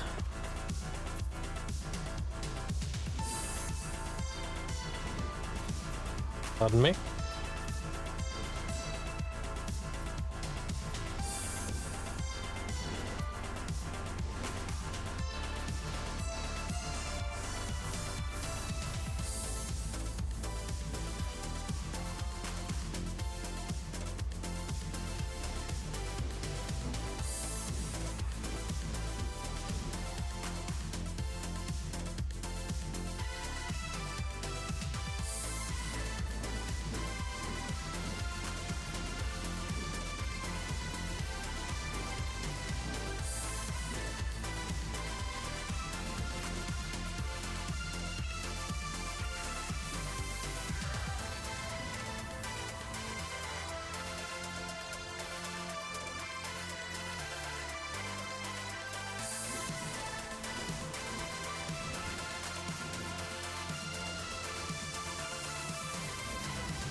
Ice them?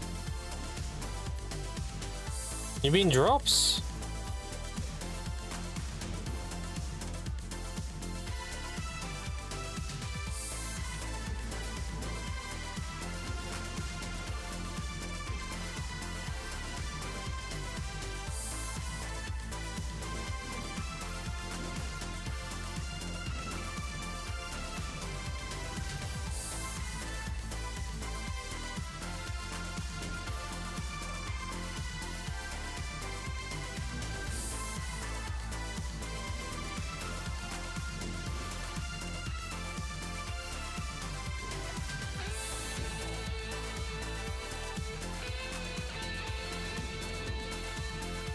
Over clearing again.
I doubt how cheap the last Pendeva was.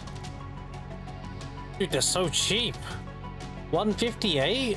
Holy. What about the earring? 167. Dude, what happened? That's great. I need even less money. Holy.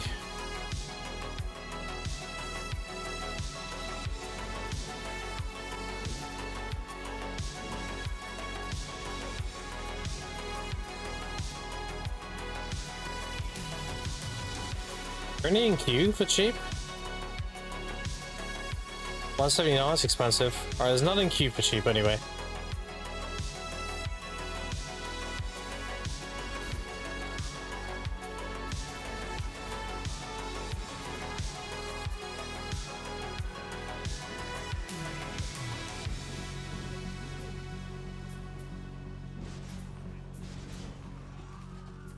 Got one more Pendeva to go. Nice. Good shit, dude.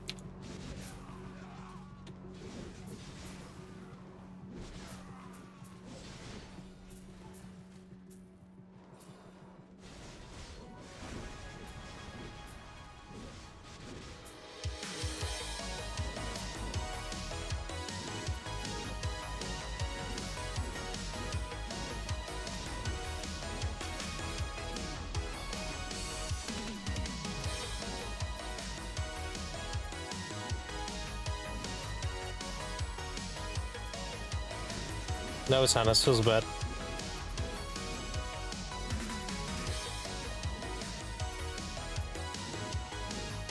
What is this mob doing, dude? You don't want to die. Oh my god, I got a ring. It only took 35 minutes. Must be getting like 6 in a row now.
No, it's honest, damn.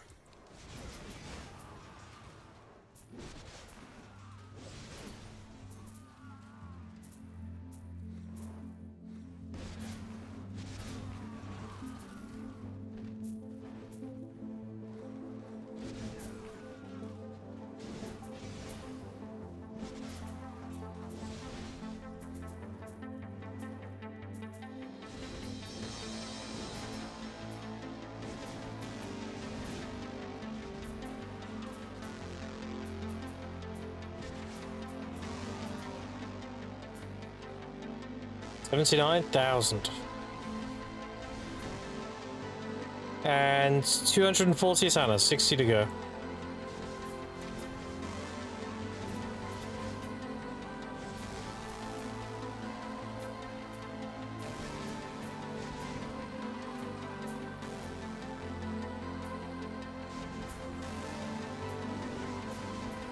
It's funny how doing such an old, like, simplistic grind makes so much money because there's so many changes that have happened.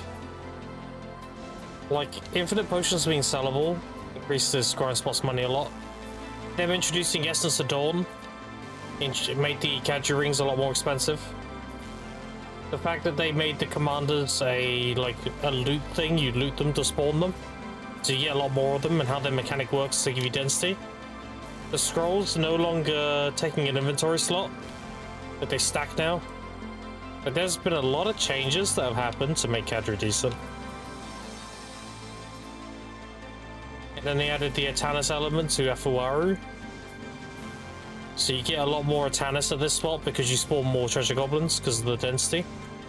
The more density you have, the more events you have.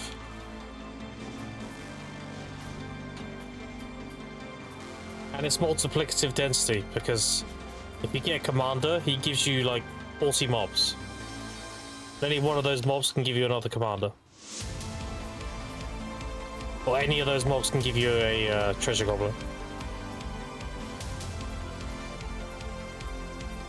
The major reason why any event we have that's an on-kill event goes really hard at Kadru.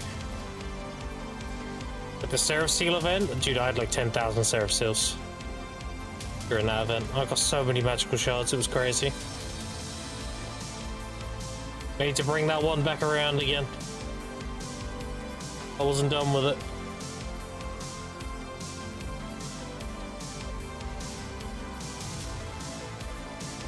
I wonder how magical shards are doing actually with the Night Vendor event. The pre-orders went down from like 80,000 down to like 15. What the hell are magical shards are doing? Oh, they're going back up now. 29k now. One-time thing, the Seraph thing? Yeah, of course it was. Doesn't stop them doing the permanent exchange on another event though, right? I mean, we've got the Radiant Adventurer still coming up. Who's to say we don't get magical shards from that? You know?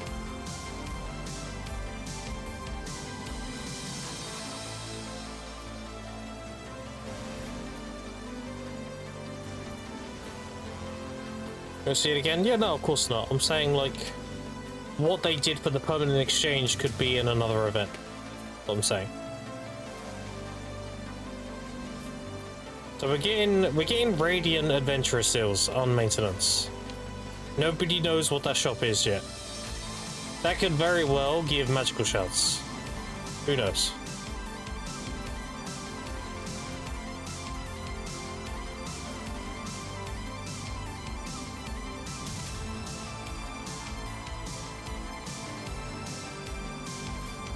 It's from the infographic.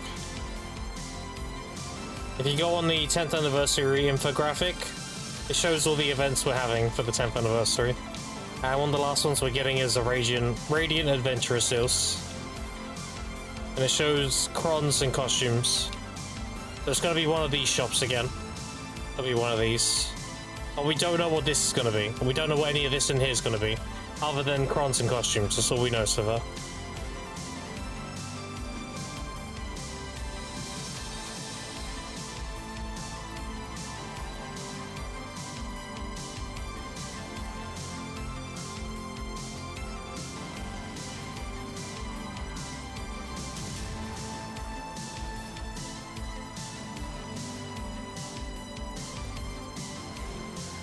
It should be on the official website.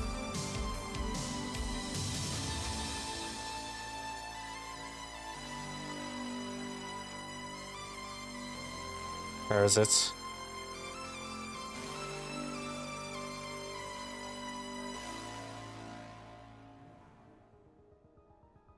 Here it is. No, wait, that's the raffle. Wrong one.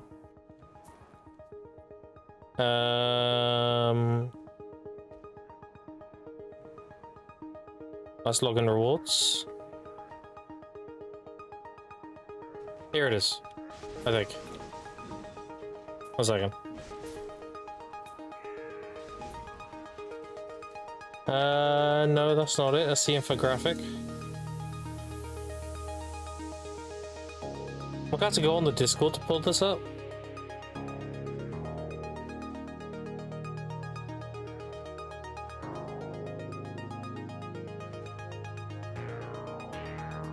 Here it is.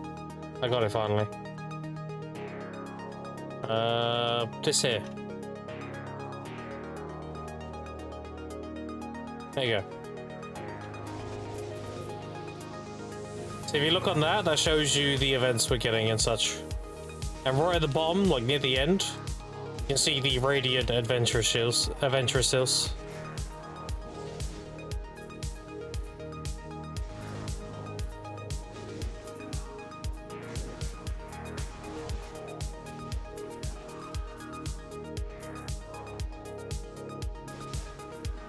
So we are getting another seal event.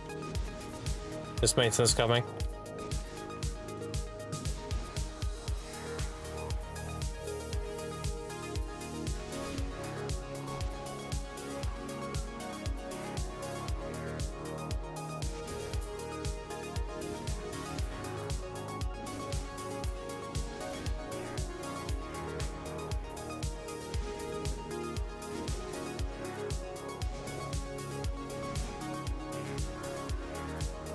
Something good this week sucks. Yeah, dude, the thing is, this event here, this is a sick event. But the longevity of the event is bad. So like, all this shit's fantastic. But this down here is very meh.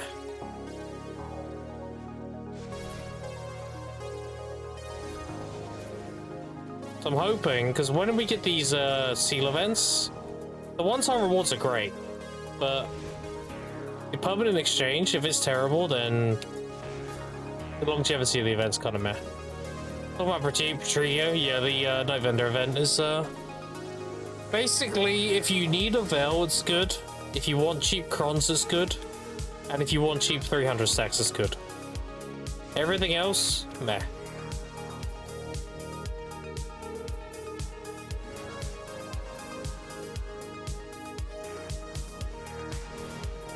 It's free still for those doing every day. It is.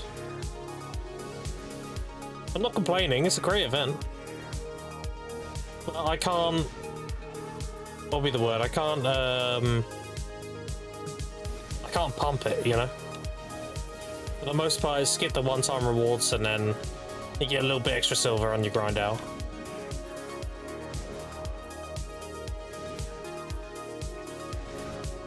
You see, perfume is pretty good for that, since you can't buy those. I mean, if you can't buy them, sure, but you're definitely overpaying for them, right? There's a regular price.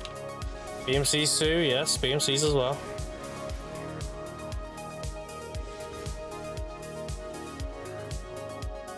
The thing is, we had such a good Night Vendor event before this one, that this one, the expectations were kind of high because of the previous one we had.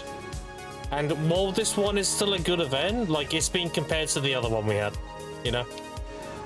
So naturally it's gonna look worse, like, eh. If you pair it with the other Night Vendor event we had.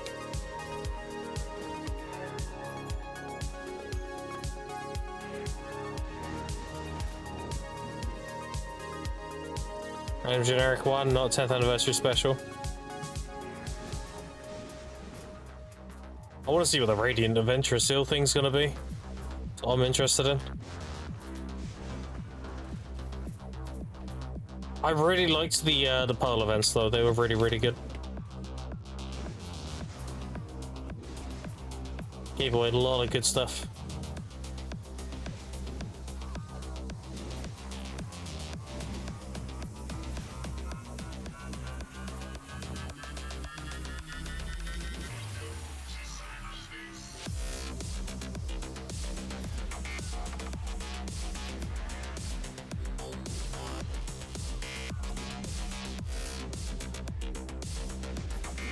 I don't know what hit this guy.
I killed him, fuck. I should have done that dash slash. I regretted it the second I did it. Oh well. I killed at least one commander by accident a day, so we'll make that the quota met.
Follow Alex to appreciate it.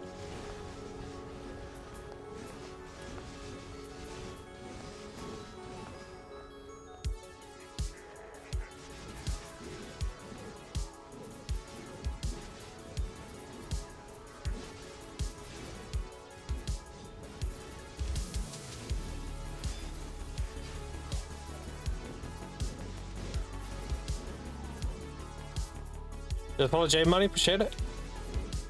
Brother and Faith had good luck and a lot of fun. Hell yeah, dude. We'll do, back at you.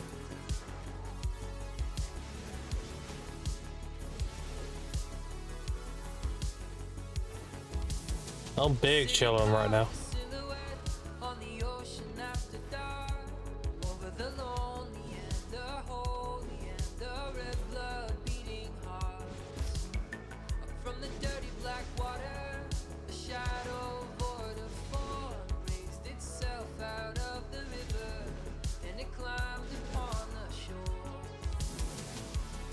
Did you get a Tarnfield fragments? You just farm a season character?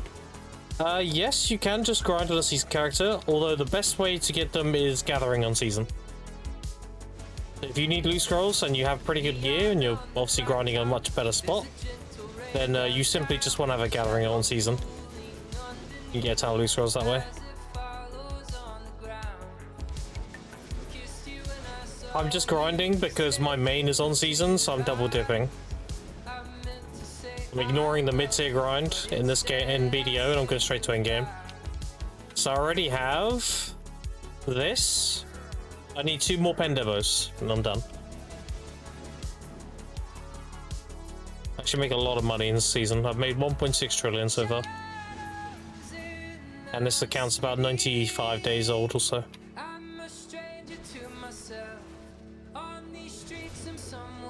The possibility of graduating the Tarnfield fragments to your inventory.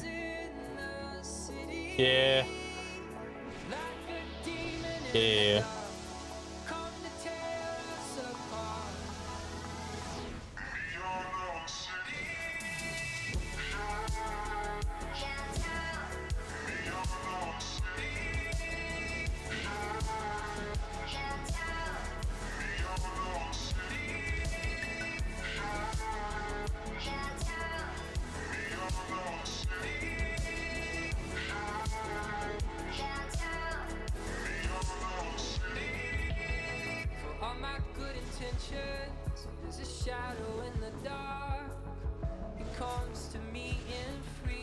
Making an arrow season, so gathering a lot of mastery to get Tarnfield does not go up on mastery. It does. Mastery definitely helps.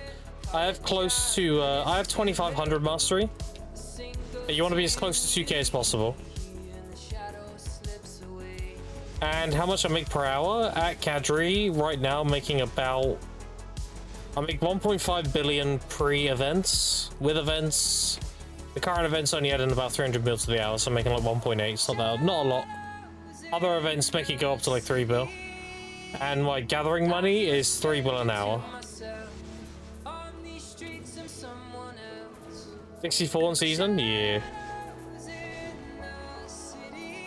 My previous season push, I was nearly 65. But they nerfed me. They capped the amount of XP you can get on season.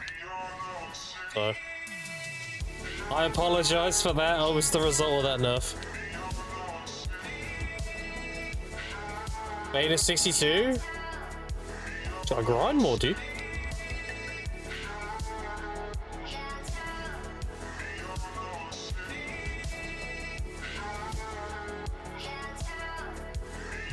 Oh, you're life skilling? Fair, fair, fair.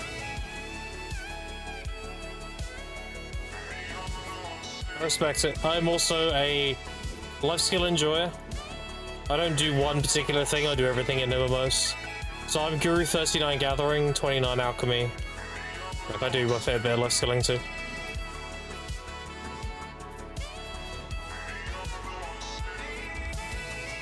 I mean, like doing you like doing a season grind? Because I get loot scrolls. I need a lot. I'm sacrificing a little bit of opportunity cost in terms of silver, so I can stock up on loot scrolls. So let's assume I'm making 1.5 billion an hour here. If I were to graduate, I'll be making like 2, maybe 2.2 or ish per hour. If I graduated with like not the gear I had, but the gear I would have had if I started. So like the freebies, that's about it. But what's going to end up happening is I'm going to run out of loot scrolls, which means I'm going to have to go back to get more loot scrolls.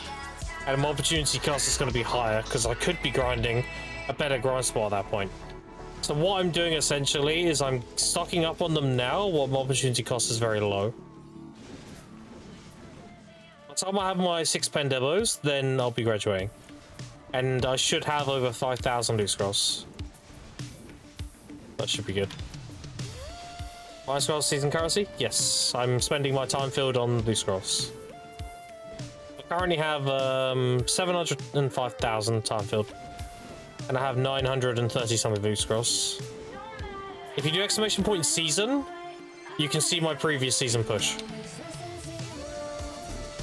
Like, I'm no like rookie with this shit.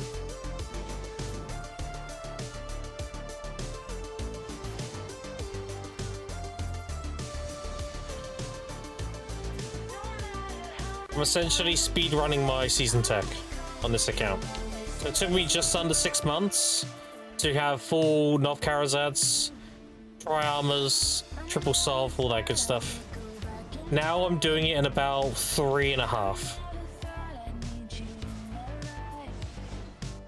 Giga Brain, yeah, it's future-proofing, right? Did you make so much at Cadra season? What's your trash and hour? Sealed rings? Most of the money comes from the rings and the Atanas. The trash is literally there as trash. The trash value in Cadra is terrible. You make like 250 mil an hour or something in trash. The main money comes from the ring value and the Atanas element. You get a decent amount of Caphras. You get like 60 Caphras an hour. You get like, I would say, 100 Trace an hour. The rings, you get 2 to 4 per hour. And Atanas, you get 10 to 12 an hour. But the money mainly comes from like all the things tied together. It works out about 1.5. So if you want to know the value of an Atanas element, you grab a mana pot and you divide it by 300. And a ring, I mean, you go by trial tech value and the amount of bases it takes per average to make. And you obviously include the fail stack value, right? So right now, I can make a Tech Cadre ring, and they sell for 7.8. There's one min listed here, but ignore those. They were selling for 10. I was getting like 9 to 10 bill. But this is after the, they nerfed the hybrid builds. It's a decent price though, 7.8 is good.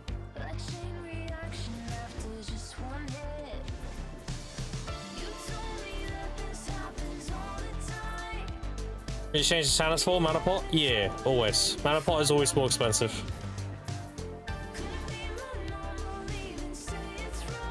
Plus, the HP pot requires dailies to make, because you need the Peridot leaves. And the mana pot doesn't. The mana pot you can make just with materials.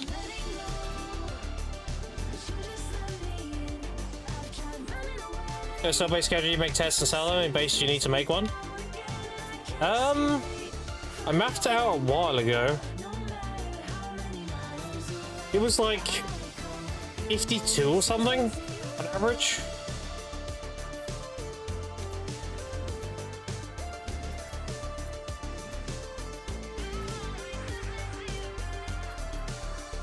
And the base rings are like 70 mil. So that'd be 700 mil for 10. So 7, 4, 21, 28, 35. Plus 1 bill for the fail stack. Yeah, so you're making an extra like 2 or 3 bill making tech.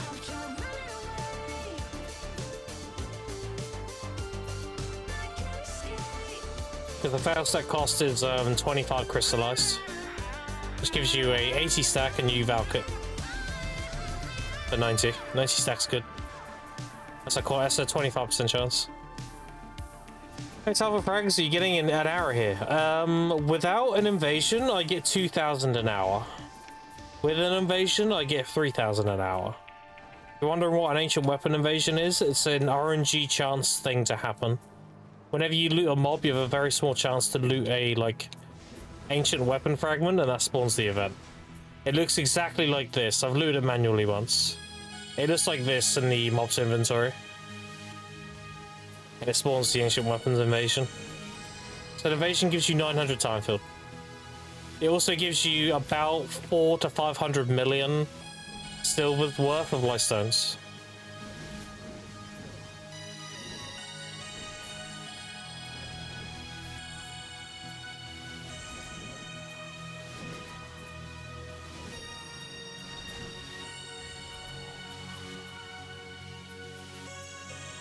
How rare is that to get? You get one every like 2 hours. It's not super rare.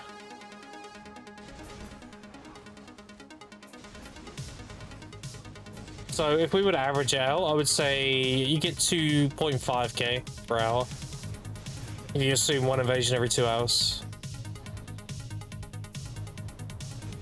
But if you're gathering, you guaranteed to get 3k plus.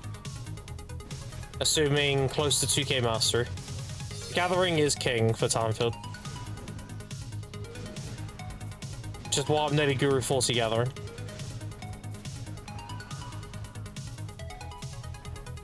Again, this account's like 95 days old or so. Any restrictions on life skill gear on season? You cannot use a good alchemy stone, and you don't have 2 crystal slots because you can't use a Garmoth. That's it. So you can't use a Resplendent or a Splendid or Shining or whatever, or a Calm. You have to use a Tree Entity, and you don't have those 2 crystal slots from a Garmoth. You don't have these 2. That's it though. You're 40, 90 days, yeah. I have uploaded every single stream I've done from the beginning of this account till now on my YouTube. Well, I've uploaded up until like 18th of February or something. I'm working on getting the rest on there. Speed gathering? Yes, I have a gathering rotation I made myself outside of Olvia. It's a very well received rotation.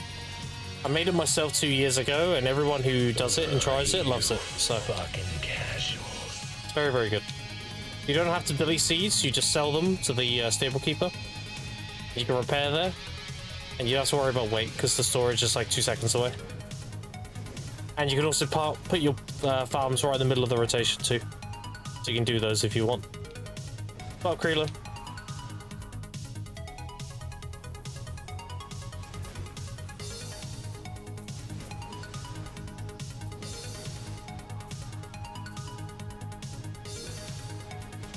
Like, I'm Guru 3957, and I started on the 18th of December. And the first, like, I want to say 2 weeks, I wasn't gathering at all. Because I was getting my life skill gear up. Okay, gather money, but I'm also a leaderboard memer at heart. Yeah, do it up, dude. I mean, you can watch today's VOD. Today's VOD, I did it like, I don't know, like 2 hours ago.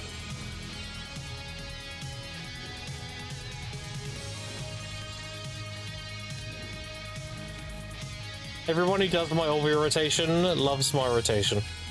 So you won't be disappointed. Does the follow Swinderino? Appreciate it. There you go. I'm here for when you have each icon at 1. Time to grind, buddy. Well, it's not impossible. Definitely a large endeavor, though. It's possible because people aren't hard pushing. Everyone's kind of slacking right now, so it does give me time to overtake.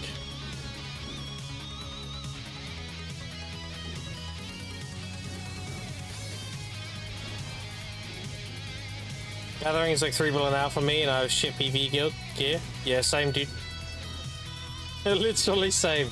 I get 3 billion hour gathering too. And my PV gear is shit, because in season, I'm just using Tavalla Timmy stuff. I'm working on good PV gear. Like, I'm only missing 2 Bendo bursts, and I'll be like 780 gear score. Starting to design doc for a video game, hoping back on the train. Nice, sounds good, sounds good. Wish you the best of luck with that, Krila.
Why is he spawning late?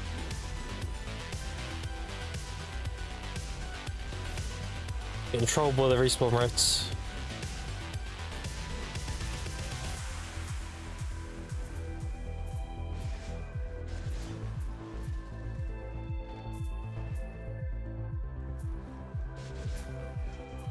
A reminder, chat, I will not be here tomorrow. Tomorrow I'm going to be spending time with my kids.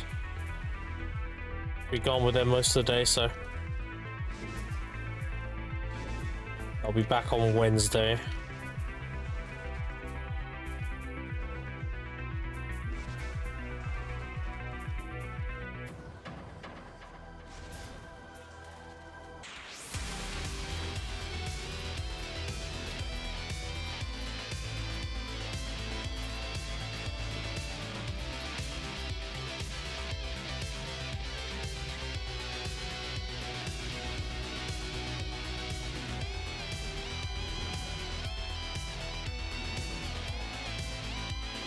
Gonna be nice to get combat XP again when I graduate. It's gonna be nice to actually care about my level again. I should be able to get 66 super quickly. I can start pushing towards 67 and everything.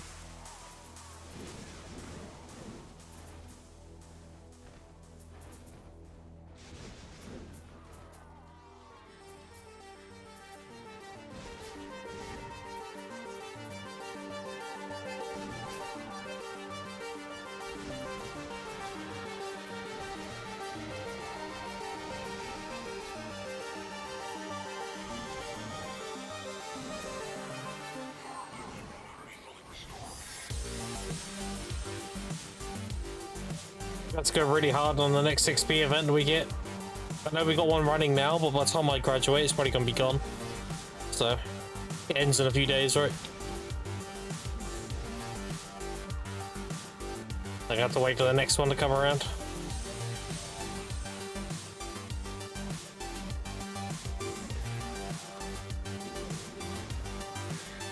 Just you got the maintenance? Yeah. No more hard time. I mean, we had it for a long time. Can't really complain. We had a long streak of hard time.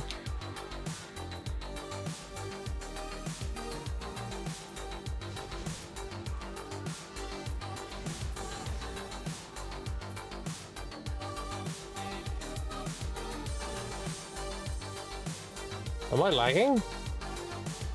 What the fuck?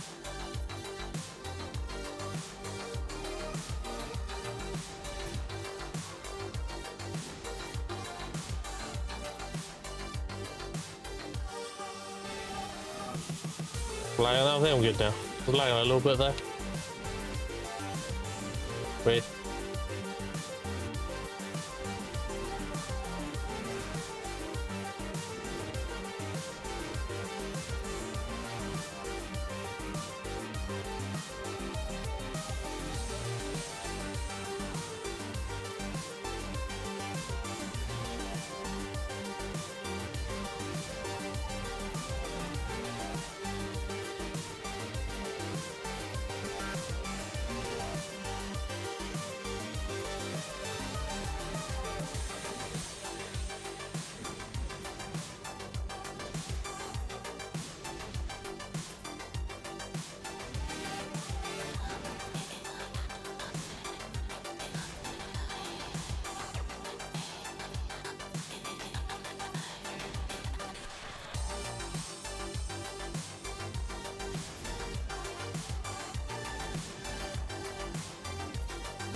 Easy tennis.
Copium?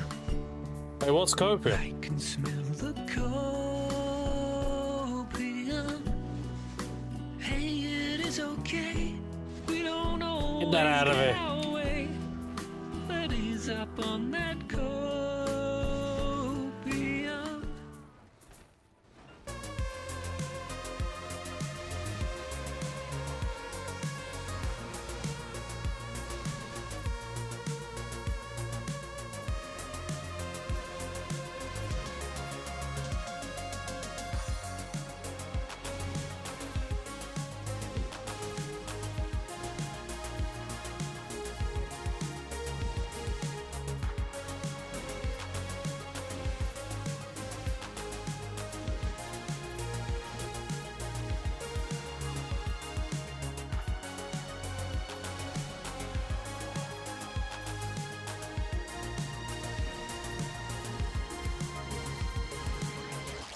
Oh.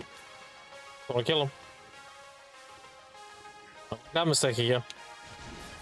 Now we can kill him.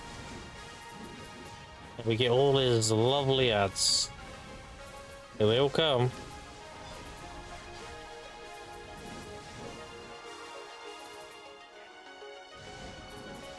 What's up, Punk? What was I?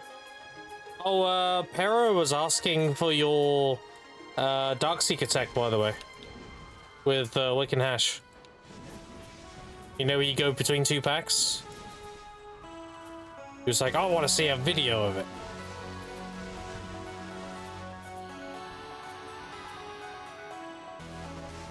Don't have any videos? You have to go make one, dude. Gotta go record it.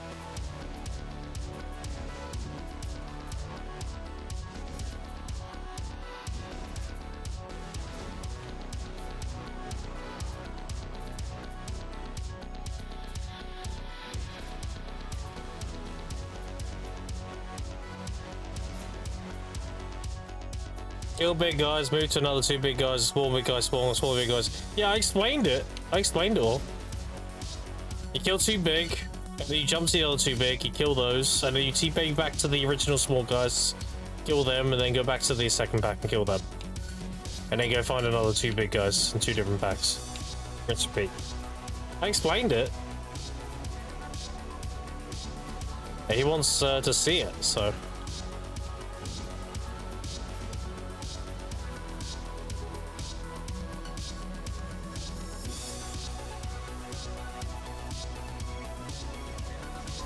You're busy AFK fishing?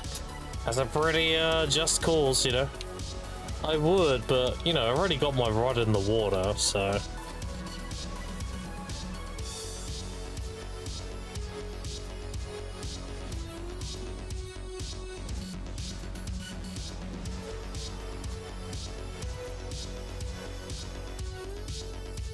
True.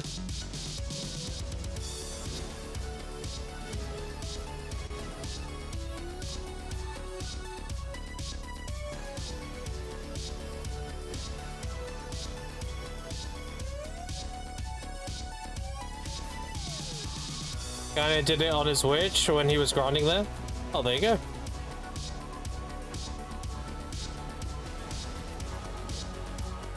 Apparently suck wizard as king there. Like even better than witch.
I get another loyalty weight upgrade today as well. Well, tonight. I'm 3,400 loyalty right now. I think that's the last one I need to.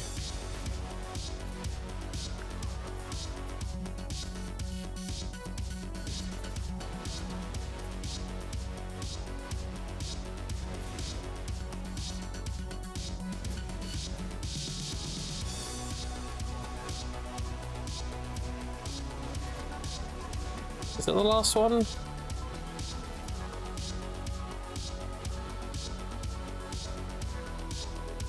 It is. Yeah, done with weight. It means I'll have like 1,500 unbuffed. And obviously, like, you know, skill stuff is higher. I mean, I can equip my flask, for example. That there gives me 100. That one, 1531. Okay, with life skill stuff, I think I'm around like 1,800.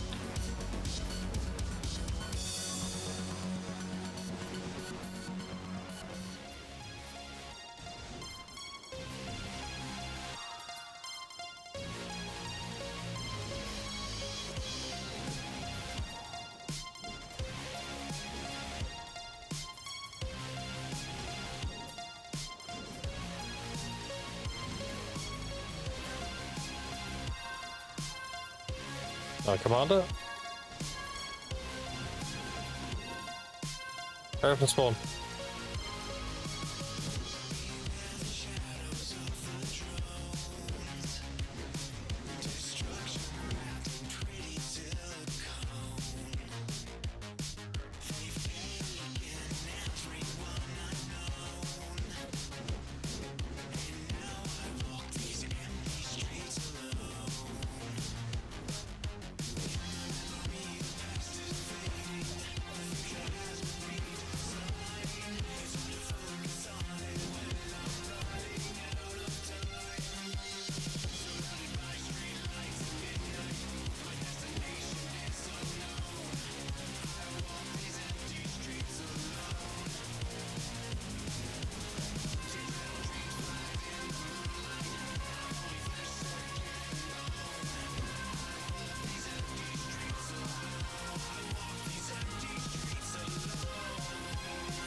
Only 6 rings. So we're on average actually. It's our just start of hour 3, right? If I get 2 to 4 per hour, the average is 3. So having 6 and it's been 2 hours, yeah, that's about right.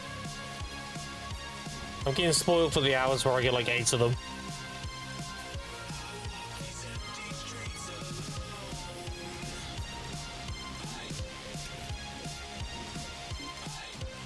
Level commander.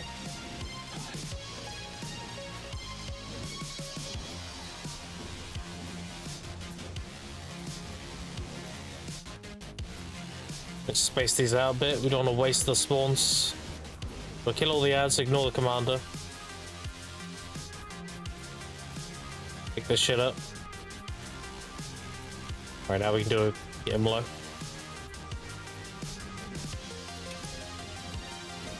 Go. Do his waves now.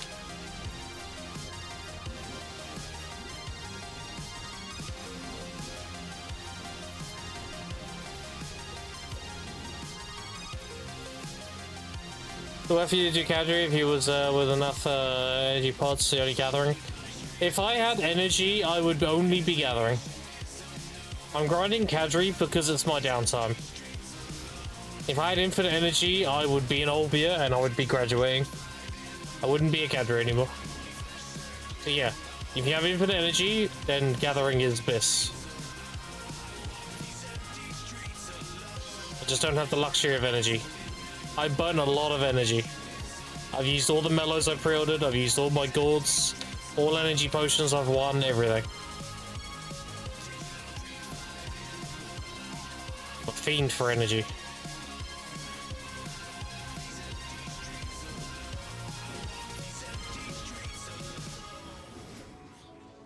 As if you CC me there. Oh dude, this slow is so AIDS. Dude, he CCs me in super armor, it's so annoying. I'm in the middle of a pouncing dragon and I get CC'd, like, okay.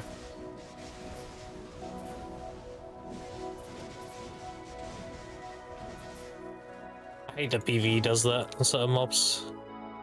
They just ignore the rules of the game.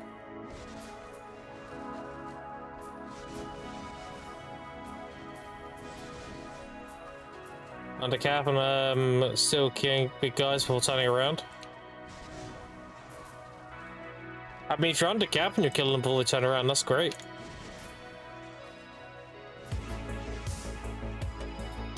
The whole idea of DSR is you want to kill them before they turn around. If they turn around, it's not too bad, as long as you kill them quickly. Because the little guys are pretty squishy, you can kill them pretty easy.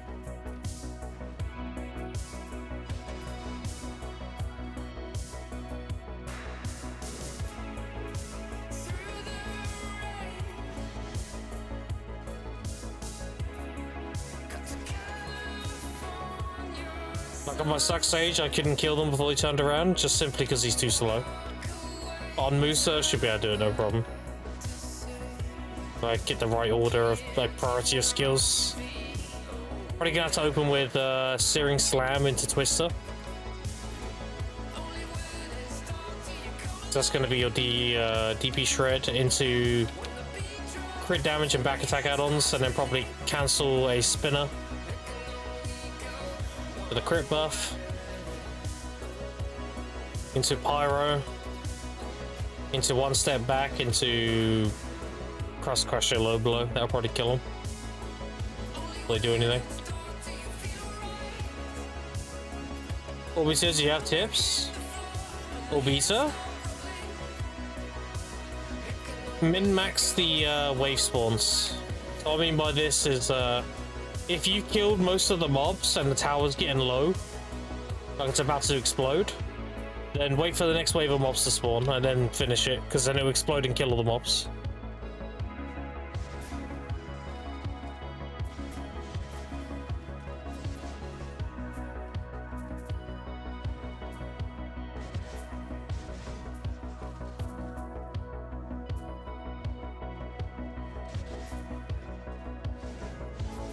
Other than that, I mean, just don't face tank the mobs, they hit really hard. respect the damage that the golems do. And don't try to just face tank it. That's about it, dude. Orbiter is a very simplified grind spot. It's not really like any crazy mechanics you need to worry about. But definitely utilize the towers to get free mobs. A lot of people don't do that. Generally, every like pillar you kill the first wave of mobs that spawn, and then it'll spawn another wave. You want to kill the second wave of mobs, and then when the third wave spawns, you destroy the pillar. Because then you one-shot them all. So you get 3 waves per pillar. But you're better off asking Jimmy. Jimmy does Orbiter religiously. So he'll know like every little thing. I'm gonna give you a generalization. That'll be Jimmy is a bot. He's actually the GM of the guild I'm in. Yeah. Streams quite a lot. I don't think he's live now though. No, he's not live now.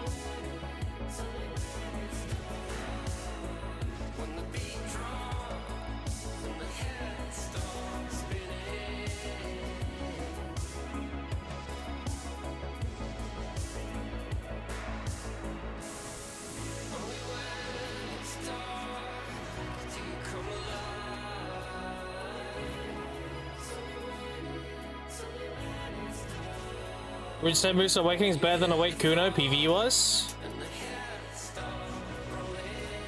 I would say they're as good as each other, honestly. They're both very good PvE classes. Both right up there with the best. I would say whatever one you prefer to play, honestly, dude.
Dash slash him this time, that'll probably kill him.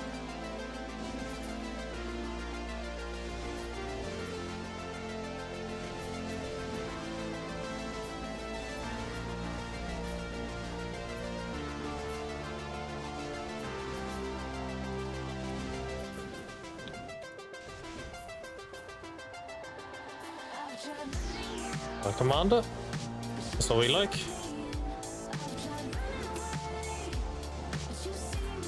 We want chains back-to-back commanders. That's the best thing about Cadre.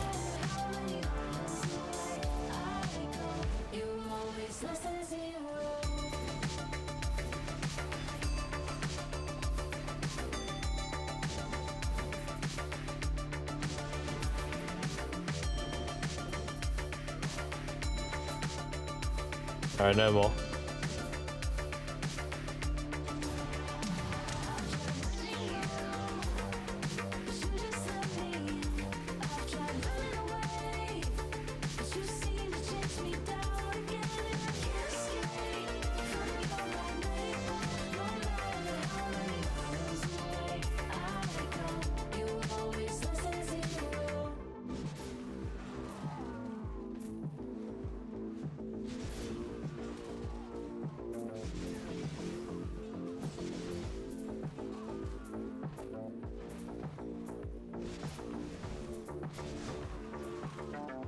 1 second, chat.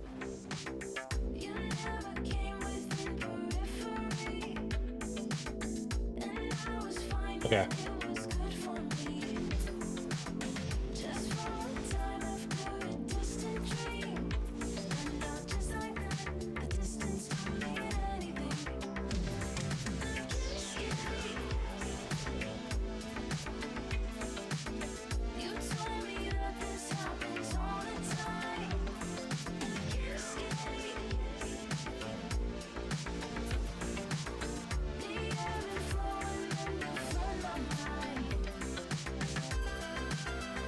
Hey, you boss? Yeah, no problem, dude.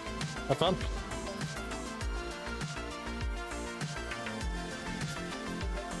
So I'm not super talkative right now, chat. Waiting for my painkillers to kick in.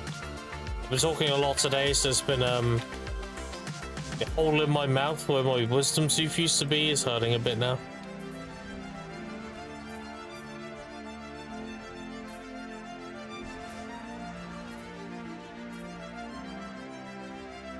Answered many questions today.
Alright, so now it's the rings quickly.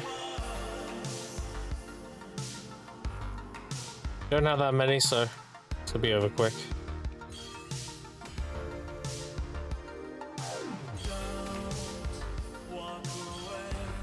Yeah. And a pry. Oh.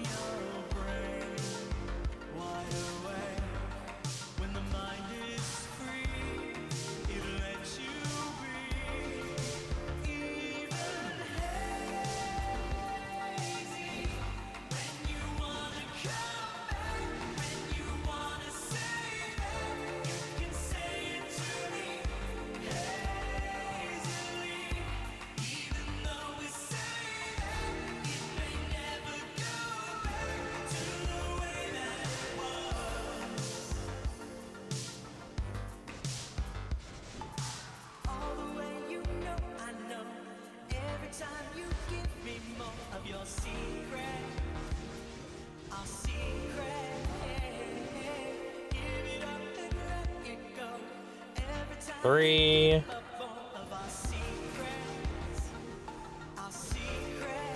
I wonder if they'll lower the Fallen God Pity and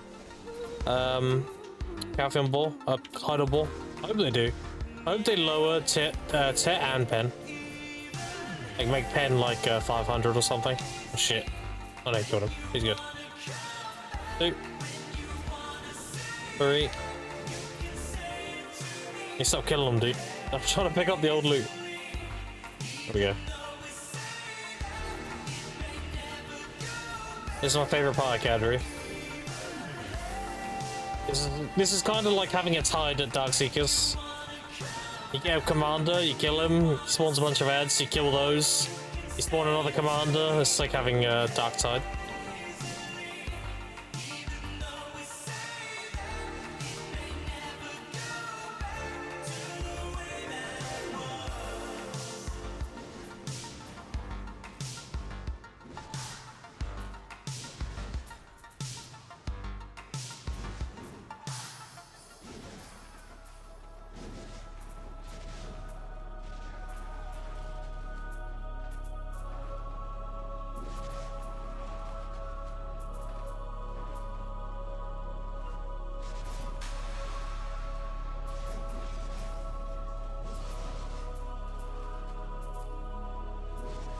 Alright, chat, I need to go make dinner.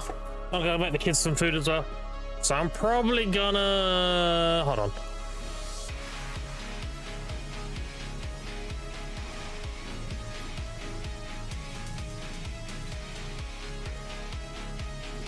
Two, three.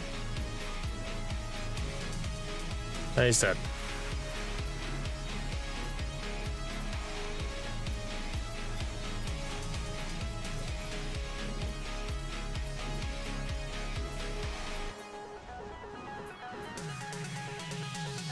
Yeah, I'm gonna wrap it up here, chat. I need to go make dinner and stuff. I appreciate you all hanging out with me today. I appreciate the subs, resubs, follows, especially your time. I will be here back on Wednesday. Tomorrow I'm not gonna be here. But I appreciate you all hanging out with me today. I'm gonna raid you into Fake because he's back on BDO today, playing around, and he's an old friend. So appreciate you all hanging out with me today. Appreciate the subs, resubs, follows, and especially your time. And I'll be on Wednesday. Appreciate the raid again from Mr. Biceptimus. Bicep and Zethian carry me. I'm more than happy to admit that. So, I like being carried. That's great. I appreciate you hanging out with me today. Say hi to Uni for me. And I will see you all Wednesday. Thanks for hanging out. Later, nerds.